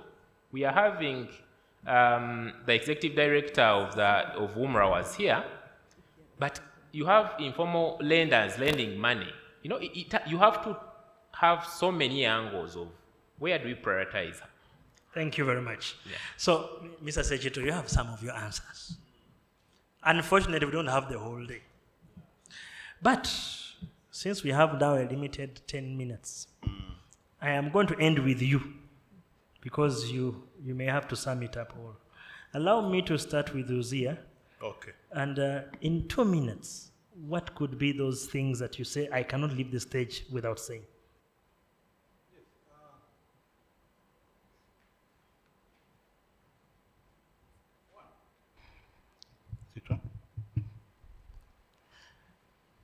One, I think as we look at formalization, it needs holistic approach. Let's try to have that holistic approach of, let's not use formalization as a tool of compliance, but let's use formalization as a process of growing business. To me, that would be the best I can give. That is good. My senior from URA. Yes. What do you say? I cannot leave the stage without. By the way, our colleagues in the auditorium, you're going to have some rebuttals. So, but I wanted to conclude with them first. Then we come to you. Prepare those questions. Yes. Thank you. Formalization is good for all of us. It's good for the business people. It's good for government, because through formalization, there are actual benefits. But formalization cannot be handled by one agency, let's say URA or URSB. It needs a whole government approach. Because the example you gave on agriculture and taxation of agriculture, it's more of a regulatory issue. Because if I'm in a house, in my home, and I rear chicken, very many of them, am I registered? At what point do I sell?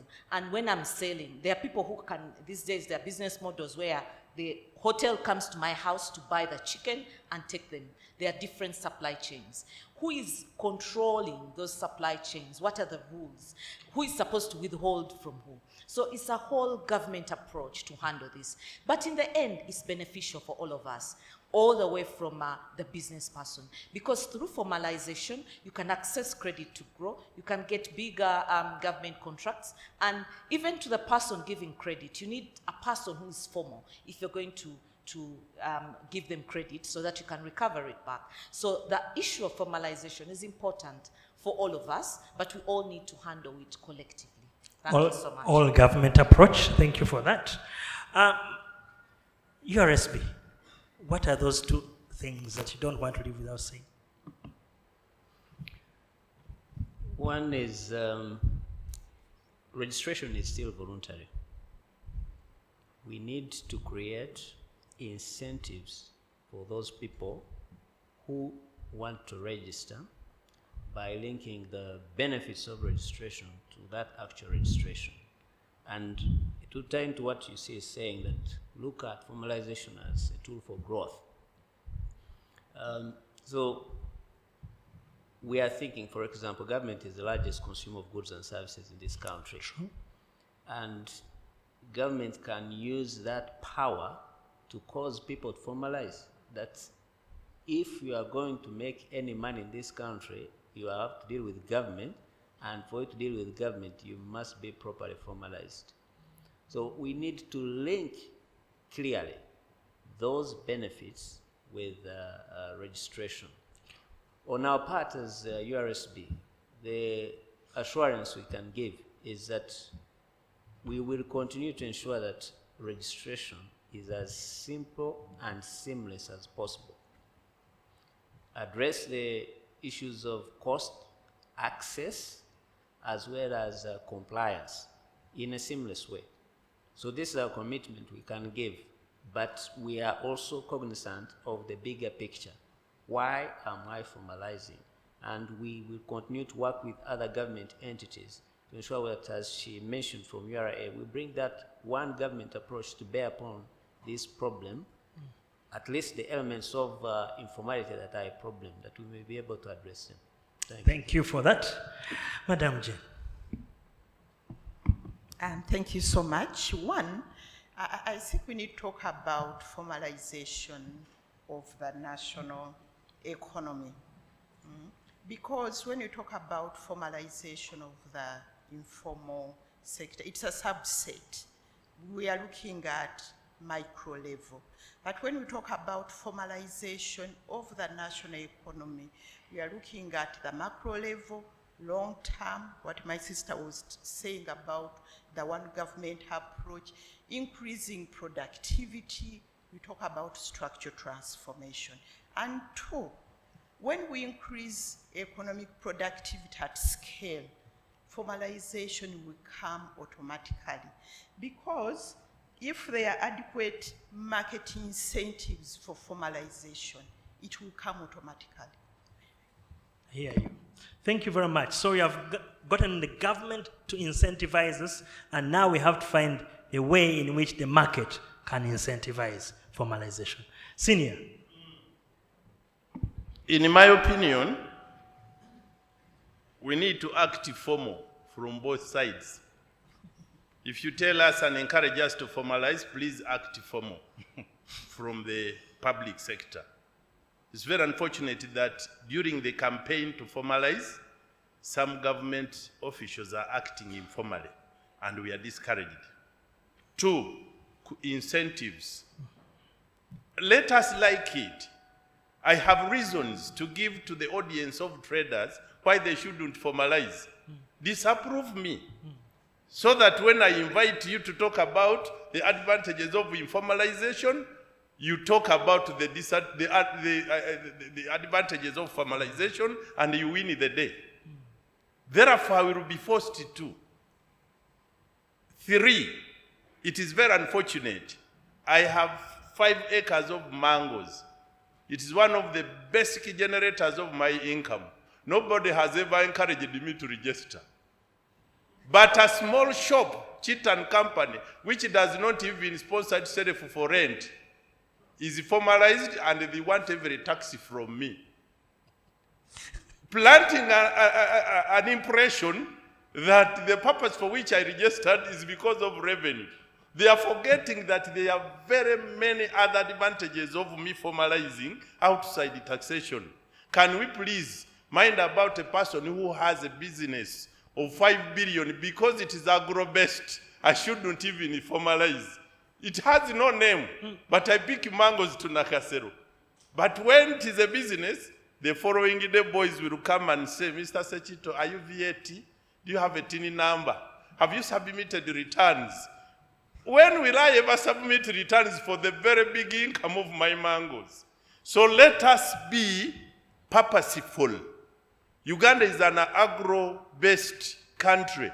If 99% of the entire population and where we stay is informal, which better language will you tell us to formalize? We'll only look at the vulnerable sectors and we tell them to formalize. Let us like a formalization because of the incentives that when I stand before a meeting of traders, I have reason to boost. I have reason to convince them, and I don't need even to enforce. Thank you so much. Thank you. A round of applause. Mr. Sechito has left us in more limbo than before. I have to shake a little bit. The question. He has asked a question. And we have seen it for us in the manufacturing sector. You see, what we want to pass over, especially to my colleague, the researcher, once I begin to see manufacturers leaving manufacturing and entering agricultural sector, then I begin to wonder and have problems. It resonates with what Senior Sechito is saying. It is really not about the taxes and all these things. But if at the end of the day we are private sector, let me just also be categorical on that. The business of a business is business, and the business of business is making money. So you can't delineate the issue of revenue from formalization. But now if my business is better in agriculture, which is more informal, than my small computer business at Nasser Road, it is going to be difficult for us to convince our colleagues to leave informality and come to formality. And that's where also my colleague from URSB, we are going to find it very difficult to convince our people to say that, you know, government, you have to supply government, and if you want to supply government, you have to be formal. They are going to tell us, that's for big people. What about the small guys? But I'll leave that conversation at that, and now engage you, the public. Where do we start? Where are those hands? I can see hands. Where are my people to help me? I can see quite a number of hands that even the front panel wants to ask questions. So this is going to be good. Can I have those microphones moving around? And, to be fair, I will start at the front, then quickly jump at the back. Okay, I can see hands here and hands that side. So we'll do this side and then we'll do that side. Okay? And I've only been given 15 minutes. So please let the questions be brief. Thank you. I think we give a round of applause to the panel. It's been very... You see, has ended at which I wanted to mention. How do we repurpose our tax base and formalization?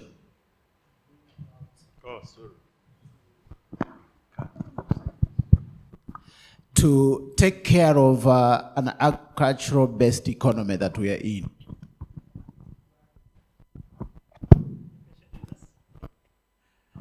And I think this is a very big matter that we may need to look at, and it may require policy review, and because it's very painful for you to tell me on my 10 million, I am going to be taxed at a 10 million, but someone of 500 million with livestock is not going to pay anything. It's very hard. Having said that, I wanted to make one other recommendation here because we are wrapping up and I may not be here up to the end.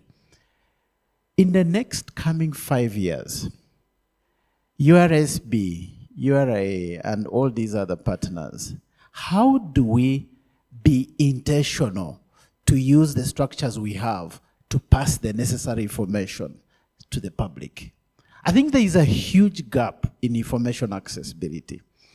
And if I go ahead and register with you, URSB, you have my email, you have my phone number, which are requirements for registration. After I have gotten the certificate, how much information comes my way after that? To tell me, by the way you have registered, these are the incentives that you have. These are the opportunities that comes up with your registration.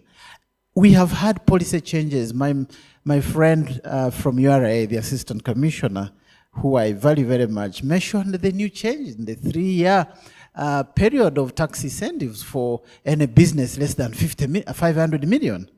How much of us know this information?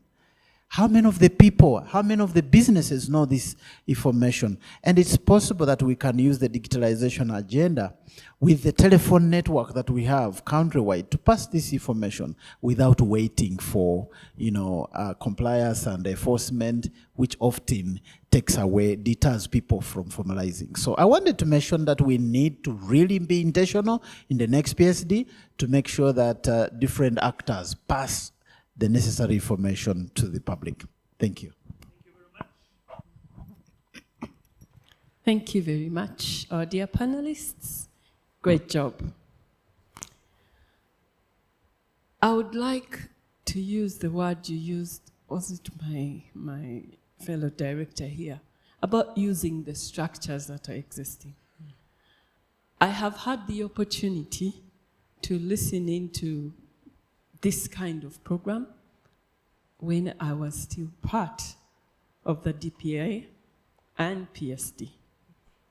And my first question is, why do we keep discussing these same things year on year? Isn't it? For people who have been in these rooms, this is the same thing. Mr. Sechito, you would agree. Ms. Nasaka, you would agree. These are not new topics. Are we saying that the brains that sit under these programs actually cannot think further than this? Or are we as a nation failing? Number 2, Uganda Revenue Authority, I would like to let you know, gentlemen and ladies, that they are at the end of the chain. They have never been in the middle. And never in the lead. They should not. And looking at PSD today and what we want to do, and the programs now under the program-based planning, we need to be intentional, like he said. And the suggestion is, when you ask the question that we see manufacturers moving to agriculture program, isn't that what we need to be discussing? But we should not worry.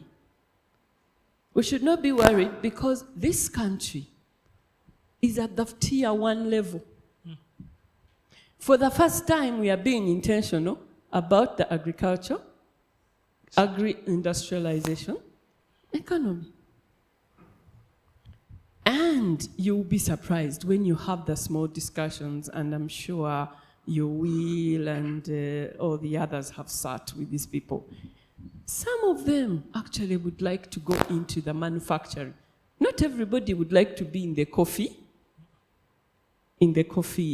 garden. So is PSD actually thinking about the linkage with the manufacturing program? We expected to see those kinds of presentations. What is manufacturing sector thinking about? Link this to what is agriculture, agro-industry thinking about? And then finally, you wrap it up in the PSD, which pours directly into the DRPM, which has agencies like Uganda Revenue Authority.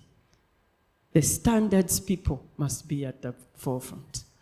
The URSP must be at the forefront. When someone can, all those agencies of ZEPA that is involved in the discussion of the incentives that Mr. Sechito wants must be on the table first,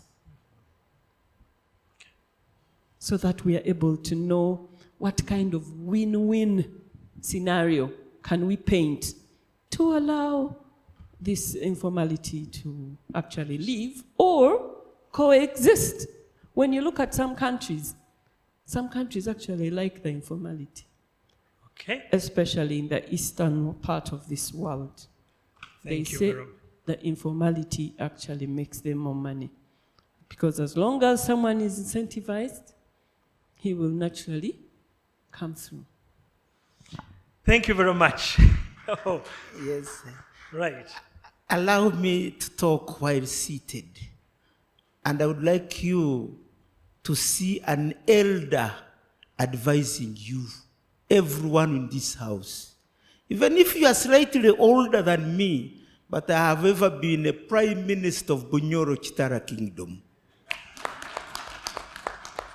Only 2 pieces of advice.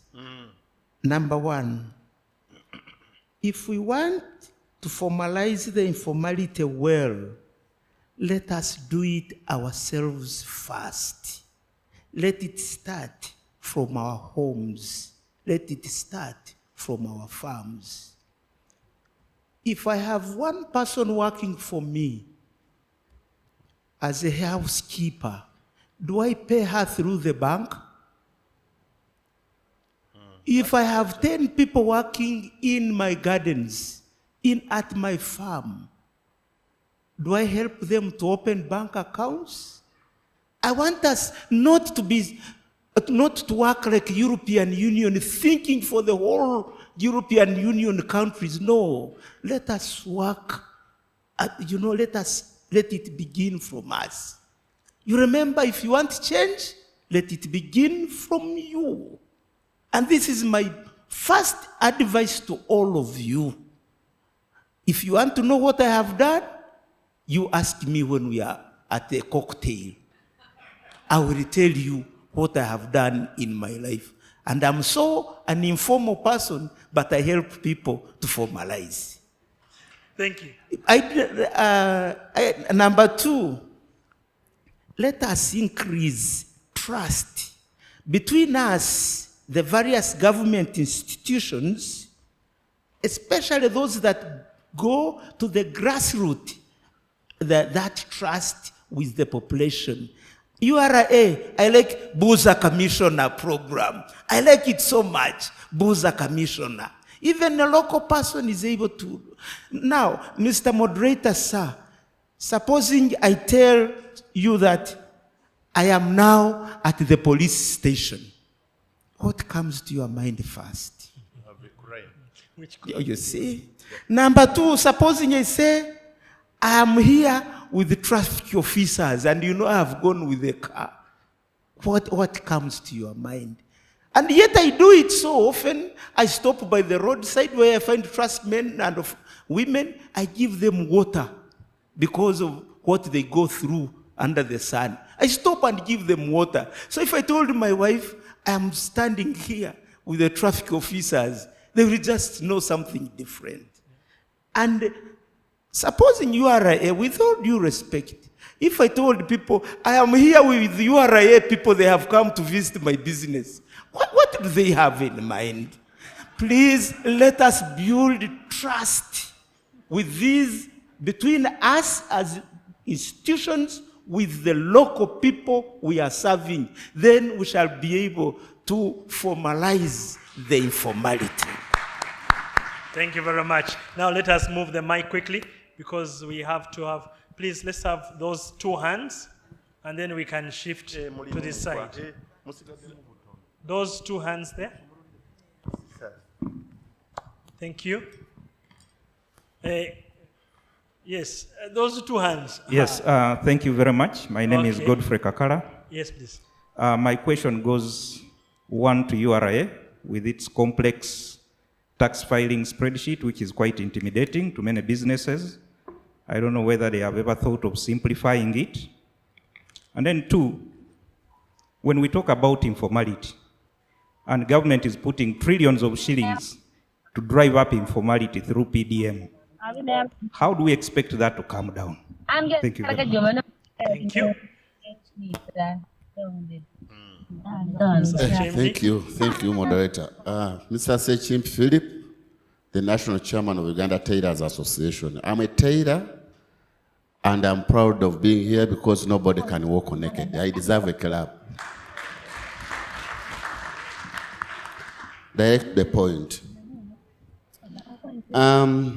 URA, what you should know that the budget process 2026, 2027 started last year. You are ready to table other tax regimes, which is going also to disorganize the business. Because someone said that URA is at the end. But it's at the beginning because they are proud of telling the government that we have collected this much. We have added trillions.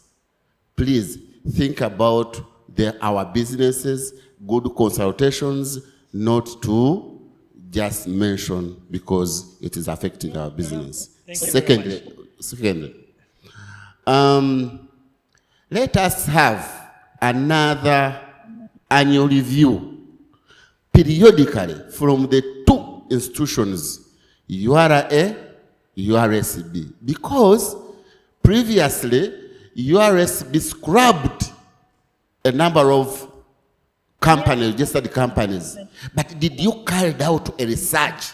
What happened? Do they need a redress or any support? URA, you have teeny numbers, and the numbers are not functioning well, are not working. Could you please come out this year and you list it down, you look around, you support them, those who need support. But we are tired of saying, now URSB, we are proud because we just had 50,000. 50,000. What about those old ones? Please, the review should be the same as finance has done. Thank you. That's my submission. Thank you very much. All right. So you have some 2 questions, and then the last one there. Then we shall move to this side. Yes, I've seen you. Thank you. Michael Wynne is my name. I'm the vice chair of Hot Fresh, the horticultural exporters. I just have 2 comments. In my experience, as we travel around the world, interacting with other countries, I remember interacting with a colleague how startups work in their country. I think this was a lady from Tunisia, another from Algeria, and I was amazed at some of the answers. A lady said, when a company opens up, when a startup comes up, first of all, government trains their incubation hubs, trains these people how to keep records, how to have systems. They're consistently trained. Definitely, I've seen some training going on through NSF and other institutions, but it should be very consistent and should be mass training. Then other responses were that when a business consistently registers and submits returns, the MD, the managing director, the government pays the MD. Because of the break-even period, the government pays the MD for like a year. When that business sustains existence for a year, they give you a wholesome salary. They fix some a remuneration for the MDs according to the level of the business startup. So some of the incentives. Then I had a gentleman from Kasita talking about incentives. Why the informal, why the mangoes? I basically, we live on agriculture, we have farmers all over the country. These people are not formal. URA comes and closes my business, for instance, because our IFRIS has tax burdens.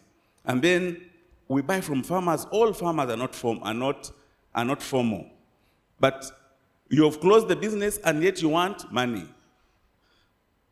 So there is a little bit of problem. Why can't government extend support and say, for instance, for any irrigation scheme to reach these farmers, for any agro-input support to come to you, please formalize your farms. Let them have something at using the structures that are available through our local governments, through parishes, so that these farmers can come for support, to support agriculture through formalizing their farms, possibly their processes as they do business. There's a lot of money. If I look at one farmer who supplies me, one farmer, in a month, somebody's running 10 million. A farmer is supplying 500 kilograms of groundnuts times 4,000 is 2 million, one supply. So there's money in agriculture, but which incentives do you have to formalize these people? Thank you very much. Yeah, thank you so much. Let's have the good Dr. Olo also say something. Thank you, sir. My name is Patrick Olo, NPA. This goes to share with you, and most especially Dr. Selonjoji. I've been looking at the numbers here of informality. Actually, we are not very accurate when we claim that COVID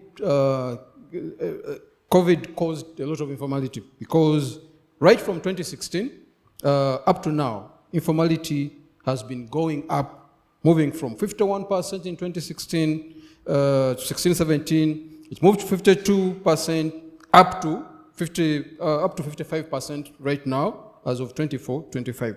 So what does this speak to?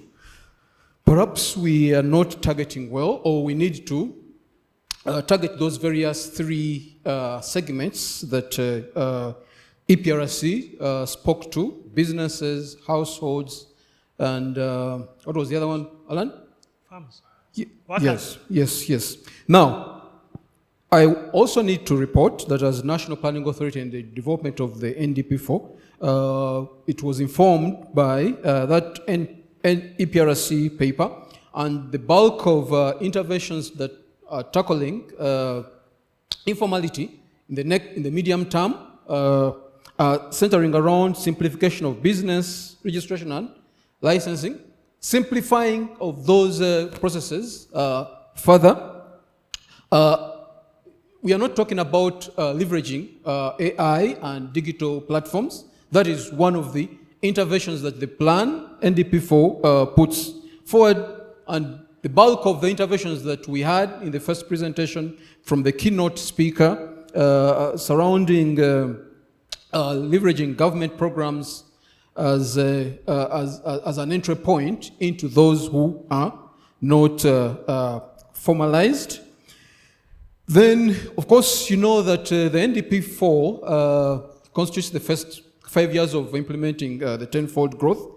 So one of the accelerator actions of the tenfold around commercializing and formalizing farming, as well as fast-tracking formalization and of artisanal mining are critical if we are going to double, or if we are going to grow this economy tenfold. Lastly, going forward, what I've picked from our researchers and the keynote is, I think we need to focus on reducing the cost of remaining formal. So how do we, Mr. Issa Sekito has been not lamenting, but has been telling us facts, that when you formalize, you feel like you're now a target of someone somewhere. So all we need to do is, how do we make sure that people who are formalized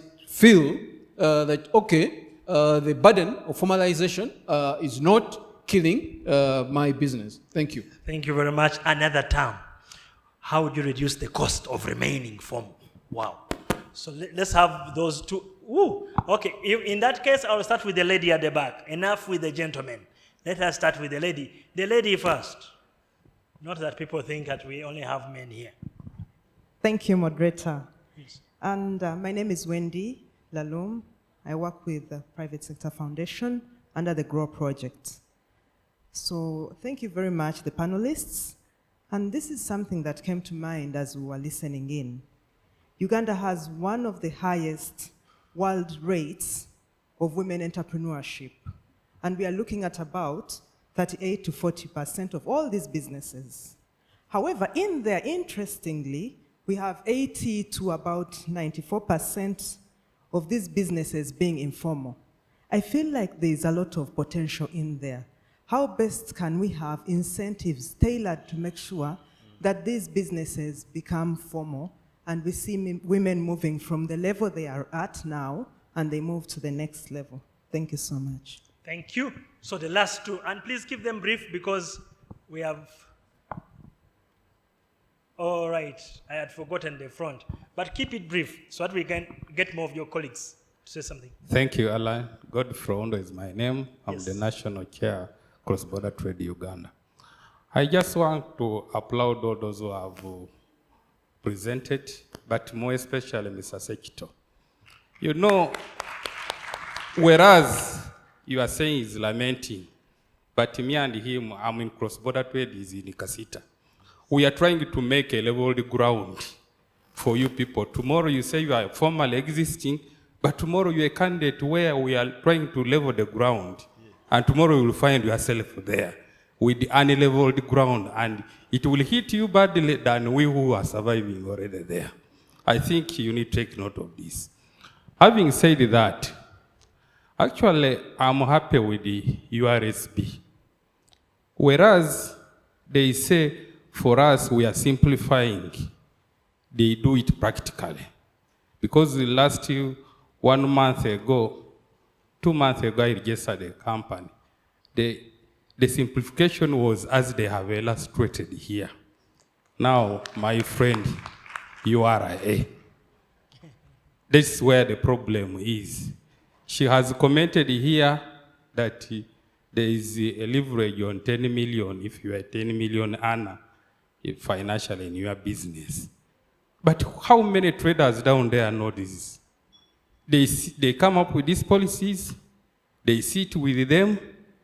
Tomorrow I'm seeing her candidate where she will need to benefit from this, but they are not telling us how it can work, how practical it is, how can we leverage to make it better so that we all are there. And lastly, I want to disagree with somebody who said that URA is at the last end. Actually, when you go to the process of getting it registered, TIN number is one of the requirements. And that's the beginning part of the formality. So let us not say they are at the ending part. They are at the end, at the right time of asking us how much to pay, which you are saying Secretary is lamenting. But we feel this pinch, we as traders, who always suggest to form. Thank you.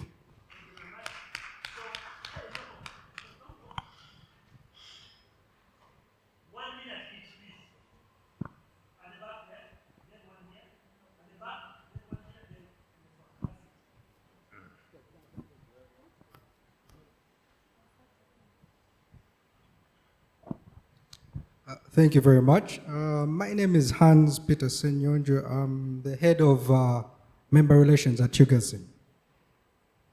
I appreciate the members of the panel. Mine will be, it will be a question directed to URA.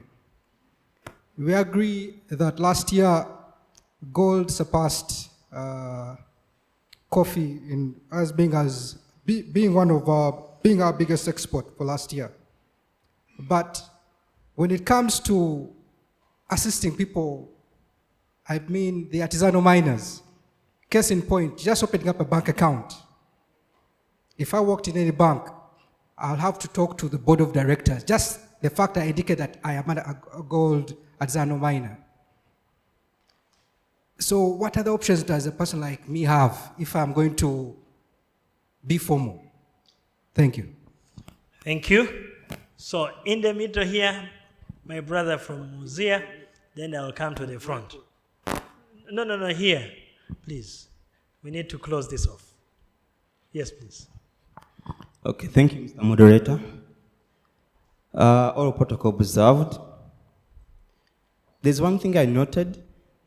We all need to agree that we cannot solve today's problem in the same thinking that were created. What we are doing here, we are putting big fish in the same basket with small fish, thinking that they are all big. Because of putting small fish and big fish in one basket, we decided to take formalization as a whole. It should be a process. If I'm an SME, what stage of formalization should I be on? An SME has to be registered with the URA. Now, if you have, even when you have one person you have employed, you have to pay NSSF for that person. Most of the SMEs, they earn like 20,000 per day. So you want that person to pay NSSF. How often does URA or even URSB, before they scrapped off some companies, did you try to trace why they closed? We hear an advert that if you pay your principal by 30th June, the profits, they will forgive you the profits that you were supposed to pay. But before releasing that advert, do you know why they are not paying the principal? Instead of moving the journey with these people, our focus is on collecting taxes or non-tariff revenue. Some agencies, they even, recently there's an agency that bragged around and said, we collected surplus. Where did you get this money? What if we left someone's business closed? Then you say you collected surplus. Lastly, I'm glad that the report managed to bring it out that we should start with the local government. If we merge these two, you feel like someone who's registered at the local government is regarded as an informal person because it's not recognized by URSB. Can you apply also the Mayumba Kumi?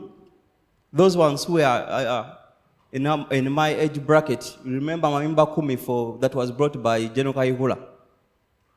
The local government, the chairpersons of LOC1, they know who's producing what and where. Can we involve them in the process? Thank you. Thank you very much. Last but not least, my chair of the leather sector, please say something. Thank you so much, moderator. All protocols observed. Excited that we are having institutional connectivity here. Before, private sector could not sit on the same table with the public sector. We thank you for that arrangement.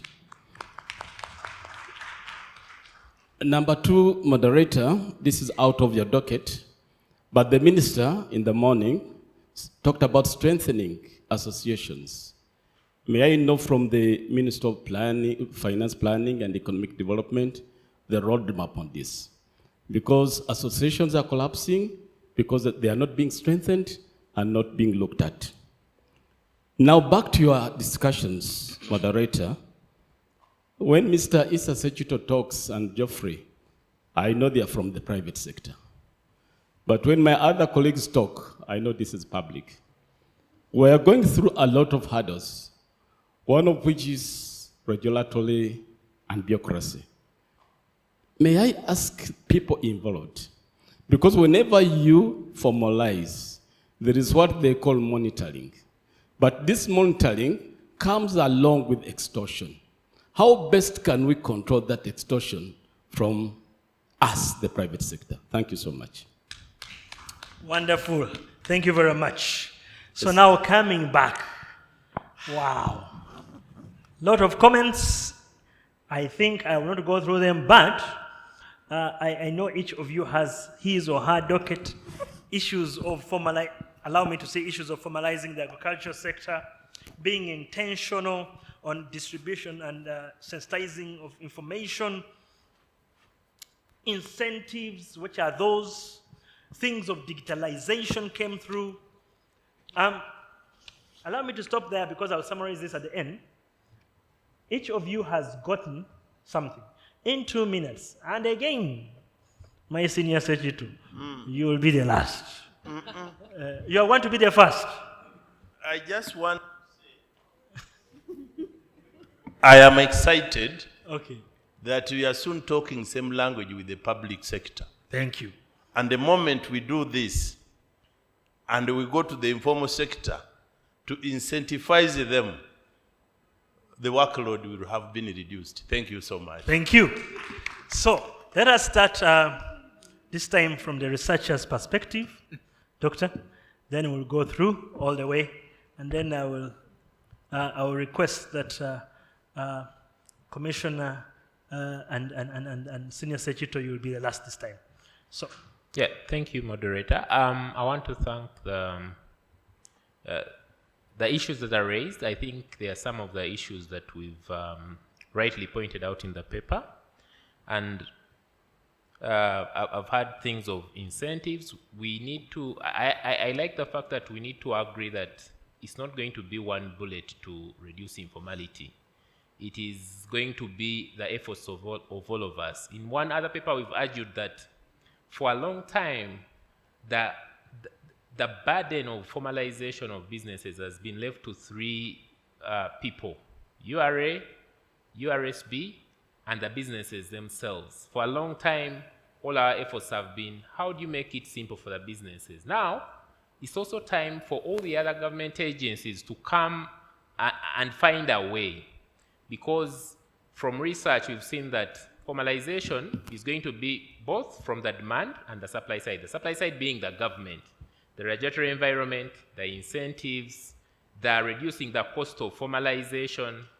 Some people have argued that the naming of the tax expansion registration program was wrong in the first instance. That the moment you're saying you want people to formalize and you're saying tax expansion registration, they definitely go away. So for me, it's going to take both sides. Government, regulate, provide incentives, ensure trade order, fiscal development plans. Let us also know that classification of these businesses, who do we need to support? Who do we need to push on formalization? It's the way we have to do in the NDP4 period. We can't just say it's going to be URSBU, URA, and small businesses. It's a holistic approach. Thank you. Thank you very much. Geoffrey? Yes. We have a project we are running. It's funded by European Union. It is called Ready for Tracing and deals with coffee. And why do I bring this is that we are trying to trace back the value chain of coffee so that we can monitor the coffee that would be exported from the original producer. So we have been talking about bringing all the farmers into the formalized sector and in the tax bracket. And I was saying, I think we need to work on our ecosystem. Predominantly, we are living in an informal kind of arrangement, whereby a person doesn't have a birth certificate, doesn't have a TIN, and we are telling him, on the first go when he's opening up a business, please have a TIN. You really see that, there is some kind of need to prepare that someone.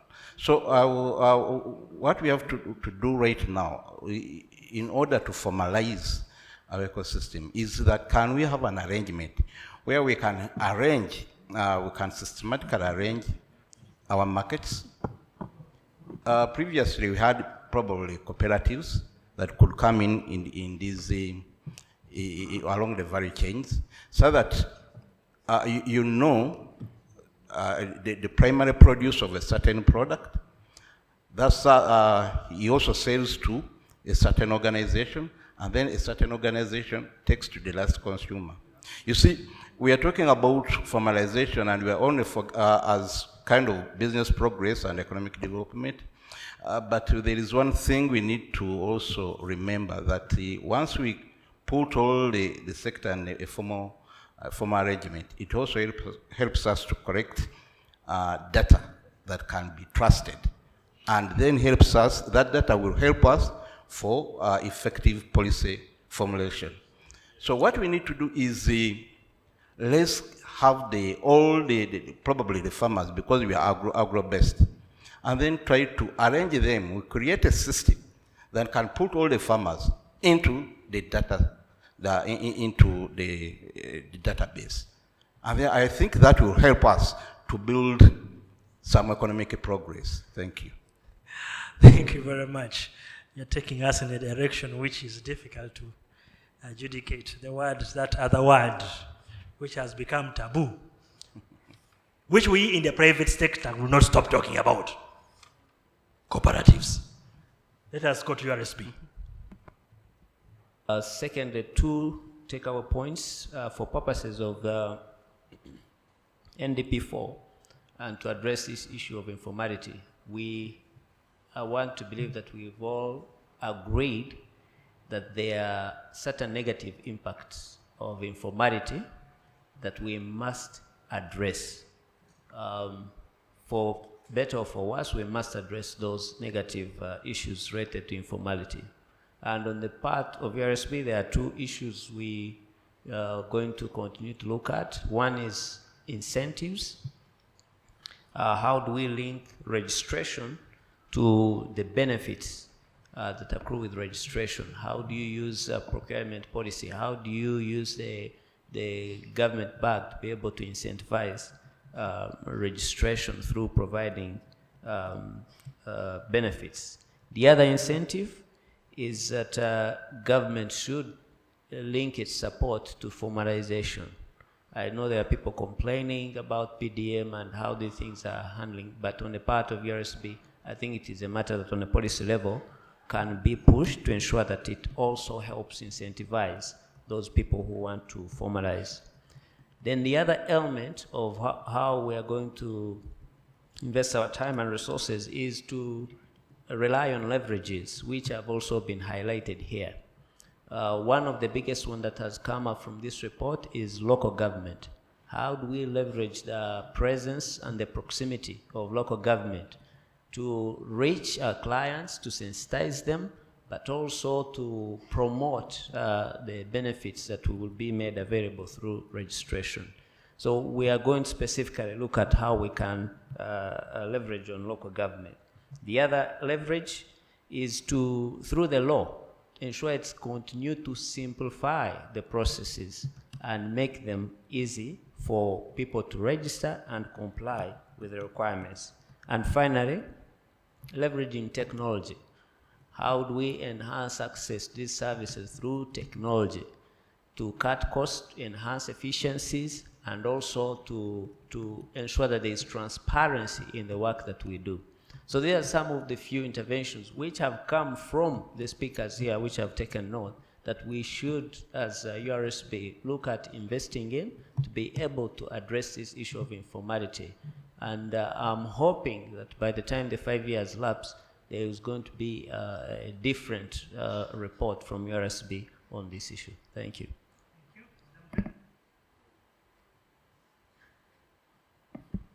Thank you so much. And thanks to all the comments coming in. I have just two comments. One, I think when we talk about the issue of formalization, and I want to stress it, that we need to go to the formal sector to strengthen the formal sector. And I think that taxation policy has a role to play. Taxation should be a tool to develop our economy, going beyond just revenue. And some of you who know about taxation, the 4 R's, the pricing, the distribution, the presentation. You go to Latin America, their URAs are assessed on how they balance those 4 R's. And they request their URAs to be able to lose some battles, to win the war, to be able to lose some money somewhere so as to grow the businesses. And for me, I think that's really, really important. And we need to learn from the United States of America in their current wars, trade wars. They have been using taxation to fight those wars, to grow their economy.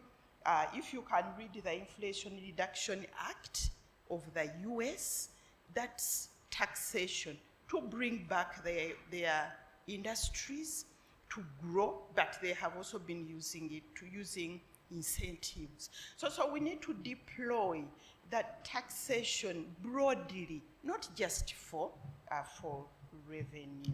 I think I will stop there. But thank you. Thanks so much also for giving civil society the platform to talk about these issues. Thank you. Thank you very much. Before I conclude, Senior Secretary, allow me to request Commissioner to give some words to that. Thank you so much, Alan.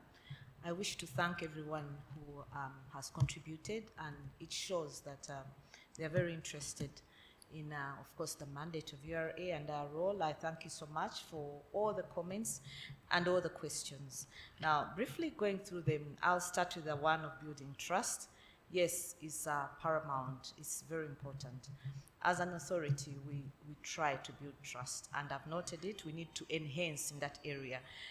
We're going to more service-oriented, trying to appreciate who our taxpayers are, and then serve them. Because as URA, we exist to give a service to government. The service is about administering the tax policy and collecting the revenues. We can, yes, enhance that area. Thank you so much for that comment.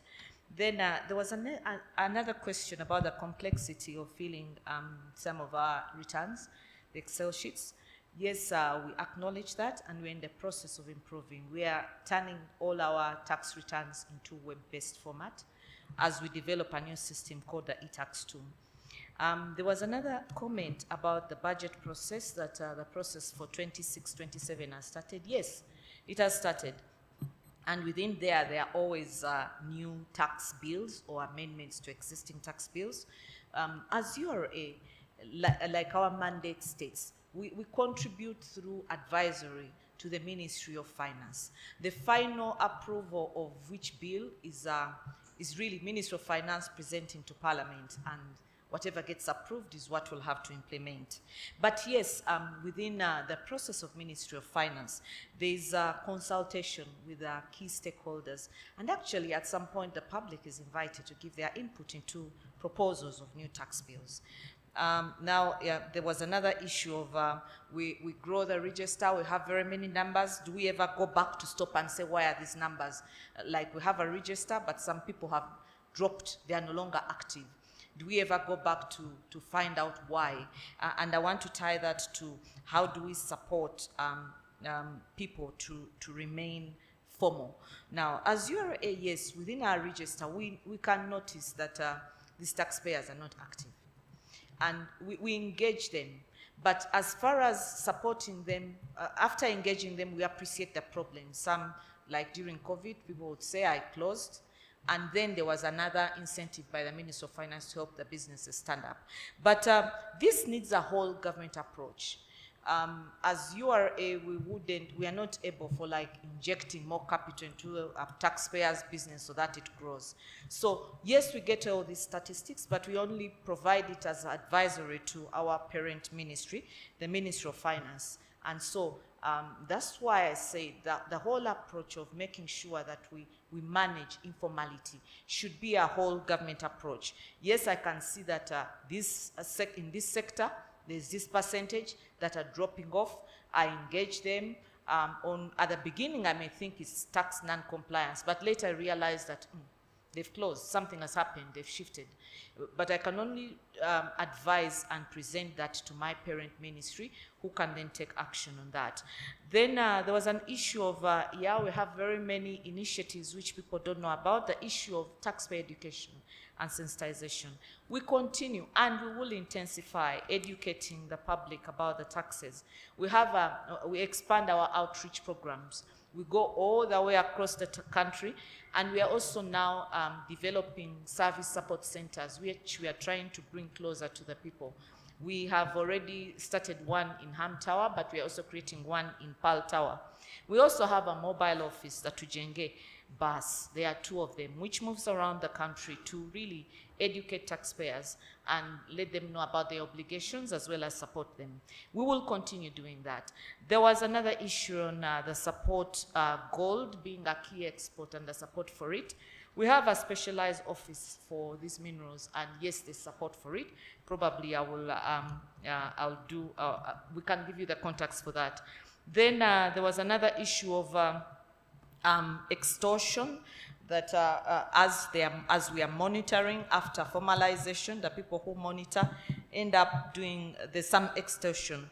We have a whistleblowing line where you can report any, whether it's a staff or you can report any mischief or misdoing, things like that. And it is the 0800 25 7700. When you call that number, you can feel free to report any such integrity issues.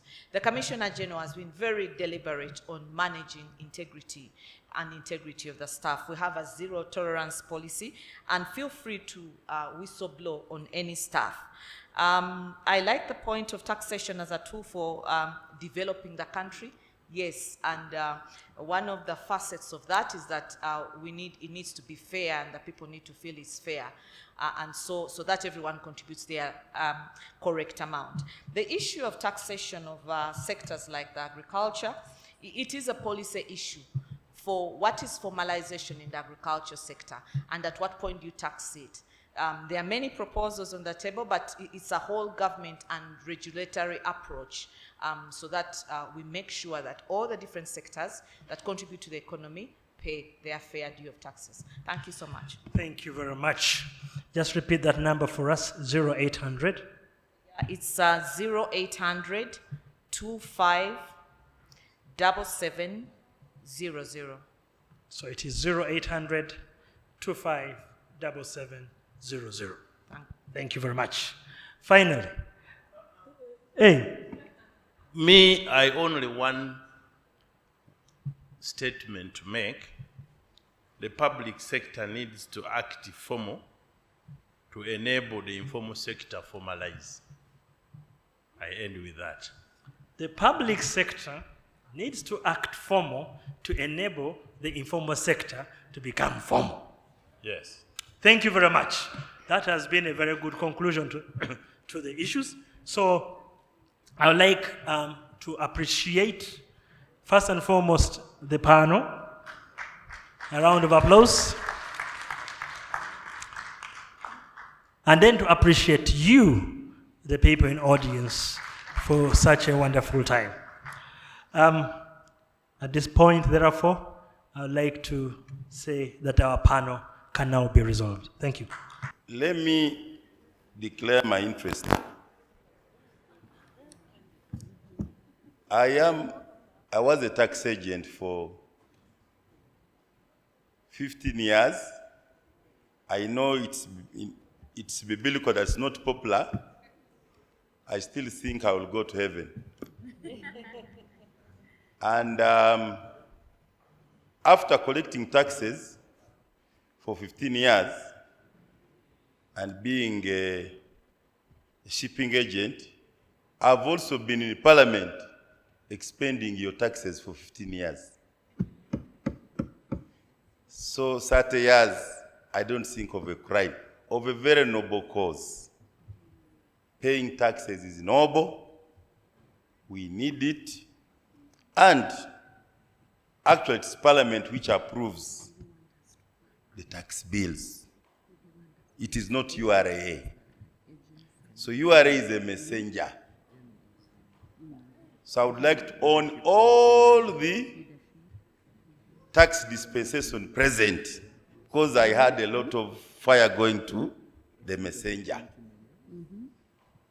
But let me also encourage, and my friend Issa, I'm a founder member of Kasita.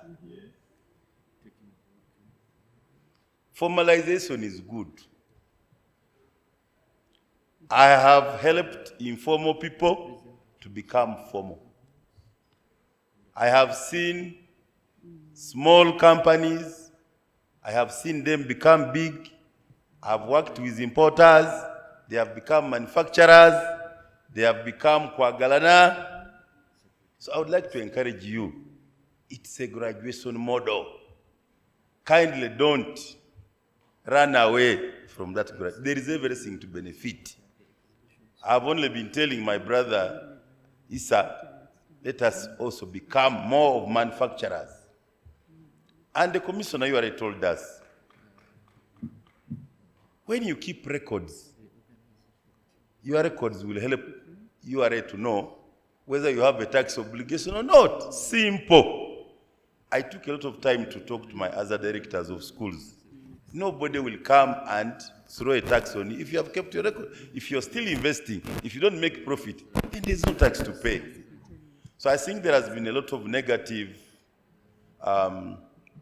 in this area, I've also been in the whole process of the TREP, the Uganda Education Services Bureau, the amendment of all those laws, the mass registration, and I think it has given us dividends.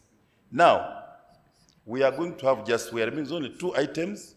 The wrap-up, which is going to come from Dr. Joshua Mutambi of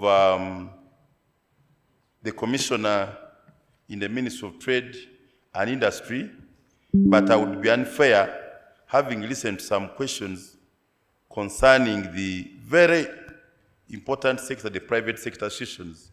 I heard from one of the members saying that they are under threat. And therefore, I will only read 2 paragraphs from Professor Pamela of NPA before I become trade and industry, as I invite Mutambi to wrap up. Due to the significant role played by private sector associations, chambers, and federation in representing enterprise interests and facilitating business growth, objective 3 of the NDP4, private sector development program prioritizes supporting the capacity development of private sector institutions and organizations. This objective seeks to strengthen MSMEs by enhancing corporate governance, technical expertise, research, advocacy capabilities, financial sustainability through the provision of business development services, while simultaneously supporting enterprise formalization and competitiveness. By building strong, well-coordinated private sector institutions, NDP4 ensures that firms, particularly MSMEs, have structured platforms for collective advocacy and market access facilitation, skills development, and standard compliance support. The NPA board chair, Professor Pamela, is saying the transition from NDP3 to NDP4 is not a reset, but a strategic continuation, building on the real gains while systematically addressing the structural constraints that limit private sector growth, competitiveness, and formalization. The success of NDP4 will depend on disciplined, phased implementation, consolidating past success, closing critical gaps, and locking in structural reforms and strengthen MSMEs, expand access to finance, and improve export capacity. By prioritizing digital, decentralized, and incentive-driven formalization, scaling industrial parks, enhancing business development services, and strengthening institutional coordination, NDP4 positions the private sector as a driving force behind industrialization, job creation, and value chain integration. In conclusion, the pursuit of these actions with commitment and focus will not only foster private sector growth, but will enable the private sector to become a resilient, competitive, and formalized engine of economic transformation, propelling the country decisively towards the tenfold growth ambition and Vision 20. I thank you. Can I now invite the Commissioner, Minister of Trade and Industry, to give us the wrap-up? Let's welcome him.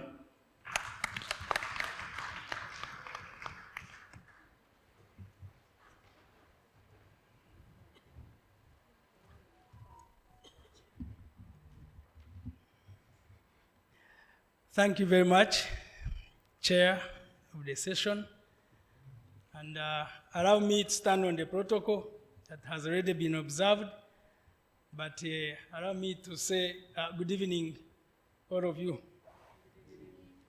Yeah, thank you very much. We have had a real, very vibrant day. And I want to say that we have tried to capture what has been discussed, and we have all been active. So basically, I need to summarize. So we had the morning session with the welcome and opening remarks by the ministers and the PSST, the big dignitaries that were in the House. And they all echoed the importance of this meeting. So we are here to review the performance of the PSD program over the past 5 years, but basically we are reviewing the past financial year 24-25, which we've ably discussed as we plan to engage or embark on NDP 4. The Honorable Minister highlighted the key priorities ahead, which included, among others, the cheaper and accessible credit, financial inclusion, managing areas, private sector capacity and performance, strengthening associations, increasing domestic revenues, and formalization of businesses. And all these have been ably discussed. I'm sure that they are all detailed in the PIAPs, which has been shared. The document is big. Our duty is to internalize it and continue working together to have them actualized. We received a key note address from Professor Gabriel, who emphasized that while informality is a reality of Uganda's economy, it requires a practical and balanced policy action to be addressed. Again, this has just been ably discussed by the last panel, and I think we have to work together to make sure that we can achieve it. In my view, as we are struggling to pick up the formalization process, the Asian tigers picked this with a view of export-oriented businesses. Believe me, if you want to do export business, there is no way you can engage in export business when you are an informal business. Because you will need to be paid, they will ask you a bank account, they will ask the directors of the companies. You are there, some of you who are in export business. So for me, I think as we are preparing ourselves to participate in the African Continental Free Trade Area, we know the challenges are ahead, but without a formal business, it becomes a challenge. And we have to start small as we go along. It's a journey that we have to go through. I must admit that the current URA, much as there are still gaps, but time and again, they are progressively training people. The approach is changing so that it can encourage everybody to formalize. We hope we can reach there. I am not going to go back to the presentation, but the benefits of formalization were ably discussed, and that's why it is still highlighted in the next NDP 4.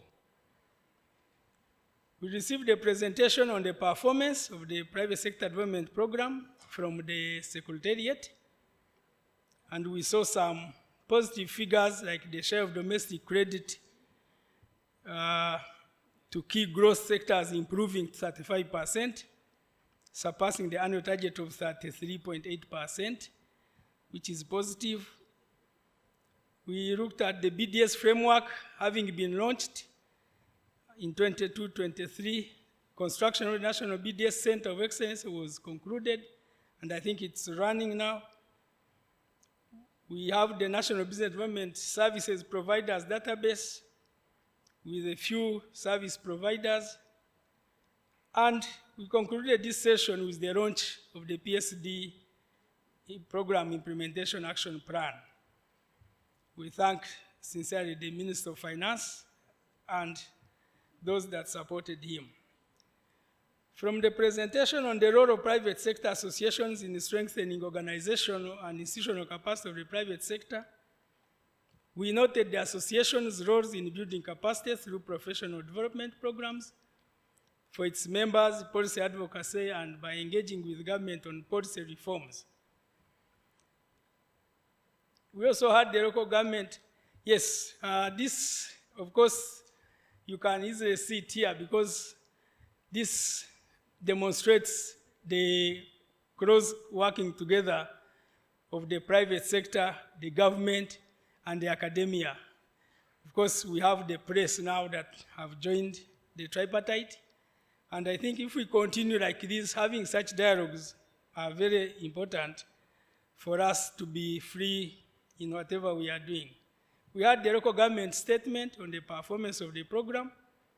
An example from Mpigi district, local government was shared, and how they have used their innovativeness to change some of the areas, enable to encourage business startups, and also increase the revenues. I think this was a good example whereby local governments, really they have a lot of potential, but sometimes they are being hindered by the existing laws. And these laws are made by ourselves, our people. So in my view, it's again an issue of taking it up. If you see an opportunity, it can come up and be discussed, and eventually it will be able to change. The morning plenary session highlighted the challenges of matrix of taxes, especially at the local government levels, where registered businesses are undertaking formal activities. Again, I'm sure that the key points that we are gathering here will help us to do better in the next policy reforms. The plenary also highlighted the need to increase trust between government MDAs with the private sector, especially at the grassroots, for formalization to be achieved. It's clearly seen that there is need to intensify awareness creation of all the private sector development policies and strategies. And of course, I know that a lot of work is being done by the ministries, but at the same time, that's why we are saying we need to strengthen the associations, the private sector associations. They are the secretariats of their constituencies. So they should internalize some of these policies and make sure that they reach to their constituencies. Where possible, clarifications can be made. There is a need for openness and transparency in sharing information among ourselves. We have all seen there was an elder in the house who clearly indicated that when you mention a name of an agency in front of your shop, they'll close and run away. It used to happen with our sister agency, UNBS. You go with a vehicle of UNBS, you park somewhere, you'll see people closing and taking off. But again, they need services. I think all these are changing, and to me, it is the approach that is to be taken to make sure that we work together. Remember, if we fail to work together, our neighbors in the other countries, they are seriously competing with us. And it doesn't help us if we close ourselves and we allow the neighbors to continue thriving in our markets. So with those, I want to thank you once again, and the Secretariat, the organizers, the Ministry of Finance, and all of us that have participated in having this successfully held. Chair, I want to thank you, and I close here. Thank you very much. I only have two paragraphs as the closing remarks from the Ministry of Trade and Industry. I will only add one to Dr. Mtambi, the issue of the tax policy, which is already having principles at Cabinet, is almost ready. It's a mandate of Ministry of Finance working with the related ministries. But it should be informed by the industrial policy, which is revised. And that takes off URA the hook of saying, why is agriculture not paying with billions, but trading is paying a lot. It's also not good to tax food production, because agriculture is food production, would pay highly in terms of inflation caused by food prices. But also it is assumed that at that level, it is upstream. Most of the products are actually going to be raw materials for further production line, and it's better to tax at a later stage, not at that stage.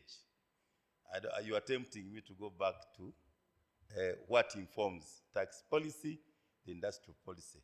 But also, if you don't formalize, how will you know your entitlement, whether you belong to the zero-rated, tax-exempt, and otherwise? That's a debate for another day. Now, I am trade and industry. I'm going to be verbatim. Honorable ministers, colleagues, the permanent secretary, secretary is present, secretary treasury, heads of institutions here present, representative of development partners, civil society organization, and private sector, ladies and gentlemen. Today has been an insightful day as we listen from the wide range of stakeholders, from policymakers, the implementers, the academia, the recipients of the private sector intervention, the private sector players, and it's my pleasure to thank you all for your interactive participation during this 5th and final annual review of the private sector development program under the 3rd National Development Plan.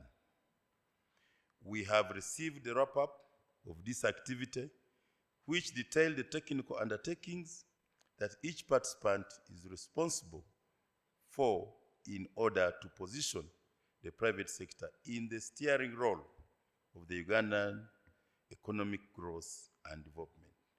This conference brought to light research findings and various perspectives and recommendations towards tangible progress in enhancing the private sector competitiveness.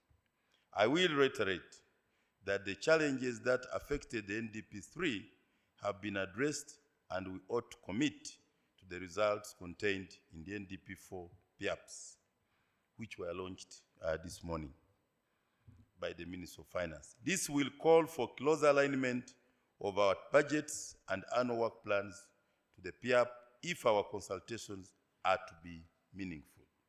The Secretariat for the PSD program will coordinate the members, ministry departments and agencies, and the private sector players to ensure that the undertakings generated here today are prioritized in subsequent budget cycle.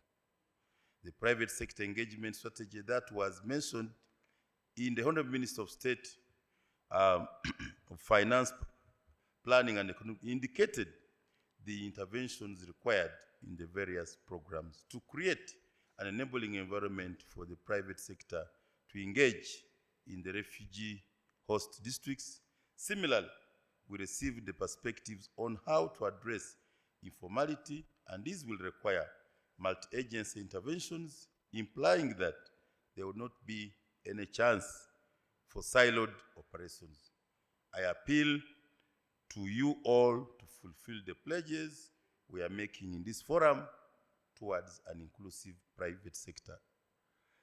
As I conclude, I extend heartfelt gratitude to you all for your participation in this PSD program, Secretariat for rallying us.